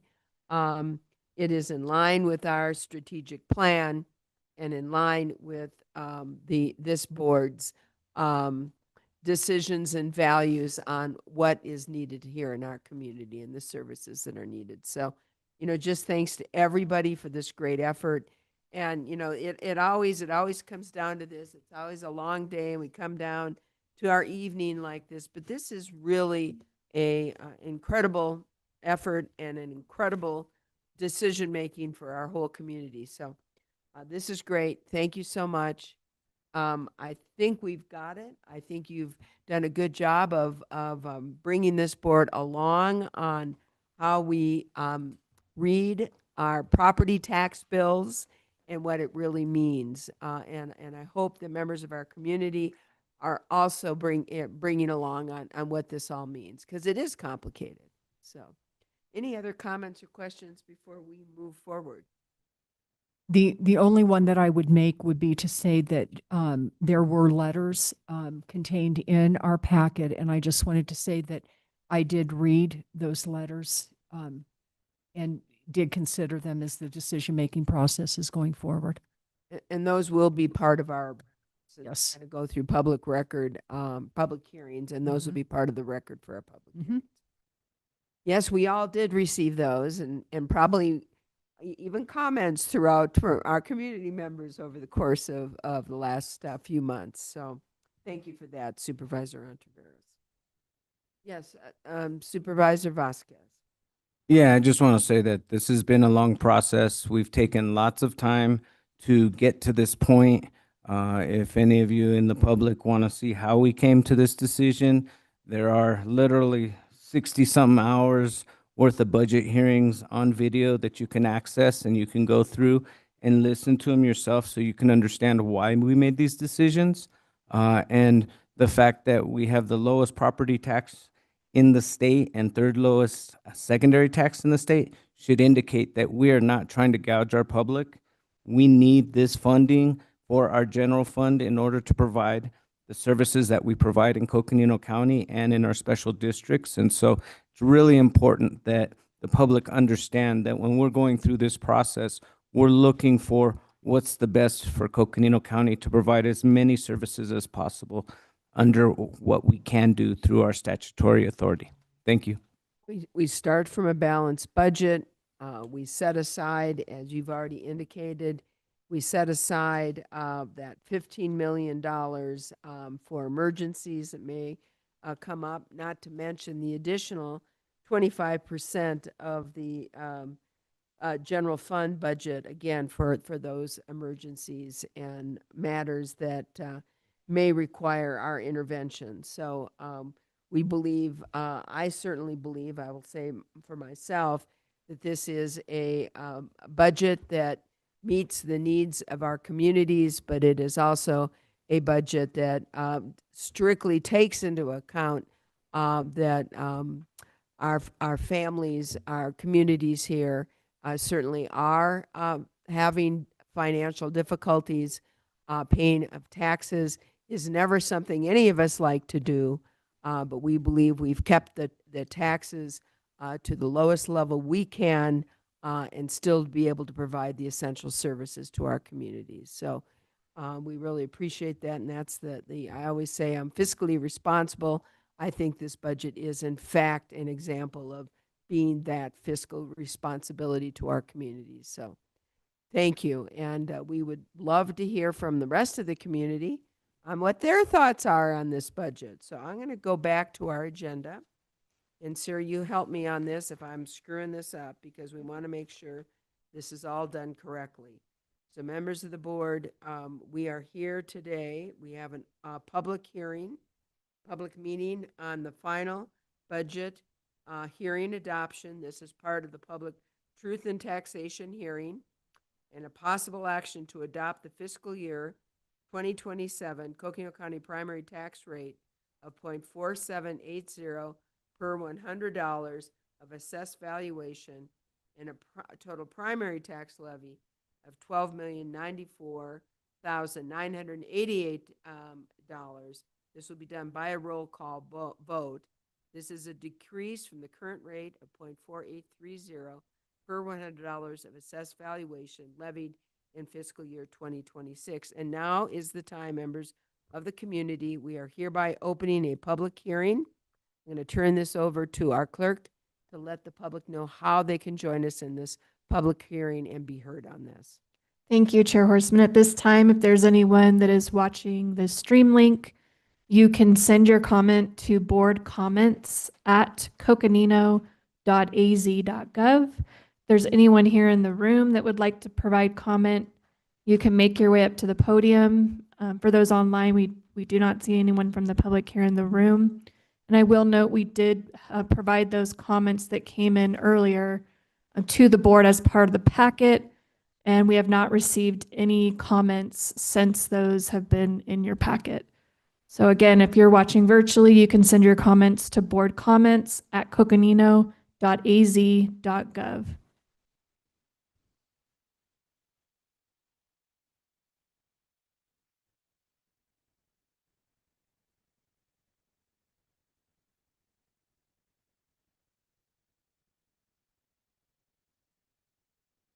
All All right, members of the public, now is your time to be heard on this public hearing on our truth in taxation.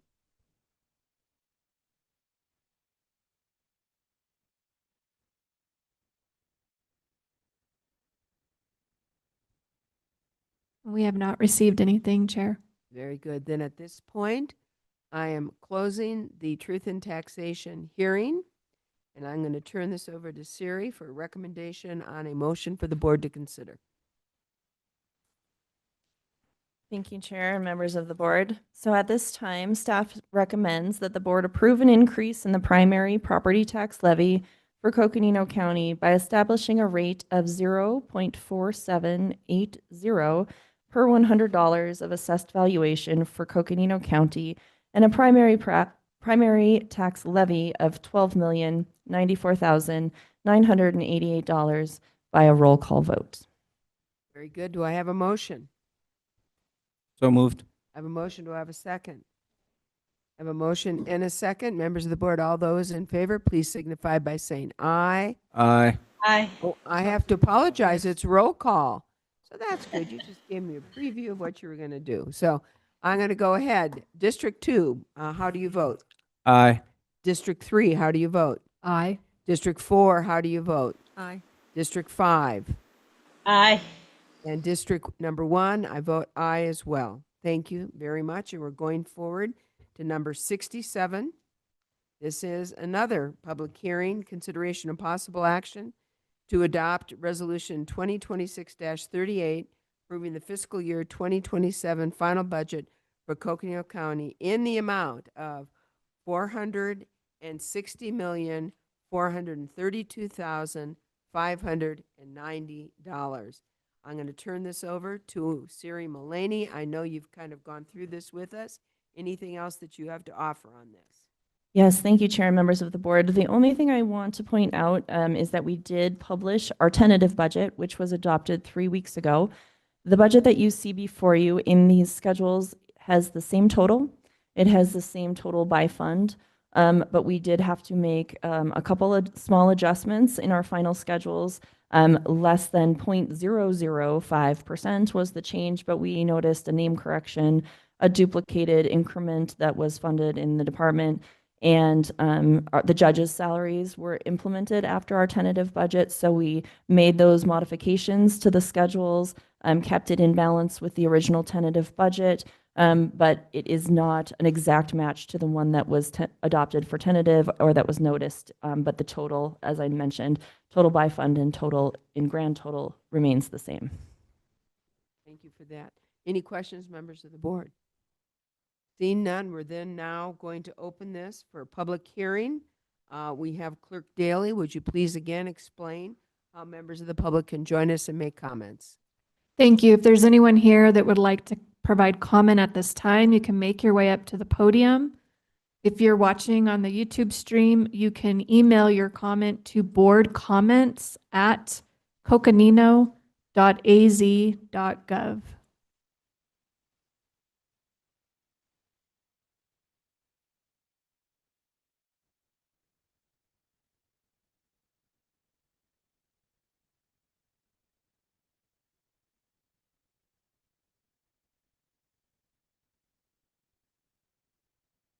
And we do not have any comments in the inbox, and there's no one present that has made their way up to the podium.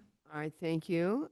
Then at this time, we are going to close the public hearing portion of this, and I'm going to turn this over to Siri for you to make a recommendation on a motion for this board to consider.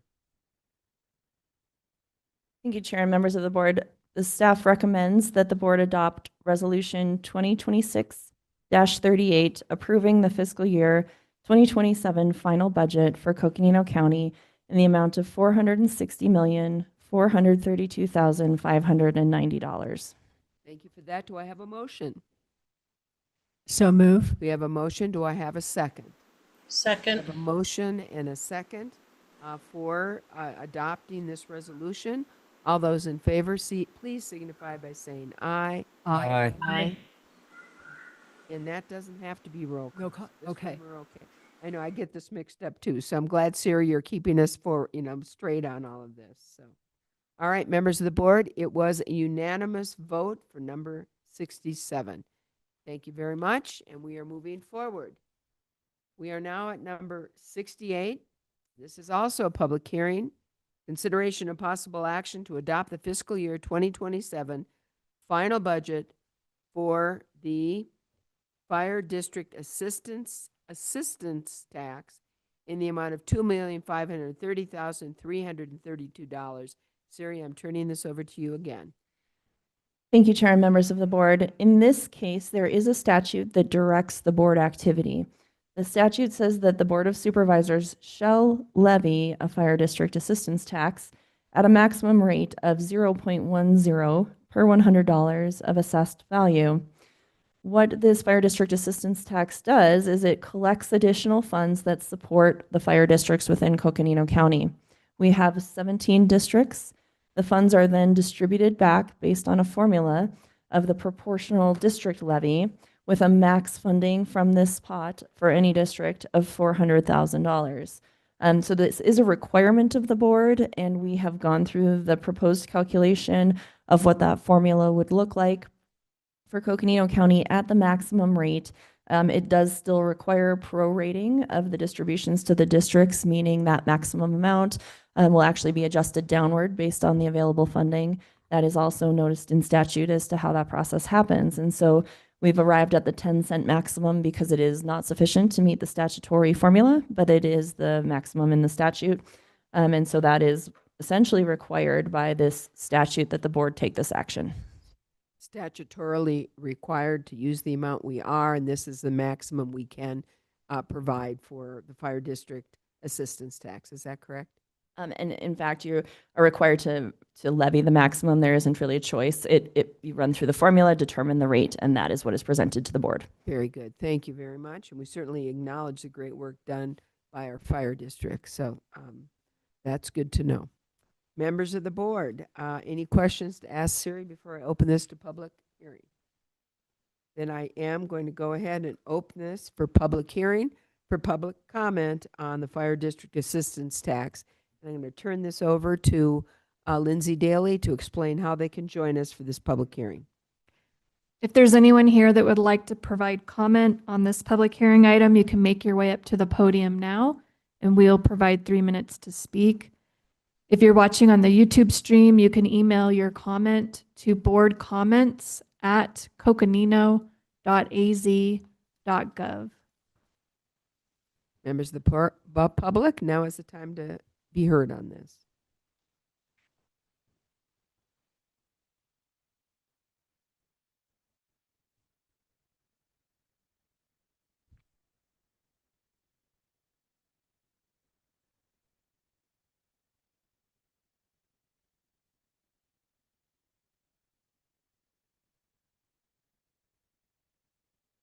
And Chair Horstman, we do not have any comments in the inbox, and there's no one present that has indicated they would like to speak. All right, thank you very much. Then I am at this time going to close our public hearing, and I'm going to turn this over to Siri Mullaney to make a recommendation on a motion to be considered by this board. Thank you, Chair and members of the board. At this time, staff recommends that the board adopt the fiscal year 2027 final budget for the fire district assistance tax in the amount of $2,530,332. Do I have a motion? So move. I have a motion. Do I have a second? We have a motion and a second.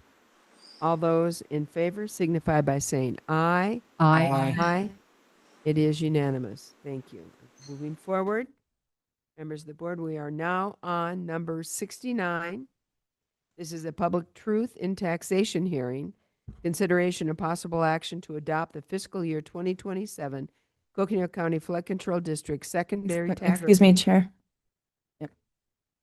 We move. Yep. Resolve as the. Thank you so much. Now I see that. Members of the board, I would entertain a motion for us to resolve as the flood control district. So move. Do I have a second? Second. I have a motion and second. All those in favor signify by saying aye. Aye. Aye.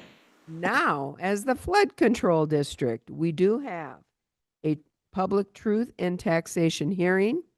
Consideration of possible action to adopt the fiscal year 2027 Coconino County Flood Control District secondary tax rate of 0.5000 per $100 of assessed valuation and a total secondary property tax levy of $11,585,480. This will in fact be done by roll call vote.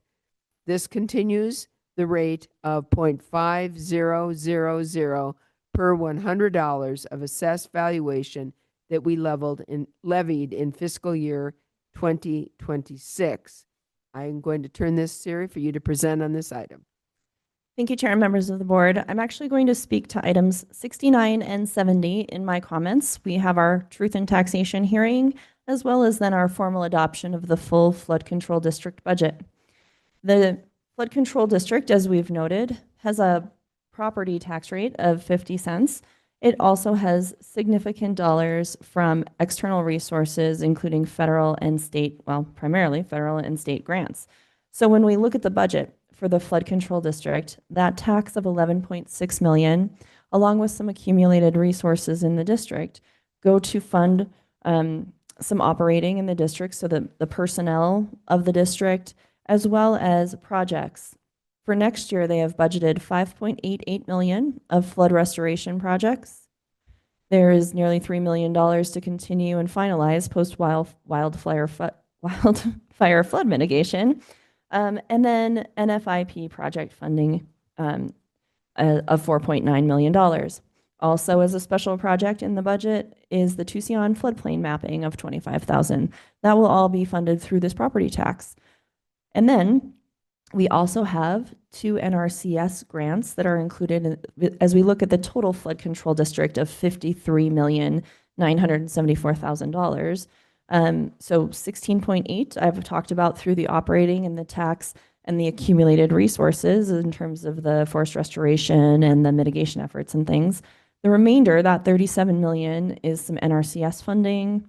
We have some congressionally directed spending for some of our mitigation projects. And then we also have the $19 million Protect grant. So again, pretty significant external resources going into the flood control district budget. So when we get to item 70, you'll notice that the budget is nearly 54 million for the flood control district, where the item we are discussing first with the truth and taxation is to levy a tax of under $12 million. So with that, I'll just, final reminder, we'll have the truth and taxation hearing, and then we will take a roll call vote on the first item, and then we'll move into the full budget adoption for the district. Any questions, members of the board? If not, then we are going to go ahead. We're going to open this for our public hearing for our truth and taxation hearing. Members of the public hearing is now open. I'm going to turn this to the clerk to explain how members of the public can join us and make comments on this. Lindsay. Thank you. If there's anyone watching the YouTube stream that would like to provide comments, you can email your comment to boardcomments@coconino.az.gov. If there's anyone here in the room that would like to provide comment, you can make your way up to the podium now.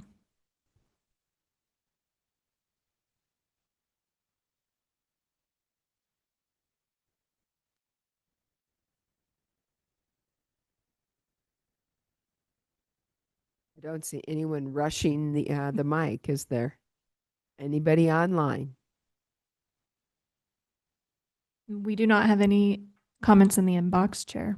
Very good. So then at this point, we are going to close the public hearing on the truth and taxation for Coconino County Flood Control District secondary tax rate.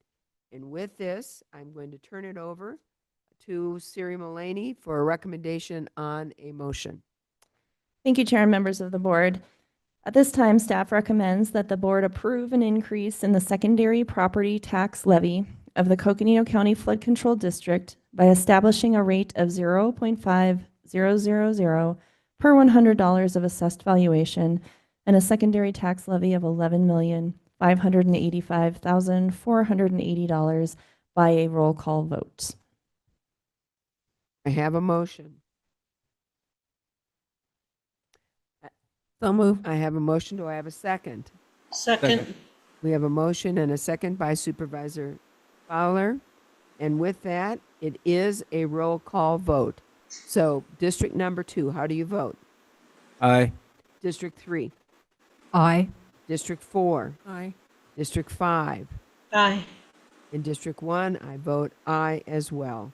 It passes. We are moving forward to item number 70. And you've already addressed this. Any questions before we open this to the public hearing? See no questions from the board. Members of the community, we are now opening this for public hearing. Once again, we are asking Clerk Daly to please explain how you can join us and be heard at this public hearing and make comments. If you're watching the YouTube stream, you can email your comments to boardcomments@coconino.az.gov. And if there's anyone here present in the room that would like to provide comment, you can make your way up to the podium now to speak. Just for clarification, this is consideration and possible action for the adoption of fiscal year 2027 final budget for the Coconino County Flood Control District in the amount of $53,974,168.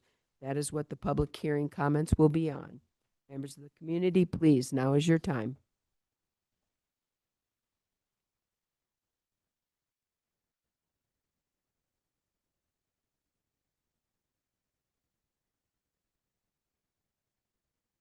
Seeing no comments, and there's nothing online, is that correct? That is correct. There's no comments. Then we will close the public hearing. At this point, I'm going to turn this to Siri to ask for recommended language for a motion. Thank you. Staff recommends fiscal year 2027 final budget for the Coconino County Flood Control District in the amount of $53,974,168. Do I have a motion? So move. Do I have a second? Second. All those in favor, please signify by saying aye. Aye. Aye. It is unanimous. All right, members, we are still the flood control district. We need to resolve back as the Board of Supervisors. Do I have a motion? So move. I have two motions. Good. And we have a motion and a second to be the Board of Supervisors. All in favor, please signify by saying aye. Aye. Aye. We are now the Board of Supervisors. We need to resolve as the Public Health Service District Board of Directors. Do I have a motion? So moved. Do I have a second? Second. All those in favor signify by saying aye. Aye. Aye. Aye. We are now the Public Health Service District Board of Directors. Members of the Public Health Service, we have number 71. We have a public truth and taxation hearing. Consideration and possible action to adopt the fiscal year 2027 Coconino County Public Health Service District secondary tax rate of 0.2500 per $100 of assessed valuation and a total secondary property tax levy of $6,325,830. This will be done by roll call vote. This continues the rate of 0.2500 per $100 of assessed valuation that we levied in fiscal year 2026. I'm going to turn this over to you, Siri. Thank you, Chair and members of the board. Similar to the last set of items, I will address 71 and 72. The first item is the truth and taxation hearing for the property tax portion of our Public Health Services District budget. That is $6.3 million. Our Public Health Services District is made up of an operating fund that includes our taxes, as well as other grants and contracts that fall under the umbrella of public health. So the operating fund, in which the tax is a piece, has the $6.3 million of taxes, as well as a contribution from the general fund of $6 million. So there's a shared funding model with the general fund for our public health operations in the county. When we look to item 72, the full budget is $19 million, and that difference is made up of then those recurring federal and state grants that also help support public health services in Coconino County. I also want to mention our Health and Human Services Department houses the health district, but it's actually larger than the health district, and there's another $5.5 million of various funding that is for non-public health, but for the other parts of human services, if you will, that falls under the Health and Human Services Department operations. So they are a very large arm of the county, if you will. There's a lot of important work that goes through that department. So I just wanted to acknowledge that, although the first two items are focused specifically on the special health district in its legal form. So with that, I'll take any questions on the Public Health Services District, or we can open the public hearing. Any questions, members of the board? Seeing no questions at this time, I'm going to open the Public Truth in Taxation hearing. Turn this over to our clerk of the board to explain how members of the public can join us on this. If you're watching the meeting virtually on the YouTube stream, you can send your comments now to boardcomments@coconino.az.gov. And if there's anyone in the room that would like to provide comment at this time, you can make your way to the podium now.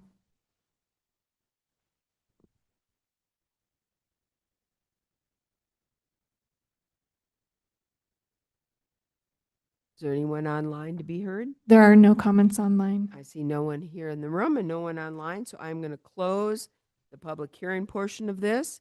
I'm going to turn this over to Siri for a recommendation on a motion.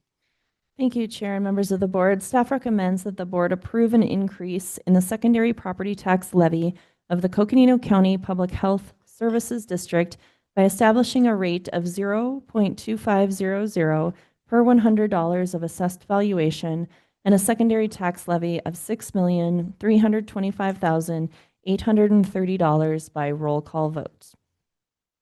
Do I have a motion? So moved. Do I have a second?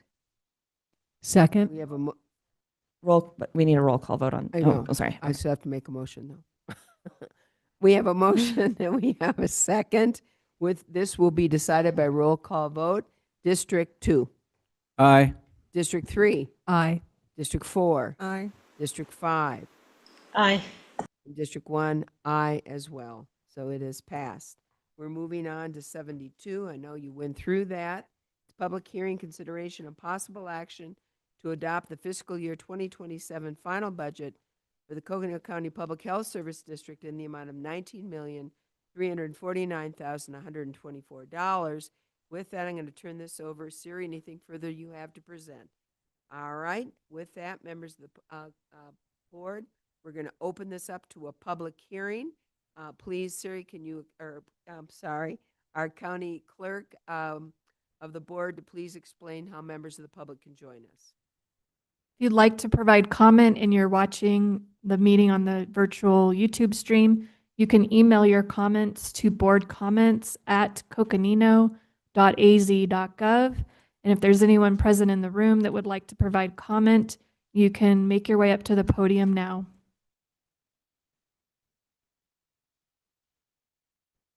I see no one here. How about online? Anybody online? No, there are no comments. Then I'm going to close the public hearing.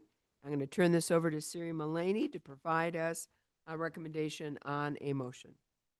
Thank you, Chair and members of the board. Staff recommends that the board adopt the fiscal year 2027 final budget for the Coconino County Public Health Services District in the amount of $19,349,124. Do I have a motion? So moved. I have a motion. Do I have a second?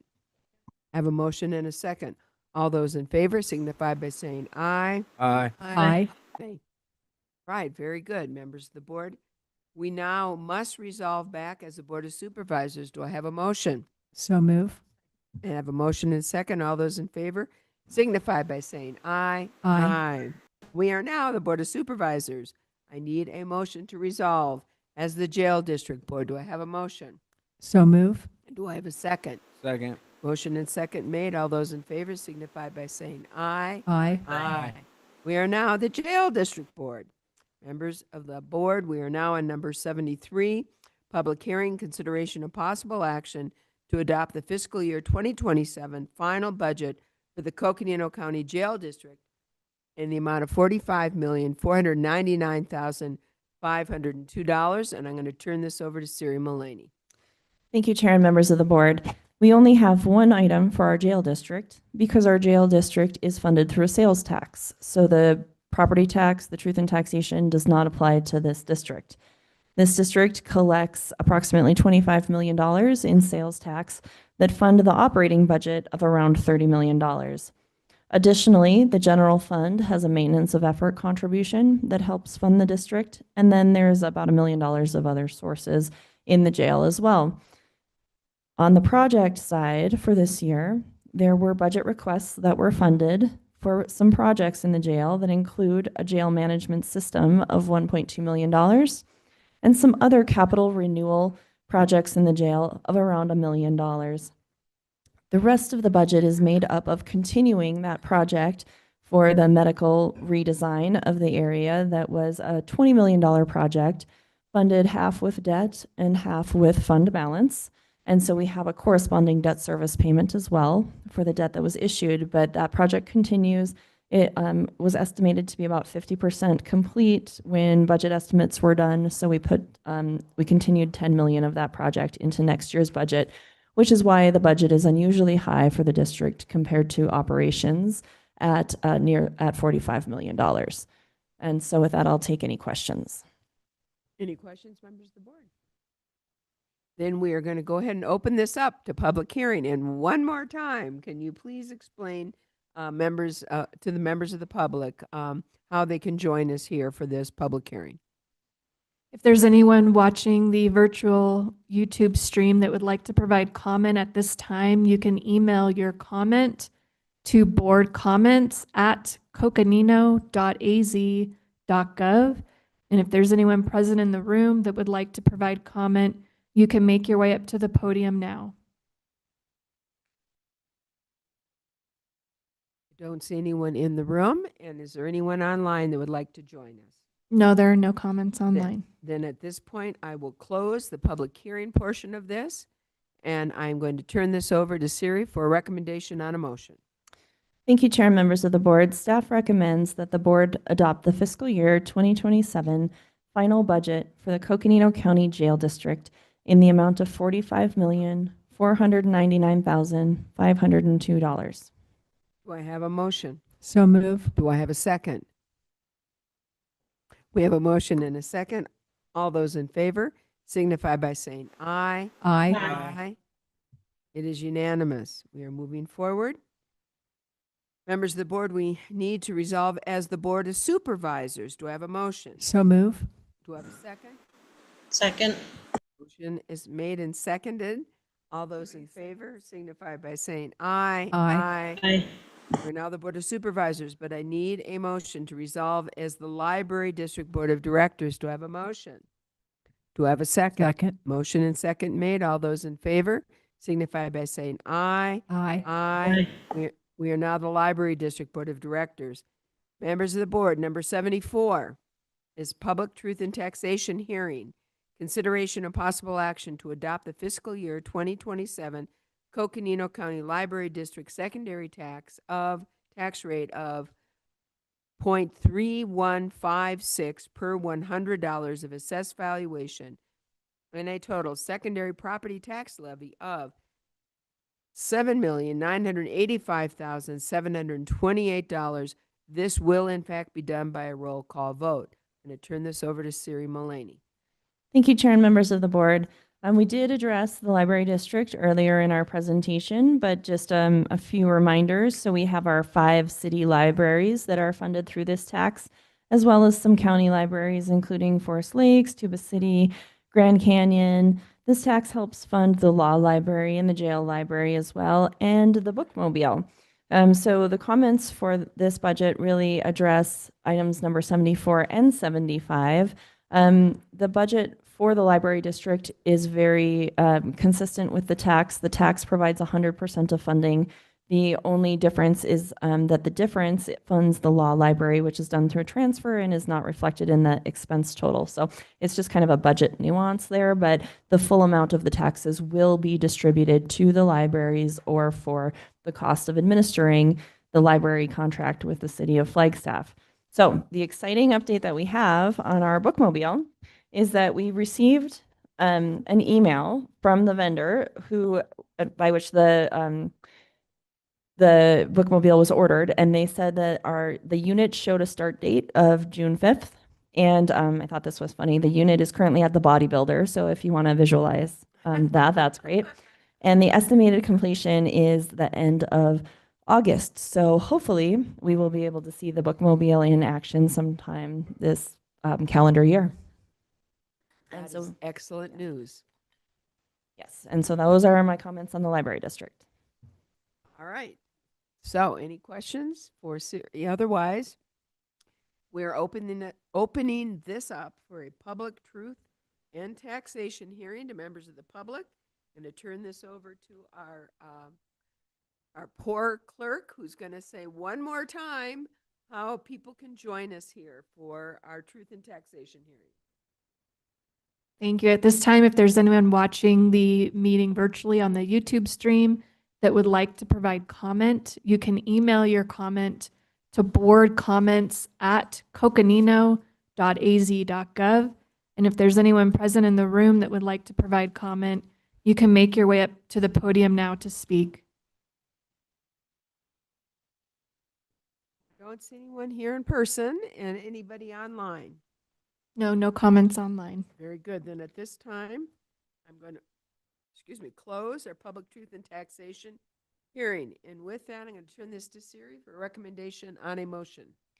Thank you, Chair and members of the board. Staff recommends that the board approve an increase in the secondary property tax levy of the Coconino County Library District by establishing a rate of 0.3156 per $100 of assessed valuation and a secondary tax levy of $7,985,728 by a roll call vote. All right. Do I have a motion? So moved. Do I have a second? Second. We have a motion and second. This will be by roll call vote. District number 2, how do you vote? Aye. District 3? Aye. District 4? Aye. District 5? Aye.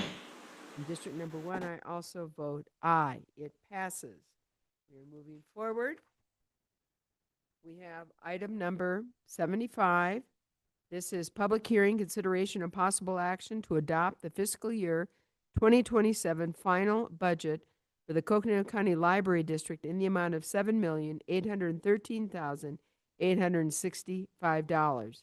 Siri, anything else you'd like to present? If not, I will then open this up now for a public hearing. Members of the public, this is a time for you to be heard on this.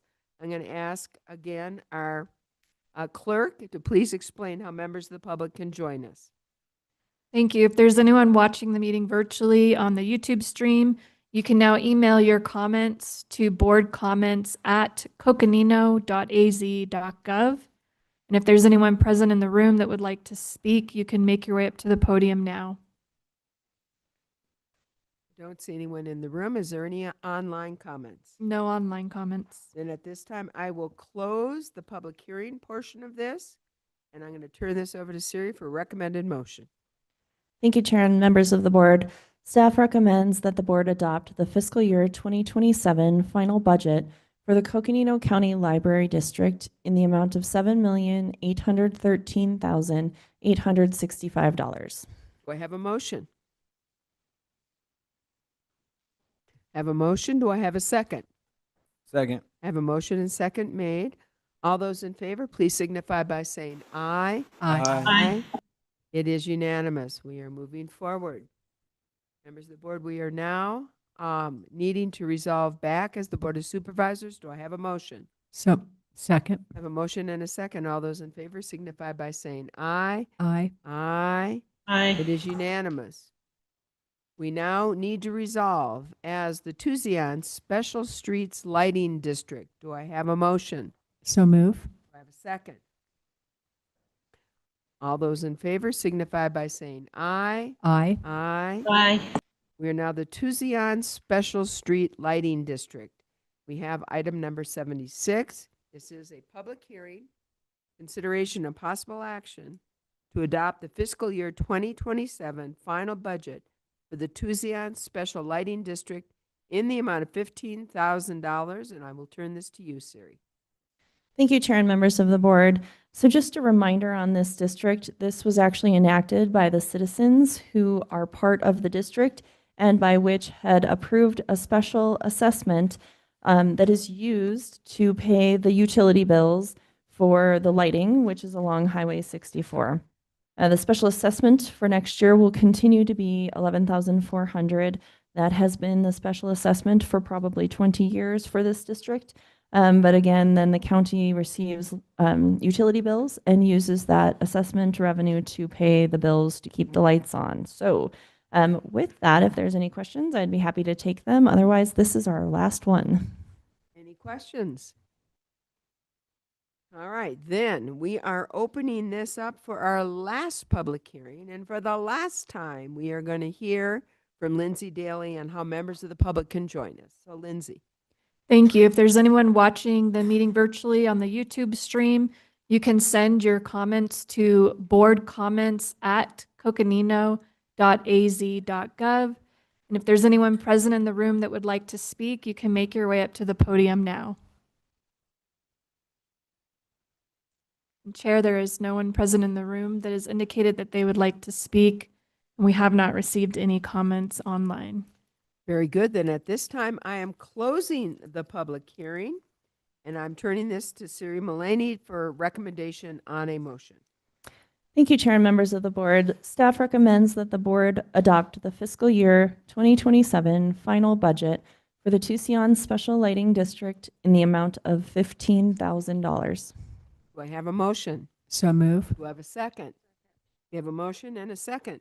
All those in favor, please signify by saying aye. Aye. Aye. Aye, it is unanimous. Members of the board, we must now resolve back as the Board of Supervisors. Do I have a motion? So second. I have a motion and a second. All those in favor signify by saying aye. Aye. Aye. It is unanimous. We are the Board of Supervisors, and we have done a great job. So congratulations to my colleagues and our staff for completing the budget process for this coming fiscal year. Any comments, members of the board?